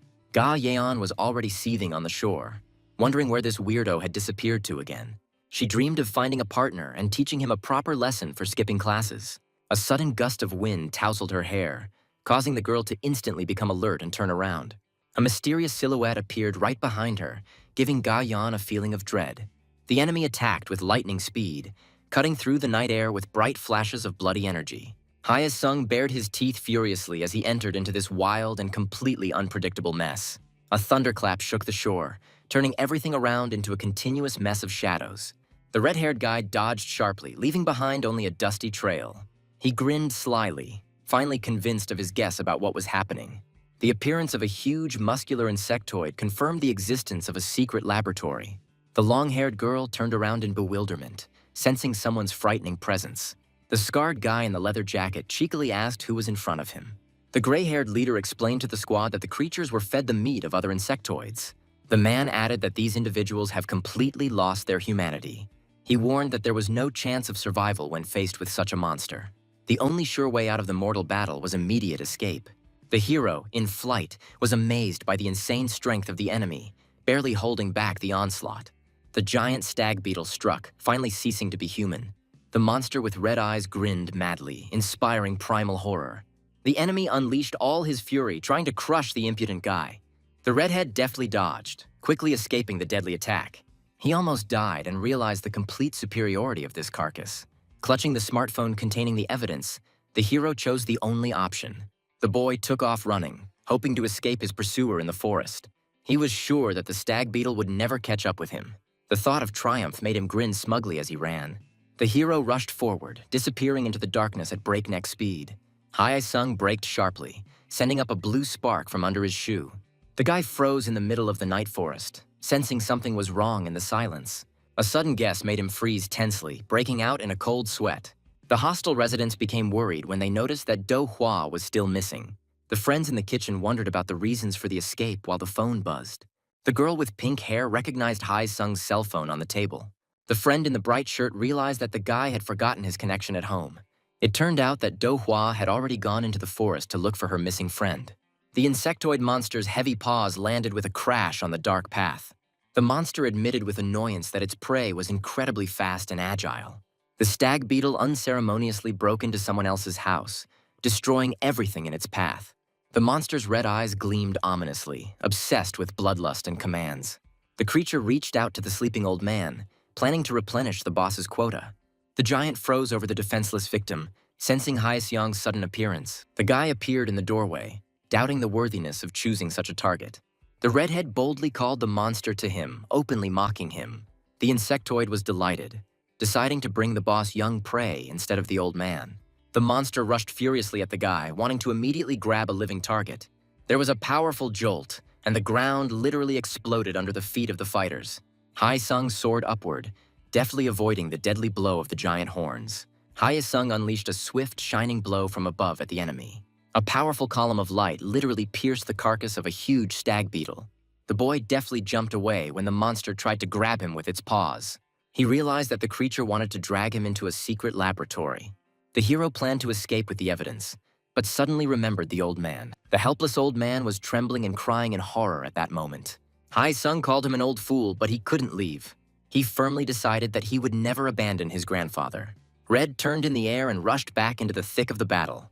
The guy cursed under his breath, realizing that he had gotten himself into a dangerous adventure. Redhead understood that he had to stand firm and put all his rage into the blow. He rained attacks on the brute, trying to break through his tough skin. Suddenly, a bloody flash tore through the space, foreshadowing trouble for the fighter. The guy flew to the side, wincing from sharp and sudden pain. He was angry about the poison and the wounds, surprised by the severity of this university. The fighter was puzzled why his precise hits did not leave even a scratch. Looking around, he missed the moment when the monster jumped from above. A crushing blow shook the earth, blinding everything around with a flash of furious energy. The enemy flashed like a shadow, mockingly taunting the youth and inexperience of the victim. The monster grabbed the hero with a death grip, triumphant that its prey had been caught.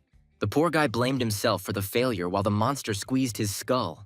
Even on the brink of death, he could not get the past out of his head. The creature was already looking forward to dinner, and the hero was only angry at his weakness. He remembered past grievances and vowed never to be a loser again. The boy, with the last of his strength, fiercely grabbed the paw of this terrible giant. A glint of determination flashed in his eye. It was better to die than to live as an eternal outsider. Suddenly, he used his enemy's arm as a support for a mad leap. With a swift spin, he tried to change the balance of power in his favor. Pushing off the monster's forearm, the guy literally shot himself into the sky. And then he flew so high that the monster remained far below. The redhead fell down, realizing that his plan might not work. The monster saw the target and prepared to crush the boy in an instant. The giant bared his teeth, wanting to catch the young man and end it immediately. Suddenly, a powerful green slash blinded the enemy, piercing his flesh right through. The severed parts of the terrible horns fell with a whistle onto the damp ground. The fighter landed confidently, causing the ground to shake from the weight of his steps. Wiping away the blood, he felt that he had finally done everything absolutely right. The boy stood in the emerald flame, determined to fight until the scarlet dawn. Blinded by rage, the enemy roared, promising to deal with him and provide evidence. The redhead only flashed his eyes coldly for the sake of his team's overall victory. The giant roared in unbearable pain, having lost his precious claws. Red himself was surprised by his own power, looking at the result of the fatal blow. His legs sparkled with the deadly green glow of an impending attack. Suddenly, the sky was covered in a bloody haze from the furious clash of opponents. The crushing blow shattered everything, painting the battlefield scarlet.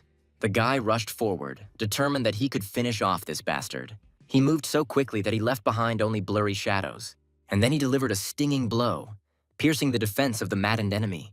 But the giant managed to react and grabbed his leg with a death grip. Meanwhile, the fighter did not lose his composure and landed a counterpunch right to the jaw. The green cut pierced the monster through and through, causing it to howl in pain. The redhead deftly jumped to the side, preparing a place for a new maneuver. He believed in success and again rushed to attack the enemy. The giant froze in horror, realizing the power of his seemingly weak opponent. The guy advanced, firmly declaring that he would definitely deal with this monster. I remembered the nature of the grasshopper, a cruel and ferocious predator from the insect world. Some species have evolved much further than their smaller, more common cousins. Thanks to the phenomenon of gigantism, these creatures have turned into real deadly machines. Isolation forced island insects to become enormous for a chance of survival. Cha Hai-sung's strength also transformed, becoming his perfect trump card. Hai-sung has finally awakened a new ability to enhance his physical parameters. The guy was breathing heavily, realizing how strong the opponent was in front of him. The bleeding monster acknowledged the hero's strength but decided to replenish his supplies. Suddenly, the creature received a powerful blow right in its glowing red eye. The heroes froze when someone's sharp, bold cry pierced the silence of the forest. The grandfather jumped to the rescue, threatening the monster and protecting his grandson. Hae-sung was horrified by the old man's reckless act, but the monster only glared at his grandfather, ignoring the boy's screams. The clawed paw instantly closed on the body of the defenseless and light victim. The huge creature loomed over the grandfather, preparing to immediately replenish its strength. Suddenly, there was a disgusting sound and hot blood spurted in all directions. The wounded grandfather could not stand and fell heavily onto the cold grass. Hae-sung shielded the old man with his body, allowing the monster to pierce his chest. The boy whispered that it was too early for the grandfather to die before the long-awaited meeting with his grandson. The bleeding hero hinted that his real grandson was very close. Both defenders lay helplessly on the ground before the triumphant enemy. The monster let out a creepy laugh as it looked at its bloody prey. A clawed paw grabbed the young man roughly, recognizing him as a great catch. Drops of blood fell from the hero's sneakers as the monster got ready to go home. The creature lifted Hae-sung into the air, planning to quickly fill its belly. Hae-sung, with the last of his strength, handed over the right to act to his friend Su-chan. Now everything depended on how quickly he could come. The friend suspected something was wrong, having been unable to reach Do-Kava by phone. Su-chan had been searching in vain for an hour for his comrade who had disappeared into the forest. Suddenly, he froze in fear, sensing something ominous ahead. Familiar tracks were visible on the ground, indicating an incredible running speed. Only Hae-sung left such potholes when his powers were fully activated. The guy finally made sure that he was on the right track. And then Su-chan suddenly braked, having discovered a strange find on the ground. In the middle of the grass, someone else's mobile phone was glowing, not belonging to anyone. Su-chan stared in shock at the screen of the mobile phone he found in the grass. The recording spoke of strange and regular disappearances of people on the island. The police were powerless, but the author of the video found the kidnapper's lair. Suddenly, the guy discovered the exact coordinates of a secret laboratory on his phone. He doubted the authorship of the recording, since Hae-sung was unlikely to have made it in time. Suddenly, a wounded old man fell out of the bushes and cried out for help. That same grandfather begged to save Hae-sung, choking on tears and blood. Su-chan finally realized the scale of the disaster and immediately rushed forward. The guy rushed to the Black Island shipyard, following the data from his smartphone. He was puzzled as to where an entire laboratory could be hidden in the wasteland he had explored. Su-chan ran along the pier, realizing that Hae-sung urgently needed help. He noticed the exposed bottom and remembered that it had been deep here during the day. Suddenly, the guy saw something strange below and immediately rushed to check it out. Su-chan jumped down and waded ankle-deep in the muddy water. A massive hermetic door, the entrance to that very laboratory, appeared before him. He guessed that the secret object was exposed only during low tide. The hero decided not to delay and quickly typed a message to the rest of his friends. At that moment, someone commanded him in an authoritative manner to end the conversation immediately. Meanwhile, the girl stood on the shore, tracking Do Hwa's last signal. She froze, seeing something frightening and completely inexplicable in front of her. The hero studied the giant prints, trying to understand who left them. Suddenly, the boy felt a strange presence, remembering Ga Young's warning. A one-eyed brute appeared before him, offering to meet him in battle. The dangerous enemy spread his wings, wondering which dragonfly would die today. The villain became interested in the young man's wings, suspecting that he came from a nursery. The guy remembered the strict instructions to avoid open conflict at all costs. Having assessed the risks, he decided to get away from this dangerous place as quickly as possible. But the monster instantly caught up with the fugitive, stopping his attempt to escape with a powerful blow. The attacker unleashed a flurry of attacks, forcing the young man to dodge with all his might. The enemy was genuinely surprised by the furious speed of this small and agile dragonfly. One Eye contemptuously compared the boy to the Scorpio girl, mentioning the pests of Nest. The hero became furious, demanding to know what happened to Do Hwa. He cynically called the beating of his girlfriend an ordinary, short, friendly brawl. The villain admitted that he had miscalculated his strength, turning Do Hwa into a mess. And then he mockingly asked if the guy wanted revenge. The enraged hero rushed forward, shouting curses at the bastard. But the enemy instantly intercepted his hand, harshly stopping the attack. The brute delivered a crushing counterblow, knocking the wind out of the young man. The powerful collision produced a bright flash and a deafening roar. The guy fell like a stone, hitting the water with enormous force. The guy spat out water, acknowledging his opponent's colossal physical superiority. Suddenly, the enemy grabbed the hero again, stopping any attempt at resistance. The one-eyed man mercilessly pushed the young man into the water, not giving him a chance to swim out. Another blow turned the calm surface of the water into a fountain of spray. The hero was barely staying afloat, wondering how they had tracked him here. The villain coldly declared that the boy would not leave this place unharmed. The scene suddenly changed to the view of a massive door into some secret bunker. A red-haired prisoner with green eyes came to his senses in the dungeon. The wounded boy suddenly flinched from the sudden noise outside the cell door. He struggled to figure out exactly when he lost consciousness and was caught. Red realized that he had lost to the monster and found himself in heavy shackles. He realized that he was locked in a cramped and gloomy cell. A cellmate reported that they were in a creepy secret laboratory. Ant-Man apologized for curing the hero without asking. In the darkness, only the endless and mournful clanging of chains could be heard. The boy winced as he saw the crowd of mutilated jungle juice victims. The captives told how scientists turned them into terrifying hybrids. Red wanted to come closer, but he was warned of danger in time. Suddenly, a frightening gnashing of hungry jaws was heard from the neighboring cage. The hero was horrified to realize that the crazed insectoids were being fed human flesh. The ant explained that the next cage was where they kept those who had finally become monsters. And he cold-bloodedly called the people in this cell simply future prey. Suddenly, the doors opened and the overseer announced the time for the terrible harvest to begin. The stranger walked inside, casually inquiring about today's menu. Red was horrified to recognize the executioner as the good-natured owner of a local fish shop. It turned out that this merchant was spying on the island for the nursery workers. The guy realized that it was this sneaky swindler who had handed him over to his enemies. The butcher dragged the first victim to the slaughter, not listening to the piercing screams. The hero rushed forward in rage, demanding that this madness be stopped immediately. But the damned chain on his leg harshly stopped his attempt to intervene. The redhead screamed furiously at the cowards, demanding that they immediately save their comrade. The jailer with the chains suddenly turned around, remembering the important matter. The insectoid was stunned when he heard his name, Kang Hai-sun. It suddenly turned out that this guy was the grandson of that very old man. From behind the gloomy bars came only a short and heavy confirmation. The hero persuaded Haye-sung to run away for the sake of his grandfather who was waiting for him. The bitter truth about the impossibility of escape left the guy literally paralyzed.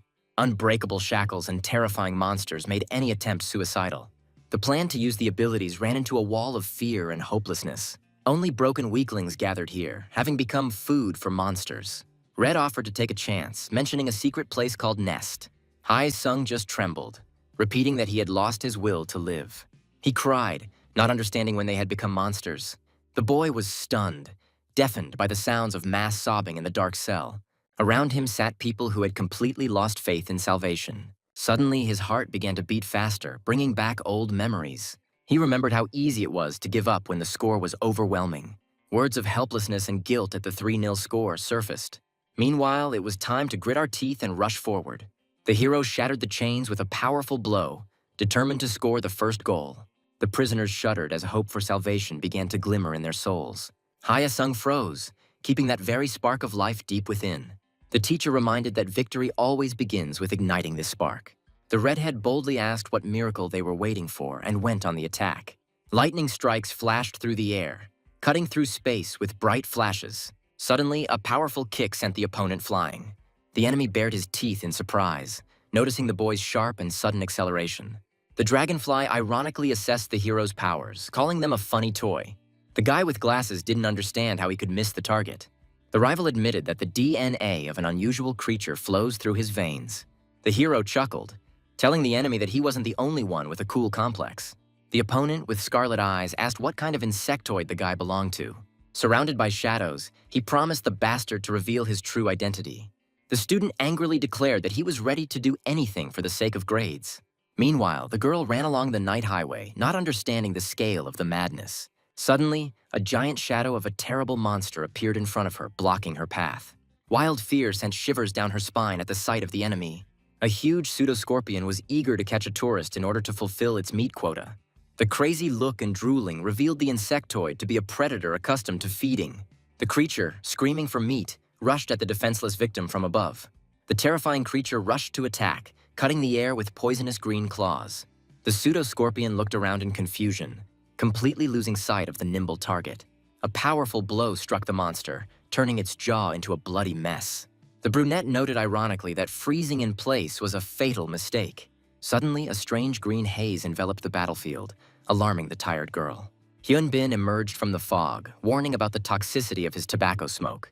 It turned out that his power was like that of a hawk moth, accumulating nicotine for its enemies. The guy lit up a cigarette, complaining that he had been without the bad habit for a whole month. The companion reported a message from Su-chan, who could not be reached by phone. The connection was lost due to the destroyed towers, and Hyun-bin suspected an enemy pet.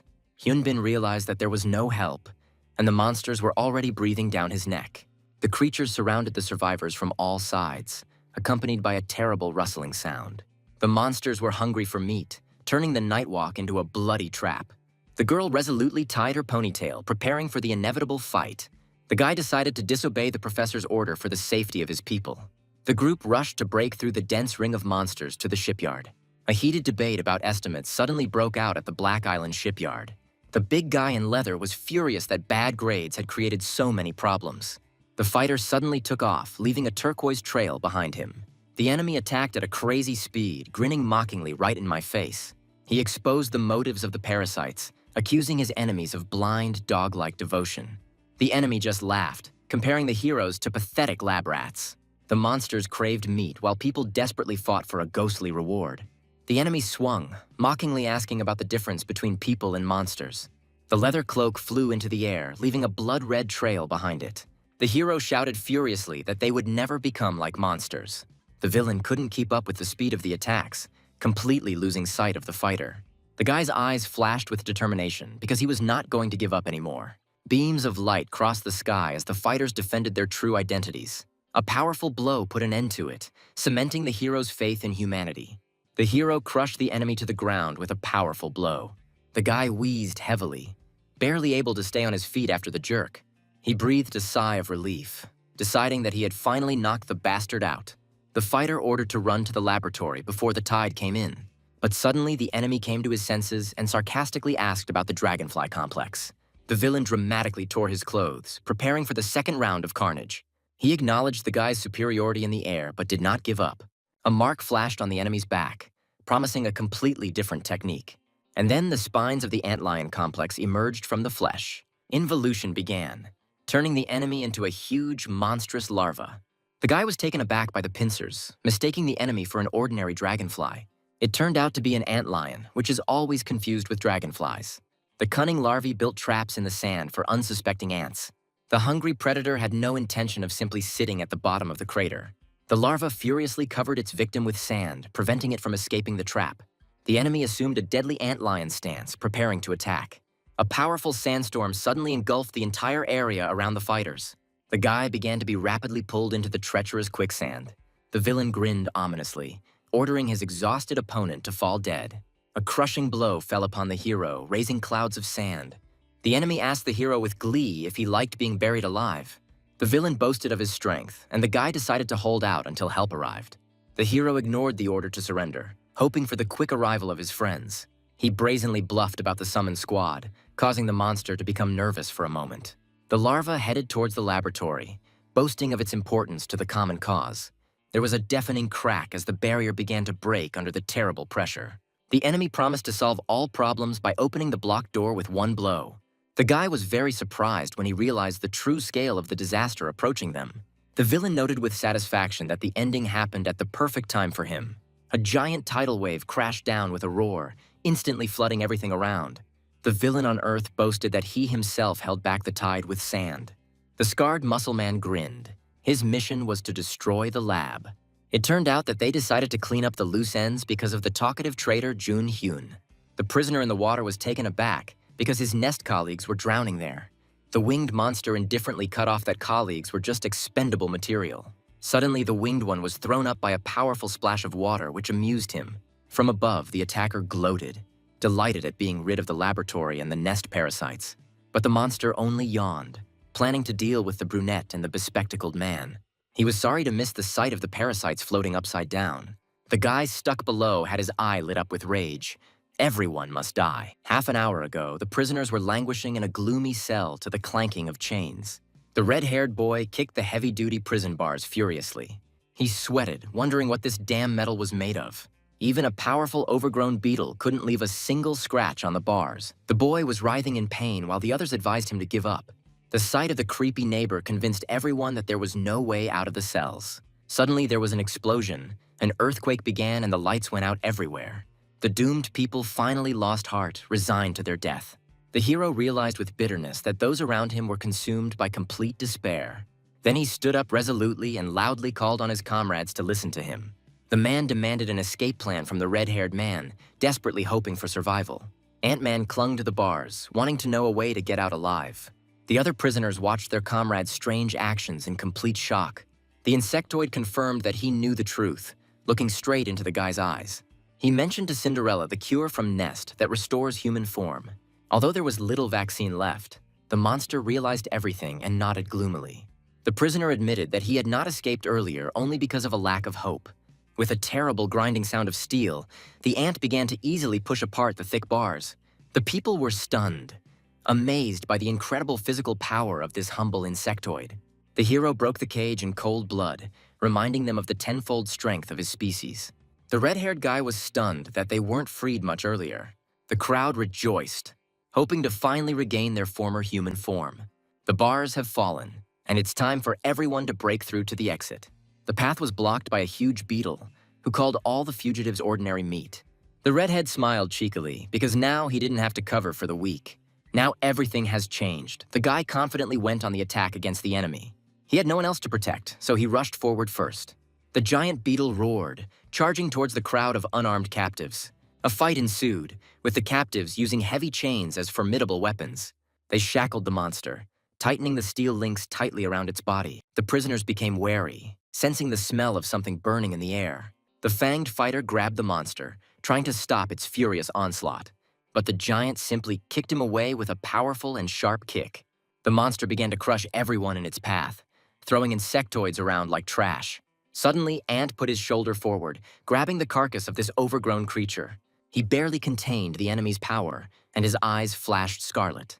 The hero, with incredible effort, lifted the colossus above himself, buying time. Sensing the moment, the red-haired guy adopted a crushing grasshopper stance.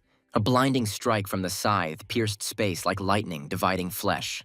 The monster's body split in two under a fountain of dark blood. A bloody blow finally knocked the enemy down, ending this frantic round. The red-haired guy was breathing heavily, barely believing that the terrible fight was over. The surviving mutants burst into tears of joy, realizing their long-awaited victory. The crowd cheered wildly and called for everyone to quickly get out of this damned place. One of the guys pointed to the door, while the locks were de-energized and useless. The group rushed forward, hoping to slip past the nursery guards to freedom. Suddenly, the hero froze, wondering why there was a strange window in this wall. He peered into the murky liquid, suspecting that something was hidden behind the glass. A face distorted with terrible pain looked at him from the red tank. Suddenly, the guy screamed in horror, demanding that the door handle be dropped immediately. Suddenly, a suspicious click of the electronic security system was heard behind the door. The next second, a powerful stream of water literally swept the fugitives off their feet.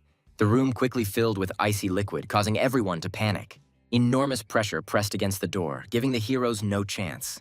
The red-haired boy tried with all his might to hold back this crushing tide. He realized that the tide was starting to flood the lab right now. Below sea level, doors were to remain tightly locked at all times. And then all the survivors rushed to help, to close the ill-fated passage together. The friends leaned against the door, straining their muscles to the limit in a mortal fight. Through the grinding of metal, they stubbornly pushed at the barrier, hoping for salvation. The raging current swirled the heroes into a deadly watery chaos. The elements proved stronger, and it was impossible to slam the door. A terrible thought flashed through the darkness that this was the end. The red-haired boy realized in horror the proximity of imminent death. From the depths of memory, a gentle image of a mother suddenly appeared. The hero was completely exhausted and almost gave up, but suddenly his eyes widened, sensing a change. He asked the others if they could see the water receding. The ant confirmed that the liquid level had indeed begun to drop. Seeing the direction of the current, the survivors joyfully rushed forward. The friends wondered what lay ahead, discovering a passage into an ordinary neighboring cell. Suddenly, they noticed a huge hole in the wall, opening a path. The heroes realized that a powerful stream of water had opened a way out for them. It turned out that this huge pipe led the fugitives straight into the sewer. Everyone was rejoicing at the rescue, but the red-haired guy suddenly froze in bewilderment. Meanwhile, in the dark tunnel, there was a simply unbearable stench. But in fact, the formidable Cheon Do-hwa was waiting for them there. Suddenly, in the night, someone's ghostly, glowing wings spread out. The scarred enemy only grinned evilly and called the guy an insolent brat. The enemy wondered in horror what kind of creature this little fellow had turned into. The girl sternly asked what the hell the red-haired guy was doing in the lab. The guy hesitated when she sarcastically asked if he was looking for her. Having received a resounding slap, the hero was outraged by such a sudden and rude behavior. She admitted with a sigh that she felt extremely awkward remembering the past. But in this madness of battle, she met her true equal. The ferocious blow landed right on target, causing the monster to stagger. The enemy froze in complete shock at the brat's impudence. The sky literally split from the collision of two powerful streams of energy. The bloodied enemy was amazed that this little guy tried to eat him.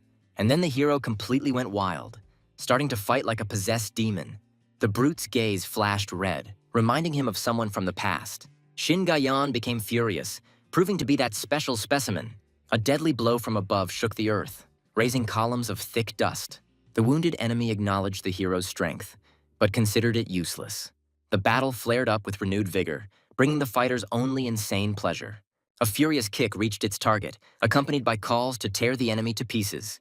In the heat of battle, he ordered them to fight to the death like a wild animal. A powerful thrust threw the hero back amid cries of mutual pleasure. The real monster rushed to attack with a howl, baring its sharp claws. Meanwhile, the captives celebrated their freedom by helping each other get out. Hye-sung and Do-hwa froze as they heard their names called in the silence. The friends reunited, wondering where they had been all this time. The guy explained that the survivors were held for a long time in a secret laboratory. The girl was visibly embarrassed when asked about her numerous abrasions. They had to work hard to fight off a crowd of aggressive test subjects. Glasses put the enemies to sleep with smoke, ordering everyone to leave the island immediately. A sudden, powerful flash blinded the heroes, interrupting their hasty escape. The shocked girl turned around at the sound, not believing her own eyes. Amidst the rubble and smoke, the silhouette of a barely alive Su Chang appeared. The wounded hero turned into a monster again, baring his teeth furiously at his enemies. Goosebumps ran down her skin at the creepy appearance of her old comrade. The boys froze in shock, recognizing their friend Su Chan in the monster. The bespectacled man cursed under his breath, amazed by the scale of the devilry happening around him. The hero's mad roar shook the air, causing everyone around him to shudder. The shadow of a huge predator loomed over the girl, foreshadowing imminent reprisal. The wild Su Chang rushed forward, almost knocking his friend off her feet. His bloody hand froze, never completing the fatal blow. A determined and still conscious gaze emerged through the poisonous fumes. A powerful smokescreen surrounded the survivors, cutting them off from danger. The prisoners realized with amazement that a veil of smoke had reliably hidden them. Glasses ordered everyone to stay in the smoke for their own safety. Looking at Suchang, he remembered that he had seen such madness before. 5 years ago, something terrible happened that left a mark on his memory. The hero in the smoke grinned evilly, surprised by their unexpected rescue. The wounded enemy contemptuously refused to waste time on weaklings. The friends realized that a powerful enemy was in league with their tormentors. A powerful flash shook the battlefield, causing everyone to shout the hero's name. The girl screamed in despair, trying to stop her friend's mad impulse. The bespectacled man held her back, explaining that Suchang's mind had completely gone cloudy. The feral hero turned into a real beast, consumed by uncontrollable rage. The bespectacled man sternly forbade leaving the smoke, warning of fatal madness. But Do Hua rushed forward, not wanting to abandon her wounded comrade. Suchang was completely beaten and bleeding, balancing on the brink of death. The heroine shouted in rage that she forbade him to risk himself like that. The girls decided to break through the curtain to finally take revenge. Suddenly, thick smoke stunned them, causing a sudden attack of panic.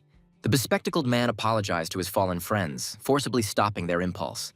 He firmly stated that no one from the group would leave again. Meanwhile, he suggested hiding under protection and waiting for the enemy. The red-haired guy suddenly shuddered, feeling someone's frightening presence behind him. A heavy boot stepped on a dropped part right on the battlefield.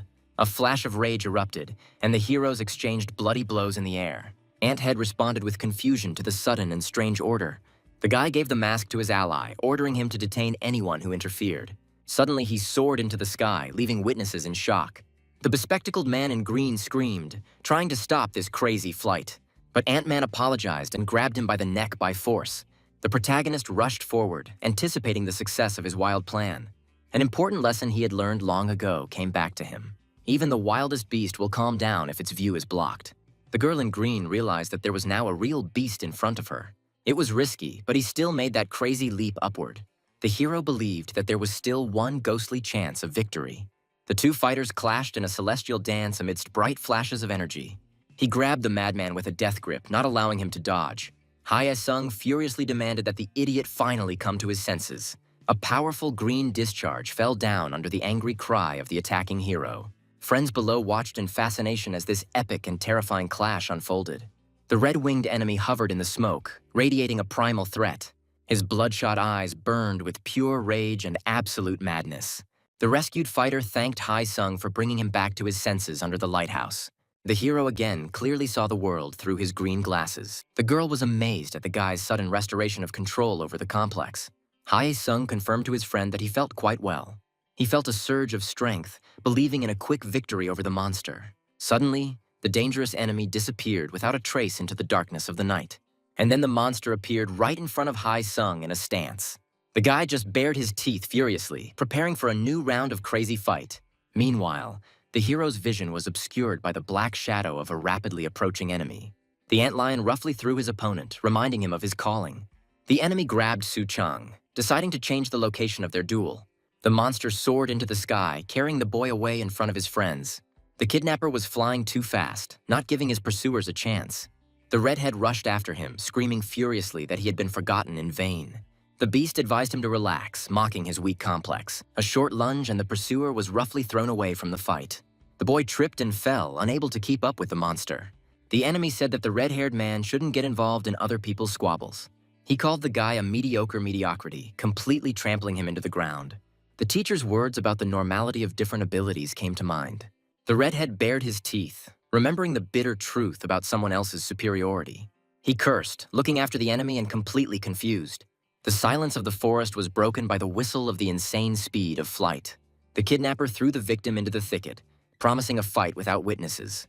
Having squeezed the guy's throat, the opponent suggested starting their meeting over again. The villain was thirsty for blood, citing the merciless laws of the wild jungle. He called for slaughter for the sake of survival, boiling with monstrous power. Thick dust enveloped the forest, cutting the heroes off from the rest of the world.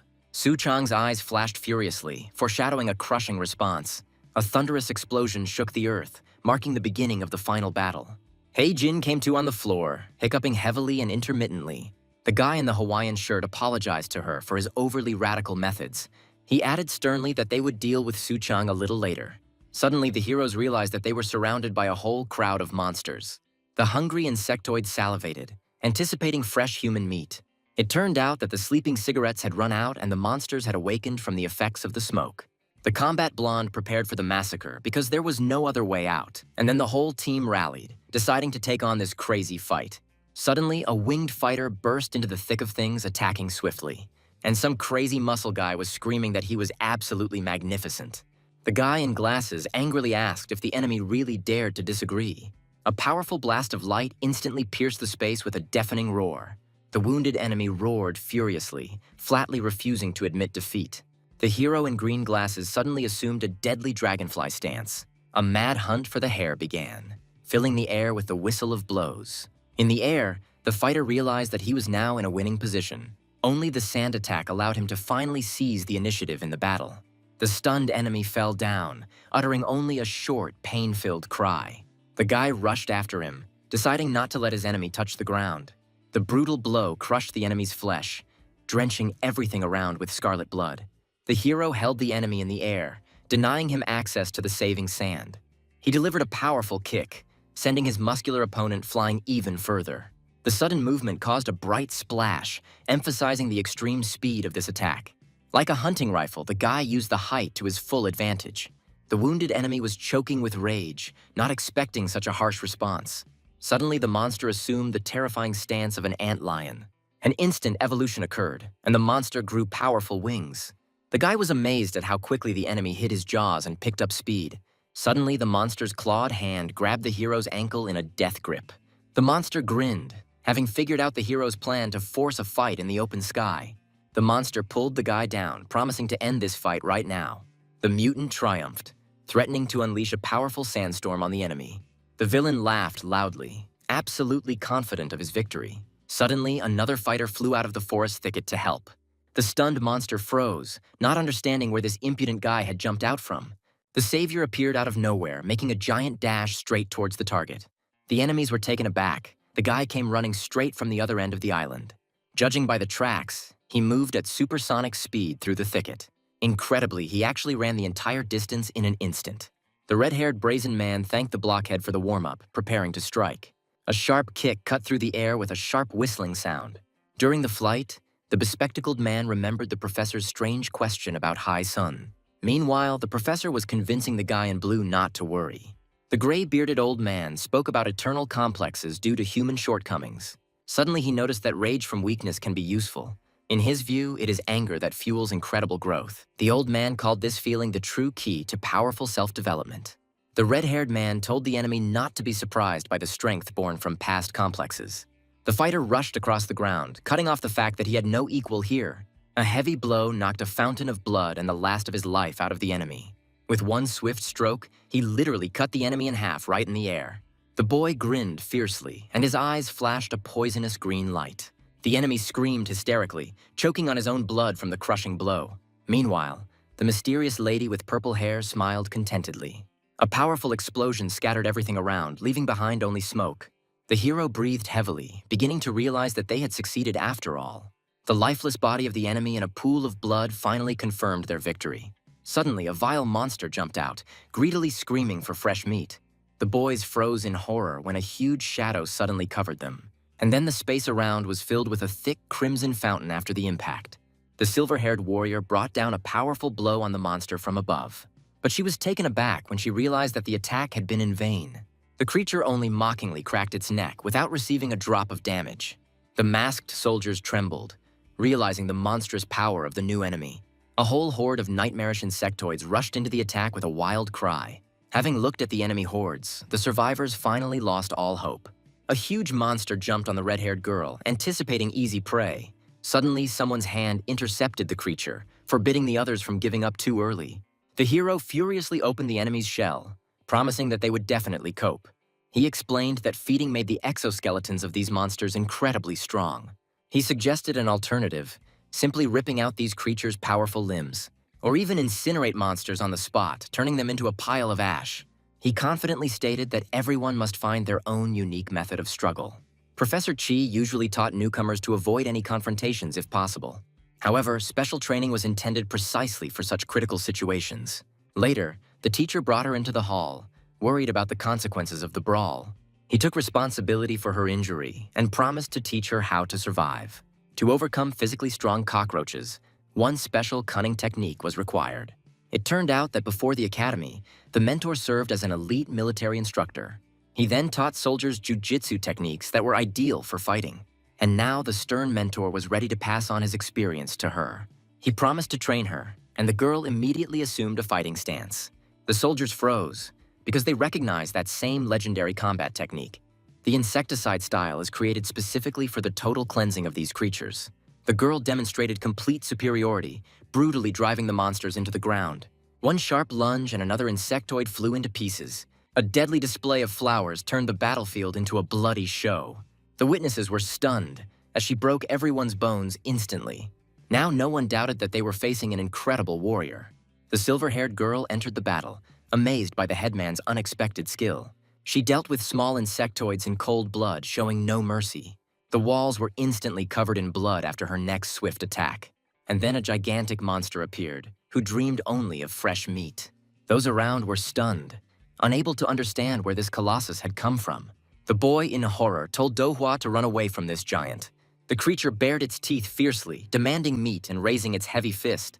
The girl only frowned sternly, preparing to take the crushing blow. She declared that she would not stand on ceremony and that the jokes had long since ended. The heroine delivered a counterblow with such force that the air literally shook. Since the armor turned out to be too strong, she decided to simply break it.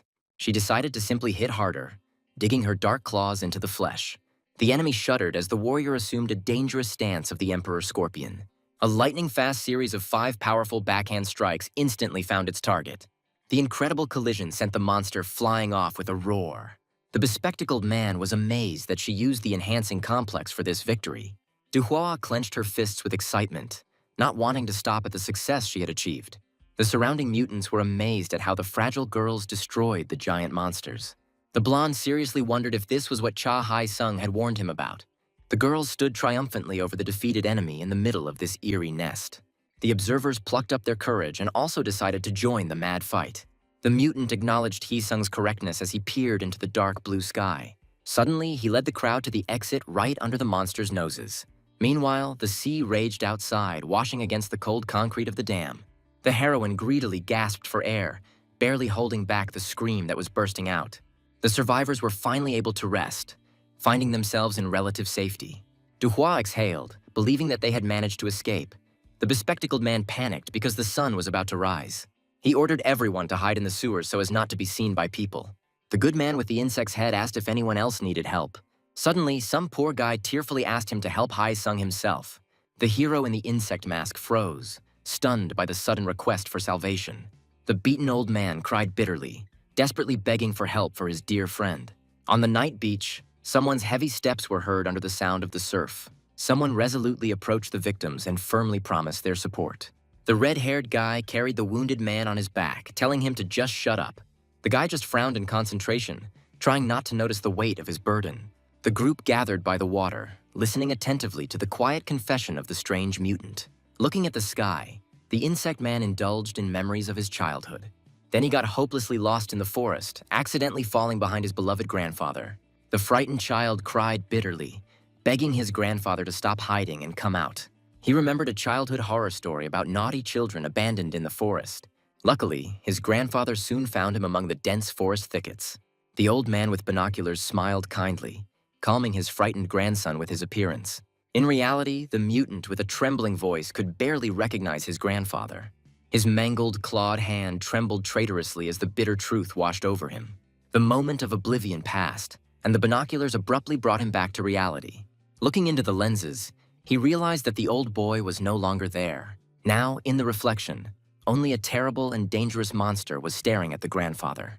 And then he clenched his fist furiously, suppressing the remnants of his former humanity. The hero coldly snapped that this man's grandson was no longer here. The mutant drove his grandfather home, swearing that his grandson would never return. The old man decided to play along, pretending that he had simply made a mistake in the dark. Suddenly, he raised his binoculars again, causing the mutant to freeze in shock. The young man next to him suddenly recognized the binoculars, feeling a twinge of strange déjà vu. Grandfather grumbled about the old junk, in which he supposedly couldn't see anything. But in reality, my hand simply couldn't bring itself to throw away the fragment of memory. The elderly man complained about his memory, admitting that sometimes he forgets himself. But through the lenses, he always saw his little, crying grandson. The old man asked if he really hoped that his own grandfather would not recognize him. He remembered all too well the voice and the nervous clicking of his boy's teeth. The grandfather greeted the hero warmly and praised him for a job well done. The masked man burst into tears, finally finding himself next to his loved one. They both fell to their knees by the water, celebrating their long-awaited return. The blond man confirmed that his grandson would never have abandoned the old man. The author compared them to ants, which usually abandon sick people in order to survive. The stranger watched through binoculars and reflected on the great burden of someone else's care.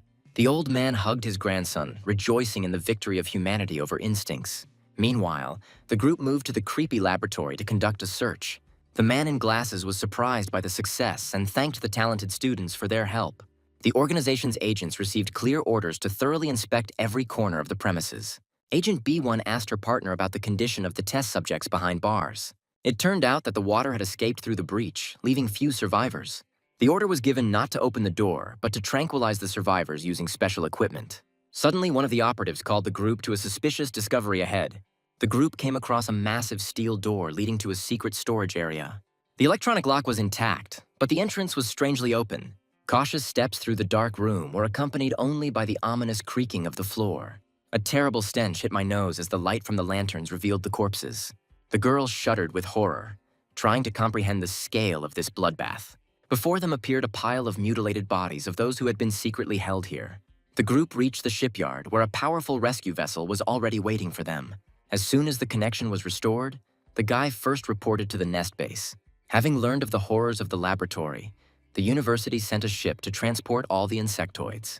The hero blushed deeply when his exhausted companion suddenly fell asleep on his shoulder. On board, it was discovered that many insectoids retained their intelligence and human appearance. Thanks to Hae Seong's efforts, Nest officially took most of them under its wing. The boy looked sadly after the sailing boat, realizing that his path was now different.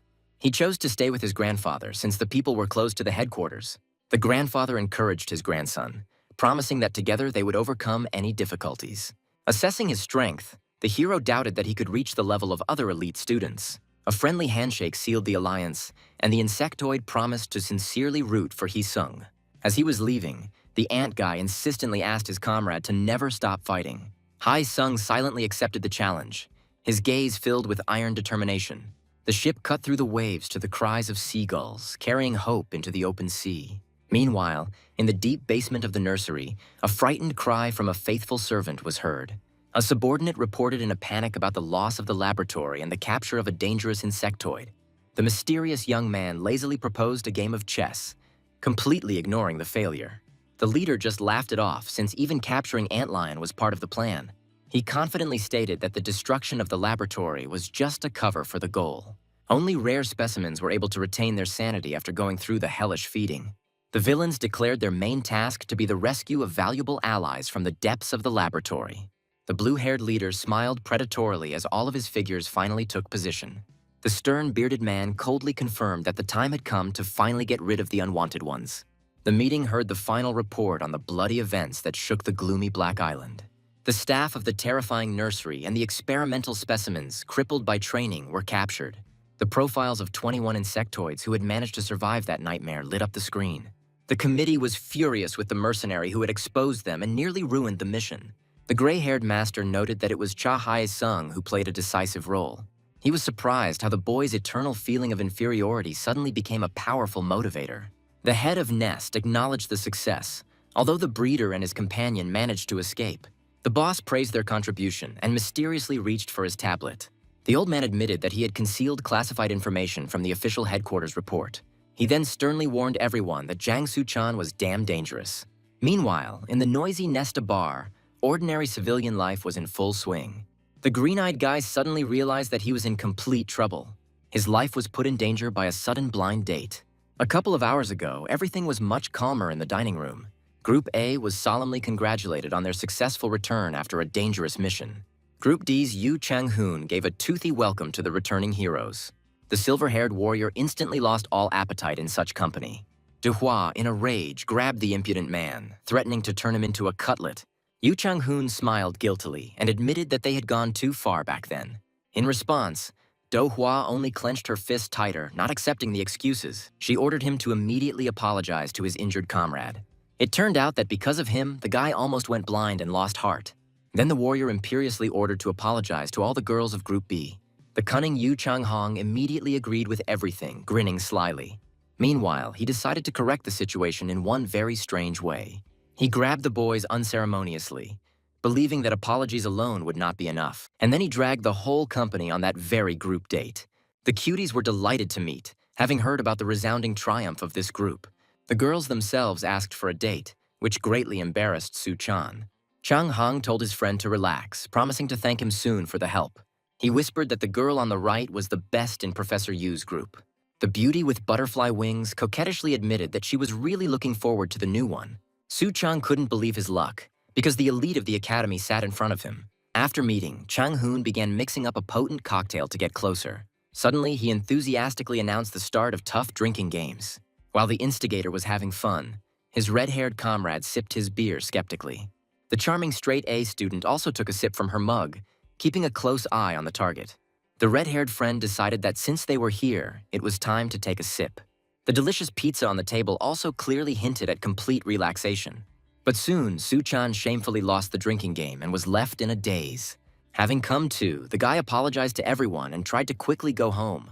Suddenly, someone's gentle fingers grabbed his hand with a death grip. The green-haired straight-A student suddenly clung to him, complaining of being wildly intoxicated. The beauty moaned pitifully that she would never make it to her room alone. The friends immediately started to pretend to worry because it was too late outside. In the end, they brazenly dumped the drunk girl into the care of the stunned guy. Su-chang wandered away, cursing this date to the cheerful laughter of his girlfriends. The friends celebrated the success of the plan because Pai Dan would definitely not miss it. Suddenly, Do-hwa appeared in a rage and demanded an explanation for this madness. The stunned company instantly sobered up when the warrior caught them by surprise. She asked with a frightening grin what kind of plan they were talking about. Meanwhile, Su-chang and Pai Dan were leisurely strolling through the night city. The guy dryly offered to walk her only to the entrance of the dorm. However, Pai Dan advised him to stop pretending to be an innocent fool. The girl twirled playfully, suggesting that they continue the evening together somewhere else. Su-chang resolutely refused, but the beauty only narrowed her eyes mysteriously. She came close, promising to reveal the secret of his most important complex. The guy was stunned when the stranger promised to reveal absolutely all her secrets to him. Green-haired Lee Pai Dan admitted that she helped create his glasses. Soon they found themselves at a futuristic skyscraper, shining brightly in the night. Lee led the guest into the laboratory, assuring him that no one would disturb them. The guy's legs became weak, and the alcohol completely clouded his mind. The girl only smiled mysteriously, clearly anticipating the rapid development of these events. A sudden crash broke the silence as the couple suddenly fell to the floor. Once on top, Lee pressed the stunned boy tightly against the cold tiles. Suddenly, she unceremoniously began to pull off his excess clothes. The hero felt a wild excitement and goosebumps from such sudden closeness.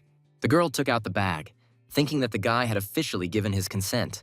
Lee mounted Su-chan, intending to take the promised DNA sample from him. The guy was completely taken aback by such a sudden turn of events. And at this moment, an unexpected witness in a cap froze behind the door. She blushed deeply, misinterpreting the phrase she had heard about some kind of sample. Su-chang panicked and asked if she was really going to stick that in. Lee coquettishly promised to be as gentle and experienced as possible in this matter. The guest's eyes filled with rage as Lee urged the guy to just relax. A girl in a cap burst into the room screaming, trying to stop the process. And then the sharp needle of the syringe with the red composition suddenly entered the skin. Lee P. Dan chuckled as she used a regular syringe to collect blood. Ajin accused Lee of faking a date to secretly meet Su-chan. The girl demanded to know why the lab technician needed the guy's DNA sample in the first place. Lee simply waved it off, citing a secret assignment from the academy teachers. Suddenly, she gently touched Su-chang's chin, confessing her personal curiosity. She was dying to see what this famous transfer student was capable of. Having received what she wanted, Lee P. Dan hurried away, leaving the couple alone. However, right at the exit, she suddenly froze, remembering one important detail. Lai warned that a certain Professor Chi had begun to use his complex dangerously frequently. Finally, she advised to be careful because the professor was literally torturing himself. Lee P. Dan said goodbye to the guys, cheerfully promising them to see each other soon. On the street, Su-chang was outraged that the blood was taken and the truth was hidden. The boy was puzzled why the teachers didn't ask him personally for help. Ajin abruptly cut off the conversation, forbidding the would-be hero to even open his mouth. Suchang tried to find out the reason for her anger, but Ajin denied everything. She sarcastically reminded me of that very innocent group blind date. And then he realized that his friend was simply jealous of his relationship with the lab assistant. Suchang offered him a drink, but the base's strict rules closed all establishments. An awkward silence hung in the air as they slowly walked through the grounds. The guy felt his companion's heavy gaze and didn't know how to make amends. Ajin suggested that he come over for a drink if he didn't mind. She added that the neighbor was busy, so no one would disturb them. The guy suddenly felt sick, possibly because of the recent blood donation. My heart started beating wildly, and a strange, frightening feeling spread through my body. At the threshold, they were joyfully greeted by someone's ringing and very familiar voice. Inside, a noisy party was in full swing, with almost their entire group gathered there. Ajin froze in shock, realizing the scale of this sudden natural disaster. The boys explained that they had accidentally met the others on their way to them. We all saw each other at school all the time, but we never hung out together before. One of the girls was making fun of a guy who passed out on a date. The girlfriend surrounded Suchang, urging him to come drink and have fun. The girl in the cap secretly dreamed of being alone with the guy as soon as possible.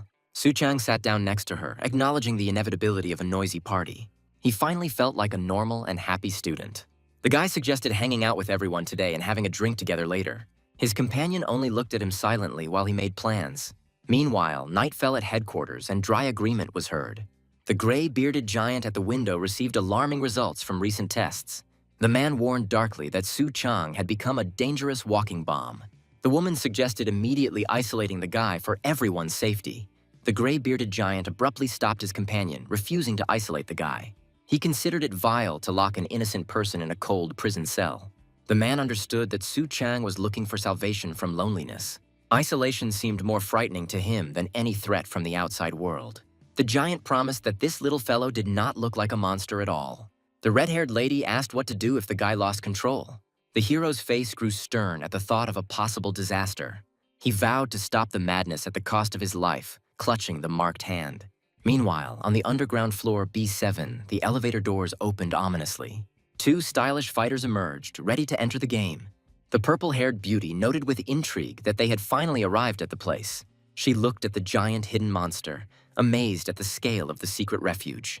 The guy carefully moisturized the centipede, knowing that the monster was intolerant of dry skin. The girl was looking forward to how they would set the creature on Professor Chi. The companion abruptly refused her, deciding to give the monster a well-deserved rest. He remembered the moment when the creature took the crushing enemy blow. But in reality, the consequences of that battle turned out to be much more serious. No one could withstand such an attack without damage to their body. Due to burns, the centipede was out of action and needed urgent rehabilitation. Then she looked closely at her partner, sensing something was wrong. The purple companion asked about his anger, but the guy just laughed it off. He coldly assured that he was simply worried about his injured pet. The young man decided to eliminate Professor Chi at any cost. The leader told his friend to be patient and wait for his secret plan. The woman admitted with a smile that she understood his animal's pain perfectly well. Sweet revenge for 5 years of nightmares became her main obsession. The villainess believed that the death of her enemy would calm her eternal throbbing pain. Meanwhile, the professor stood in the forest, hoping for an end to his torment. Suchang came up behind him, wondering if another training session was waiting for him. The mentor slowly turned around and quietly called the boy by his full name. The professor stunned the boy with the news that the university administration considered him dangerous. Meanwhile, the mentor suddenly surrounded his palm with crushing firepower. The giant grimly declared that he would take it upon himself to personally kill the student. Suchang stood frozen in complete bewilderment, unable to comprehend the reason for such cruelty. The boy peered into the teacher's eyes, trying in vain to understand this absurd sentence. Suddenly, the old man's fist burst into a furious flame for the first fatal blow. The monstrous explosion of energy sent Suchang flying backwards like a feather. The stunned hero barely had time to compose himself when instinct flashed in his eyes. And then the enraged old man rushed into the attack again, wanting to finish off the guy. A fierce battle ensued in the forest, and a powerful blow finally reached its target. The fire demon furiously fell upon the guy from above, leaving no chance. The boy flew through the forest and asked the professor about the reasons for the attack. The professor grabbed the young man and reproached him for his weak-willed desire to simply die. Then he gave the poor guy a powerful kick and sent him flying. There was a terrible crunch, and scarlet blood spurted out of the guy's mouth. Another crushing bang threw the battered hero far to the side. The wounded boy became despondent, realizing that he no longer had a choice. The professor apologized to the boy, raising his flaming fist to strike. The young man's eyes widened in shock at the blinding flash right in front of his face. A powerful bunker buster bomb completely turned everything around into a living hell. The professor dryly stated that it was completely useless to take off now. He promised to get the boy anyway, clutching a homemade projectile. The guy just looked at the object flying at him in bewilderment. Suddenly, he realized that the old man had placed dangerous explosives on the stone. There was a powerful explosion that sounded like a real combat grenade. The shockwave threw the young man straight into the forest thicket. The poor fellow lay on the ground, shuddering from terrible pain. A brutal blow to the jaw caused the hero to choke on his own blood. The old man continued the beating, outraged by the lack of any protection. The professor sternly reminded him that the boy could have actually died right now. The professor literally smashed the poor fellow into the ground with a powerful kick. The guy howled hysterically from unbearable pain, losing consciousness, gasping for breath. He wondered if the old man was seriously planning to kill him. The teacher recalled his recent loss of control on Black Island. He started talking about a former student who had become a real monster. That girl mercilessly slaughtered her entire group to the last man. At that moment, its destructive power increased to incredible limits. The old man made the fatal decision to kill his student with his own hands. He was responsible and could not allow more victims. The professor recalled how the boy had attacked Hee-jin in a frenzy. The guy was horrified to realize that he had almost killed Hee-jin. The old man grabbed it, calling it a dangerous bomb for Nest's security. The professor decided to rip off the detonator himself, raising his fiery fist. He vowed to finish off the student before he became a monster. The hero froze as everything around him erupted in hellish flames. Suddenly, a furious green energy and a scream burst from his eyes. A powerful explosion thundered, wiping out all living things within the radius of the impact. Dust and sparks filled the air after the crushing collision. The teacher gloomily hoped that his colleagues were pleased with the show. Meanwhile, invisible spectators watched the massacre through cameras. The colleagues in the hall began to argue in horror, wondering if the old man had really killed the student. The professor explained to the observers that he had calculated everything for the sake of Chang Su-chang. The young man remained alive, although he was on the verge of death. The wounded student bit his arm furiously, fighting with all his might. He realized that the complex was taking over, turning him into a terrible monster. The hero did not want to harm his loved ones, and desperately resisted his inner madness. The young man desperately recalled the frightened faces and swore that he was not a monster.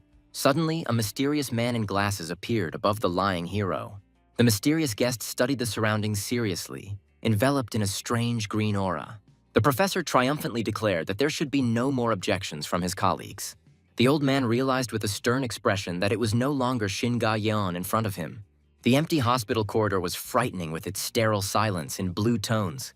The boy suddenly opened his bright green eyes, coming to consciousness. The red-haired girl reassured him with news of the treatment, receiving gratitude in return. She looked meaningfully at the hero, counting on his complete sanity. The interlocutor warned about the harsh methods of the giant, who was sitting with his back to them. Meanwhile, the old man silently bandaged the wounds, acting only for his own protection. The beauty emphasized that only this warrior believed in his will.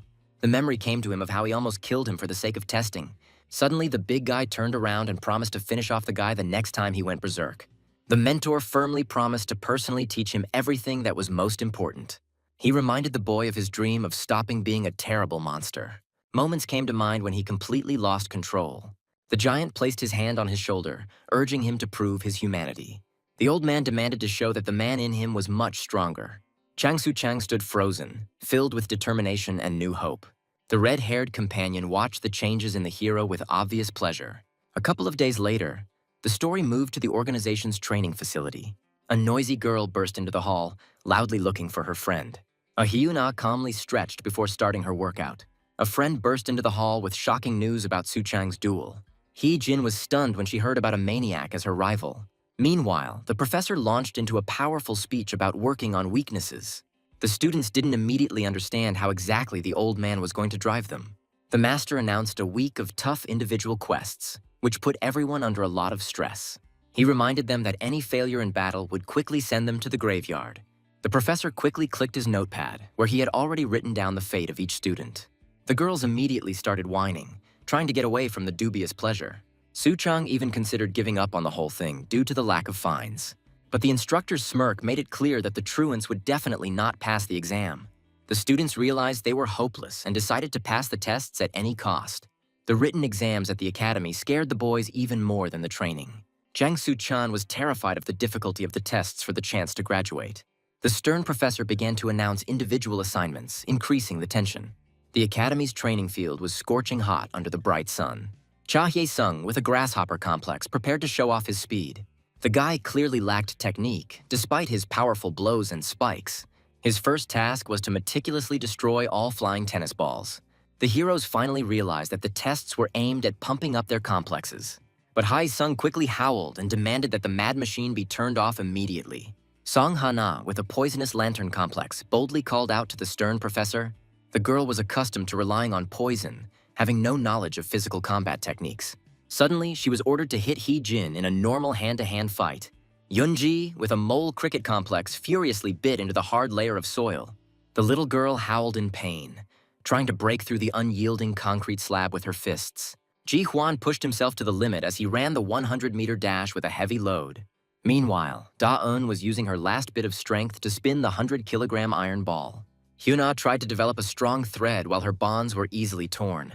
Su-chang was amazed at how accurately the teacher had identified all of their pain points. Hee-jin confirmed that the cunning Professor Chi had indeed not forgotten anyone. Professor Chi closely monitored the progress of each of his students. The brunette asked why her partner was just standing there doing nothing. The girl in the cap was embarrassed, because she still didn't know the task. She assigned the boy a secret test immediately after the end of all current lessons. This news made the heroine seriously wary and take a closer look. Deep underground, in the secret prison of Nest, someone broke the grave silence. Subordinate Chi doubted whether it was safe to release the dangerous prisoner now. Meanwhile, a rather grueling and hot workout was in full swing in the gym. The green-haired student struggled to contain her scream as her muscles crackled treacherously. The friends cursed this elective, feeling a terrible ache after a difficult day of school. Da-eun could barely hold on, amazed at the extreme difficulty of the current test. The friend realized that some people were given truly deadly missions. The student was horrified by the news of her partner's battle with the insane prison maniac. Da-eun cheered up and sincerely thanked her friend for her support. The brunette understood that Professor Chi definitely had a cunning plan. Heavy footsteps echoed in the corridor as the hero carried the briefcase. Soon, the guy and Chi arrived at the secret sector of the base.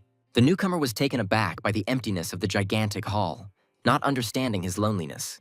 Chi sternly reminded him of how his protégé had lost control in a battle with the insectoids. Now the hero's task became to keep the entire complex under complete control. Before the guy could finish speaking, a red light flashed ominously from behind. A sharp sound made him turn around instantly, sensing mortal danger. An unknown enemy attacked from the darkness with an incredibly powerful lunge. The grinning maniac in the collar joyfully wheezed about the long-awaited freedom.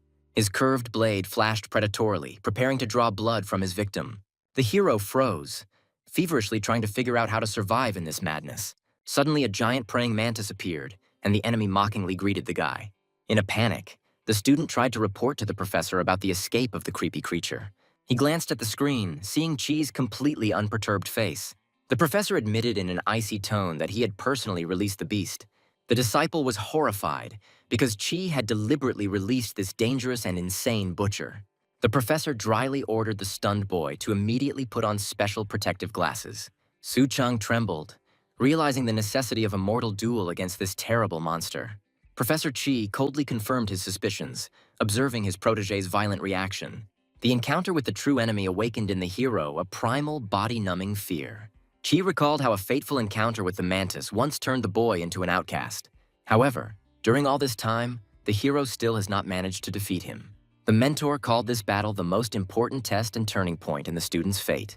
The professor urged the use of the mantis as a stepping stone to reach a new level of power.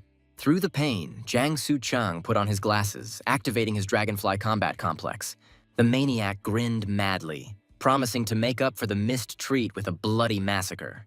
The ordeal required Su-chang to defeat his natural enemy. Professor Chi and his companion watched the progress of the battle with intent. The protagonist is ready to show his mentor what he is really worth. Su-chang stood frozen in a daze, amazed by what he saw on the battlefield. The mantis attacked with frantic speed, delivering a series of powerful red strikes. The guy clearly remembered how he had cut off his enemy's arm in the previous fight. But the enemy somehow miraculously regained both limbs for the fight. Chi noted that a cripple would not be able to fight at full strength. The mentor was eager to see his student triumph over the monster in perfect form. The laboratory supplied the madman with a prosthesis that turned out to be many times more deadly than his hand. The crushing blow shattered the floor into pieces, shaking the entire underground building. Chan was genuinely furious that such a psychopath was given such advanced equipment. The bloody maniac burst into laughter, anticipating the quick reprisal against the delicacy. The villain thirsted for revenge and furiously searched for the daredevil who had deprived him of a limb. He boldly provoked the hero, showering the hall with a barrage of deadly and swift attacks. Su Chang miraculously dodged another red stroke, barely keeping his head. The sudden blow threw the guy back, causing him to slide across the cold floor. The hero realized that his attacks were powerless against the monster's incredibly strong armor. It was difficult to maneuver in the cramped room, and falling into their clutches was fatal. The professor's companion became worried, but Chi strictly forbade her to interfere in the fight. The mentor believed that Chan Su-chan was obliged to win this fight on his own. This was precisely the essence of the dangerous assignment from the professor. The maniac was delirious with the appetizing smell of the enemy, whom he dreamed of devouring every second. The mantis admitted that he would have finished off the brat much earlier without any unnecessary interference. The monster mockingly asked if the guy still didn't agree with his fate. The heavy images of the past came back to him, poisoning Su Chang's mind. Qi recalled how this enemy forced the hero to reveal his true identity.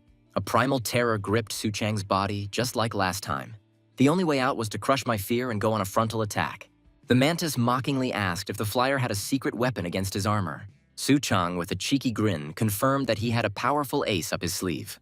The assistant asked the professor with great curiosity about the cunning student's probable plan. Suddenly, the boy turned away from the stunned monster and loudly called out to his mentor. Raising his hand confidently, he prepared to voice his truly brilliant strategy. And then Su-chan asked in all seriousness to go to the toilet, shocking the enemy. The girl was simply stunned by such absurdity in the middle of a deadly battle. While the maniac was dumbfounded, the guy flew out the door of the armored training room like a bullet. The professor smiled mysteriously, out loud assessing this prank as a good plan. It turned out that the student did not need the restroom at all. He quickly ran away. The green-haired Da-un was genuinely taken aback by the sudden request to borrow a weapon. Having thanked his puzzled friend, the guy took the heavy mace and returned back. Su-chang understood that points alone were not enough to win. In the previous skirmish, an exceptionally powerful chainsaw helped cut off the enemy's arm. The hero needed a lethal weapon because the laboratory would not provide anything else. So the sly one decided to brazenly borrow the heavy piece of iron from his partner. The assistant was delighted, believing that the heavy metal would definitely pierce the monster's armor. However, Mantis only arrogantly doubted the effectiveness of this ridiculous idea. In response, Su-chan grinned predatorily, rapidly spinning the heavy chain. And then with furious force, he threw the spiked ball at the enemy. Professor Chi calmly stated the ineffectiveness of such a crude attack. He understood that the heavy mace was only ideal for Da-un. Su-chang retreated hastily, frantically considering his next battle strategy. Suddenly, he pulled out a red pistol and opened fire. The guy then quickly attacked the enemy with someone else's shining leg shields. Putting all his rage into it, he powerfully hit the maniac with his spiked brass knuckles. But the giant monster easily blocked this crushing combination with his hands. Su-chang exhaled heavily, hoping in vain that his attack would be successful. The mantis got tired of these tricks and furiously swung his sharp blade. The hero flew back, realizing the complete invulnerability of the monster's armored limbs. He flicked his visor, hoping to sharpen his vision for a devastating attack. Suddenly, the lens flashed green, emitting a sharp electronic buzz. Due to extreme nausea, the guy lost control and flew back. Meanwhile, the stern, gray-bearded mentor continued his merciless countdown. The hero, gritting his teeth, had only 5 grueling days left. In the evening, he walked wearily along the busy neon street of mutants. The wounded shoulder ached like hell, foreshadowing the inevitable failure of the test. And then he realized that the damned motion sickness was preventing him from fighting. Suddenly, his attention was caught by a brightly lit cafe window. There, green-haired second-year student Lee Pai-dan was busily typing out a report. It came to mind that it was she who helped develop his glasses. The guy slammed the glass sharply, calling out to the student, who flinched in surprise. Opening the door, he desperately begged Pai-dan for one favor. And now the long-awaited final day of brutal training trials has arrived. On the sun-drenched field, carefree students boasted about the standards they had already passed. Meanwhile, the rest of the guys were seriously worried about the troubled Su-chan. Suddenly, the stern mentor raised his eyebrows in surprise, sensing something strange. A suspicious bright flash came from the roof of a distant high-rise building. An unknown force rushed downwards with lightning speed, cutting through the dense forest in zigzags. And with a deafening roar, the unknown person crashed right into the center of the stadium. Su Chang emerged from the dust cloud with a flourish, apologizing for being late. Having spread his iridescent wings, the boy confidently declared his readiness to the professor. Clutching the treasured suitcase, the hero was determined to pass the test today. And the day before, in the cafe, he desperately asked Pai Dan to readjust his glasses. But the green-haired hacker with a sweet smile said that this was impossible. The lenses provided faceted vision, and nausea only occurred when one was unaccustomed to them. The hero clenched his visor in resignation, seeing no way out of the deadlock. Suddenly, a student sensibly advised me to overcome not the technique, but the motion sickness itself. These simple words suddenly struck the boy with a brilliant idea. That same night, he resolutely came to train in the dark park. He put on the visor hesitantly, trusting his friend's crazy plan. The hacker explained the nausea as a severe conflict between vision and bodily sensations. And then the guy snapped a strong mount onto the tree trunk. And then he tightened the thick belt tightly around his waist. Su Chang, on a leash, rushed into a mad circle. Green trails from the wings cut through the night park like a wild whirlwind. This hellish carousel instantly twisted his stomach into knots. But such brutal shock therapy was his only way out. Soon, the boy fell to his knees, painfully struggling to fight off vomiting. However, drenched in sweat, the stubborn man forced himself to start a new circle. Once again ordering himself to continue, the hero rammed the bench at full speed. Another unsuccessful turn ended with a hard fall upside down. The force of inertia mercilessly dragged the tortured flyer across the park ground. The boy fell heavily into the grass but was determined to try again. Gritting his teeth, the stubborn man once again spun around in a furious neon whirlpool. Suddenly, his eyes beneath the compound lenses widened with inspiration. He changed his trajectory abruptly, struck by the sudden lightness in his body. It turned out that the correct tilt angle during flight completely eliminates nausea. Breathing heavily, Su Chang realized that he had finally found the salvation he had long been waiting for. And then, with renewed vigor, he confidently rushed toward success. A few days later, the final stage of the rigorous individual tests began. Behind the glass, a crowd of excited students were tensely cheering for Su Chang. And in the brightly lit arena, the hero faced off against a terrible opponent. The gray-bearded mentor sternly stated that defeat meant complete failure. The boy's friends anxiously wondered whether he was capable of winning. The rest were looking forward to a spectacular battle with the frightening Mantis Man. And then Su Chang confidently threw his suitcase in front of the enemy. The mad mutant licked the blade greedily, mocking this pathetic toy. And then he rushed forward with lightning speed, confident of his easy victory. But the guy deftly soared into the air, avoiding the deadly blades. The hero stared in amazement at the unexpected lab case from his friend. As an apology, the hacker asked an engineer she knew to get her a special weapon. The girl smiled slyly, remembering the guy's love for brass knuckles. And this exclusive gift has now rapidly fallen upon the enemy. A powerful, shining fist crunched and crashed right into the mutant's jaw. The crushing blow sent the stunned praying mantis flying down with a crash. The spectators behind the glass gasped, looking in shock at the fighter's hands. Even the stern professor chuckled in bewilderment, appreciating his student's clever move. It turned out that heavy blades would only hinder the hero's maneuverable flight. But high-tech tactical gloves have become simply the ideal choice. Rubbing his head, the arrogant mantis mockingly asked if the pathetic blows were over. Suddenly, everything started swimming before his eyes and the world started spinning madly. And then the terrible monster was suddenly overcome by a powerful attack of vomiting. Taking advantage of the moment, Su Chang moved lightning fast to close in on the blinded enemy.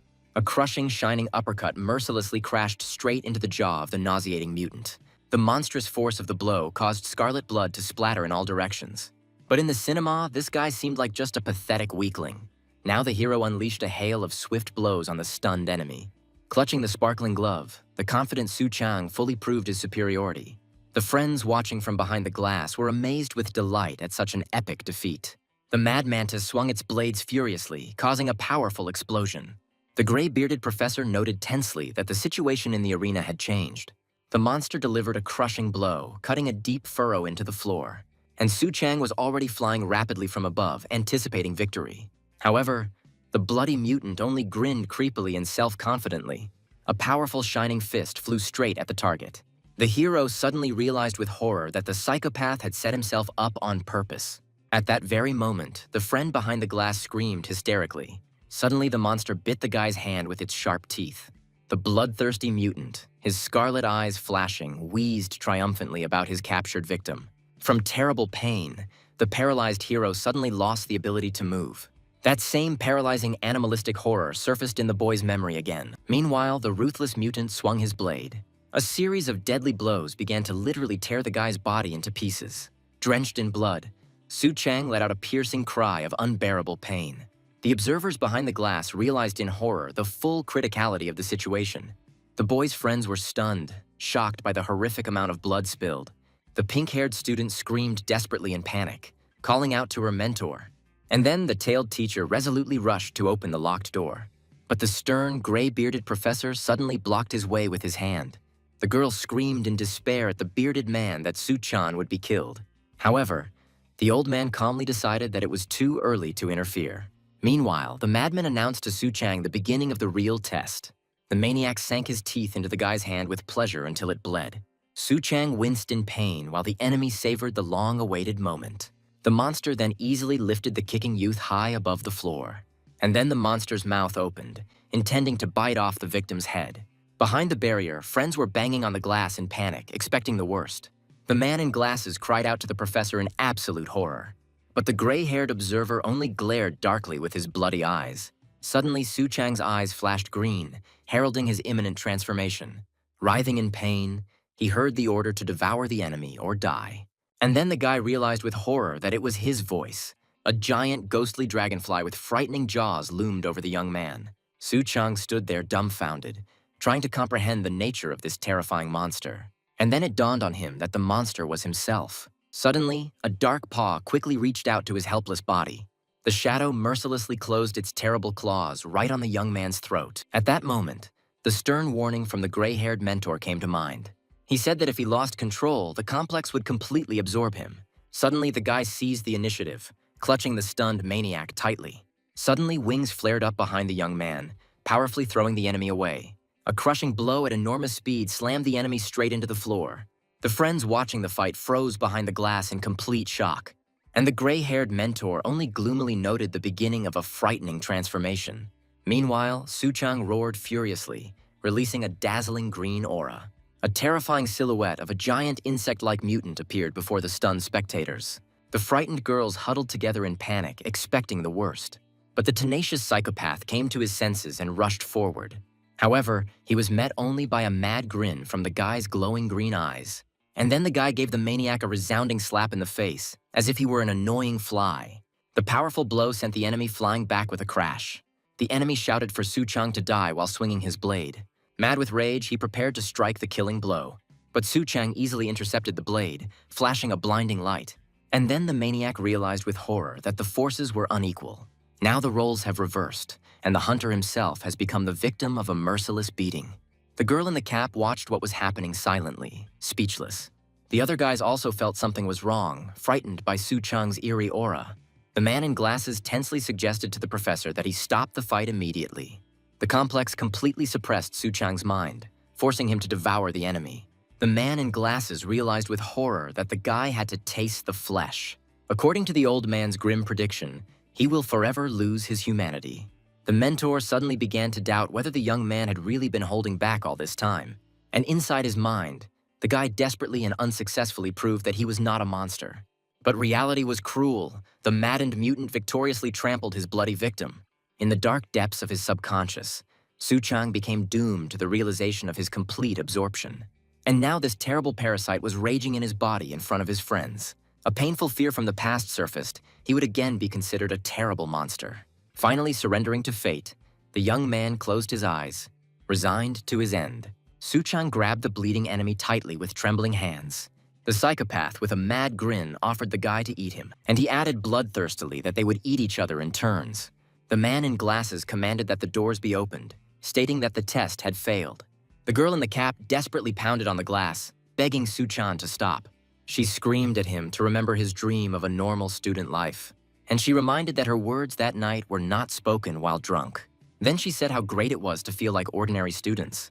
She suggested hanging out with everyone and then having a drink together next time. After all, they are still first-year students, and they still have a lot of time ahead of them. In his memories, he listened in surprise to his friend's proposal to make a promise to each other. The girl gently took his hand, beginning her sincere vow. She smiled and vowed to stay together if they returned to their human form. Then even after graduation, they will no longer be alone. And then the huge monster in reality opened its glowing eyes in shock. Suddenly, Suchang's consciousness began to violently break out of the dark shell. With a cry of denial of his monstrous nature, the boy tore apart the ghostly shell. Grinning fiercely, the young man resolutely clenched his fist, regaining control of his body. A powerful burst of green energy shook the training arena with a blinding explosion. The friends, frozen by the glass, watched this in complete shock. The gray-haired master watched the dust settle in the arena with a frown. My friend froze with tears in her eyes, not believing what was happening. Suchang stood in front of the broken wall, retaining his human appearance. His opponent lay in the rubble, whining pitifully from helplessness. The boy's fist still glowed with the remnants of power after the crushing blow. Chan Suchang breathed heavily, amazed at the source of such strength. The professor in glasses asked, puzzled, what the hell was going on here? Meanwhile, the mentor realized that they had raised a panic ahead of time in vain. The old man admitted with a grin of excitement that he had underestimated the guy's willpower. He officially announced to Suchang that he had successfully passed the test. The mysterious stranger lounged leisurely on a chair in the semi-darkness of the kitchen. He grinned wickedly, anticipating the beginning of something grand and dangerous. Meanwhile, the main forces of the students were concentrated in a picturesque mountain camp. Suddenly, the grueling tests resumed in a sunny, open area. Suchang realized with annoyance that he was lying in a hospital bed again. At this time, a powerful automatic cannon began to fire on the field. The red-haired guy gave it his all, dodging the hail of flying shells. However, not everyone was lucky, and some students shamefully ended up in the grass. But most of the boys coped successfully, demonstrating miracles of strength and dexterity. The little girl proudly showed her mentor the hole made in the stone from the blow. In fact, the strongman beetle finished easily, dragging huge wheels on his shoulders. Meanwhile, the little girl with golden hair was preparing to show her hidden power. And then the daring blonde in shorts confidently showed everyone her perfect stretch. And then He-jin, with a victorious smile, confirmed that they had passed the exam. Meanwhile, a bright light over the base marked the end of this crazy day. Suddenly, He-jin breathed a sigh of relief, enjoying the long-awaited free time. She entered the room, dreaming of eating delicious tteokbokki with Suchan tomorrow. But all she saw was a guy, comically wrapped in a thick golden cocoon. Suddenly, everyone came running to see why the poor guy was tied up so tightly. It turned out that the guys were overcautious, afraid that he would go crazy at any moment. The gray-bearded giant reassured the students, saying that they had absolutely nothing to worry about. The professor confirmed the boy's safety, although he acknowledged the validity of the general concern. He explained that they saw a side effect of jungle juice called wild instinct. This happens when there is high compatibility with an insect, like Suchan. The lecturer recalled the similarity of human genes with mice and even bananas. Individual compatibility determines how deeply the insect's DNA will integrate into a human. Because of this, some turn into monsters, while others only change their features. Suchang's changes affected the limbic system of the brain, which is responsible for emotions. The professor blamed a special spray, but was unable to obtain a sample for analysis. However, training will correct any side effects, guaranteeing students complete safety. The students became wary, remembering the crazy woman who dared to attack Nest. The red-haired guy asked the professor if the attacker had once been their student. The giant sighed heavily, his gaze becoming stern and full of hidden bitterness. It's time to reveal the truth that the professor has kept secret for so long. Chi confessed to the entire audience that Shin Ga-yeon was his student. One clear morning, the professor met her on the university campus. He called out to the girl, who was confidently walking towards the academic buildings. Shin Ga-yeon smiled back warmly, wishing her mentor a good morning. Back then, she was incredibly diligent and hurried to class by 8 in the morning. Thanks to her talent, the best student took only first place every semester. But behind the dazzling smile lurked the poisonous whispers of envious classmates. Her peers disliked the excellent student, accusing her of dirty flirting for the sake of grades. Evil tongues wondered what secret of success this suspicious upstart was hiding. They laughed that Ga-young had brainwashed the professor with her sting. And then a dangerous light of a real monster flashed in her eyes. Those around her felt uneasy, because her complex allowed her to control her mind. When you're different from everyone else, the world quickly finds an excuse. You instantly become an outcast, doomed to total loneliness and bullying. The professor sadly admitted that they lived in a damn cruel world. Ga-young ignored the gossip, believing that Cinderella was capable of fixing everything herself. And then something irreparable happened, changing Professor Chi's fate forever. She couldn't cope with her complex and cold-bloodedly took many lives. One of the students hit the table in anger, shouting about danger. Suddenly, he demanded that Su Chang be locked up immediately for the common good. The girls looked at each other in fear, realizing that the guy could lose it at any moment. The aggressive upstart continued to yell that he didn't feel safe at all. Su Chang was stunned to hear himself openly called a monster. Su Chang's companion watched with alarm as his hands began to tremble slightly. The red-haired guy and his girlfriend could barely contain their anger as they looked at the provocateur. And then Professor Chi asked gloomily which of them was ready to repeat. Professor Chi asked which of them would risk fighting a natural enemy for weeks. He recalled how Su Chang beat himself until he bled in a horrific fight. The lecturer emphasized that the boy bit his own skin to control his instincts.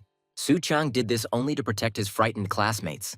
She cheated the students for wanting to turn away from the hero because of personal discomfort. The professor stated that Su Chang is capable of surpassing even the talented Shin Ga-young. He urged the audience to think carefully before throwing stones at a comrade. The mentor invited them to become friends with someone who aspires to become a leader. Su Chang was shocked to hear about his chance for first place. The girls began to whisper, realizing that Su Chang was now He Jin's main competitor. The students were shocked that the newcomer immediately became a candidate after the midterm tests. The redhead acknowledged the guy's success in the test, advising his friend not to burst with envy. Professor Chi cooled Su Chang's ardor, stating that there was no guarantee of victory. Chi only confirmed that the guy was finally moving in the right direction. Walking down the corridor, Su Chang reflected on his new status as a candidate for leadership. He wondered if the professor had said too much, but he was glad that the bullying had stopped. The guy's gaze became serious as he began to analyze the latest events. Su Chang realized how much the professor had done for him by defending him in front of his superiors. For his sake, Chi organized a separate test, showing genuine concern for the student. Su Chang came to the conclusion that this stern giant was much better than he seemed. And suddenly Su Chang's serene evening was interrupted by a frightening premonition of disaster. Something terrible happened. A powerful explosion lit up the night sky with a blinding flash. The students screamed in panic as they realized what had exploded in the research building. On that fateful day, Su Chang thought about the people with horror. The guy found himself in the very epicenter of a battle for which he was not prepared. The real predators lurked in the shadows, watching the chaos unfold around them. A bloody battle for survival began, where every moment cost lives. The people who survived the smoke were at a loss to understand the cause of the sudden explosion.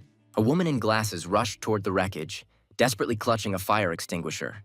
Through the smoke, she saw Professor Chi holding a bloodied student in his arms. The frightened woman ran up to the frozen professor, desperately asking how he was feeling. Chai assured her that he was fine, but nodded towards the dying boy.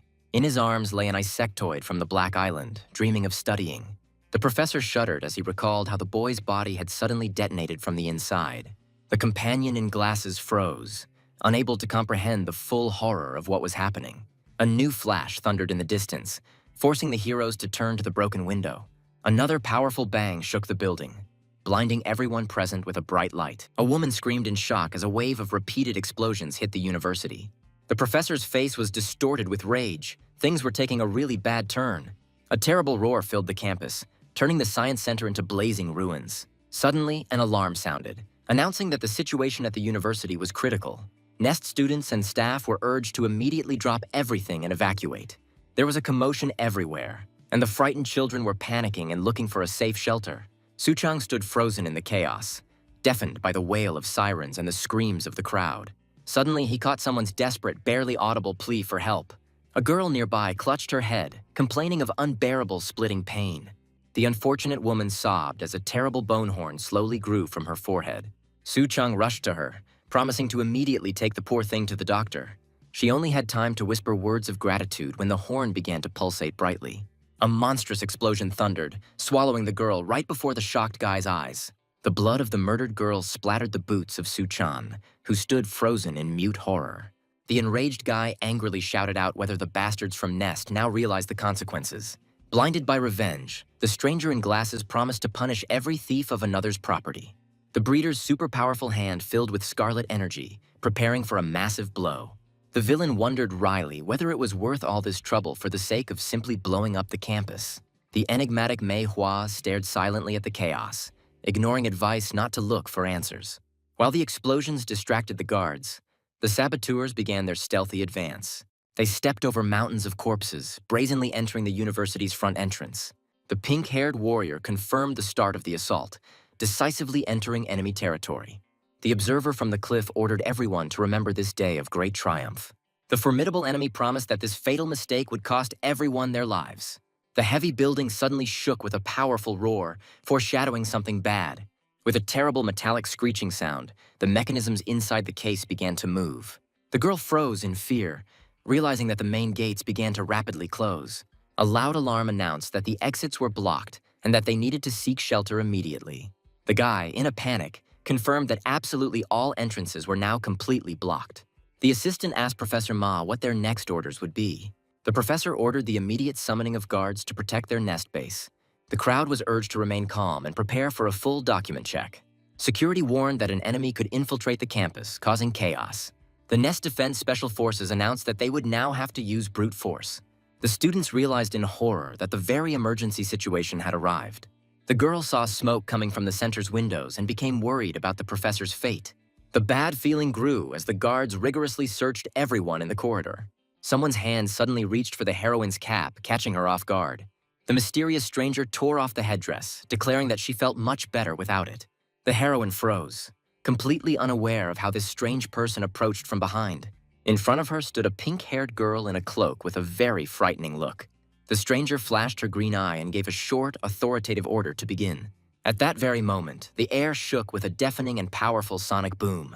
The pink-haired beast dealt a crushing blow, literally smashing the guard into the floor. The astonished guard only had time to remark on the extreme boldness of her frontal attack. While the offender was raging, the frightened girls begged for urgent reinforcements. The pink-haired girl's body began to transform horribly, frightening everyone around with the crunch of bones. She revealed her true mantis complex, becoming a deadly weapon. Meanwhile, 2 survivors barely escaped from the smoke-filled building. The bearded man ordered Professor Chi to save the others while he himself was barely holding on. Professor Chi realized that the explosion had increased the complex's side effects. Their path was blocked by a stranger who immediately recognized the woman as a professor. With a predatory grin, the enemy grabbed his victim's shoulder with a death grip. The dandy enemy nonchalantly offered to have a heart-to-heart talk with his peer, the professor. The gray-bearded fighter immediately recognized the insolent man as a dangerous member of the nursery. Ignoring the pain, the old man told Hyun-bin to leave and promised to handle it himself. Hyun-bin sarcastically advised the professor to take care of himself at such a venerable age. Professor Chi lowered herself down to the wounded man, urging him to rest and trust her. The girl resolutely declared that she would take on all the dirty work herself. The enemy only smirked contemptuously, calling his opponents pathetic punks.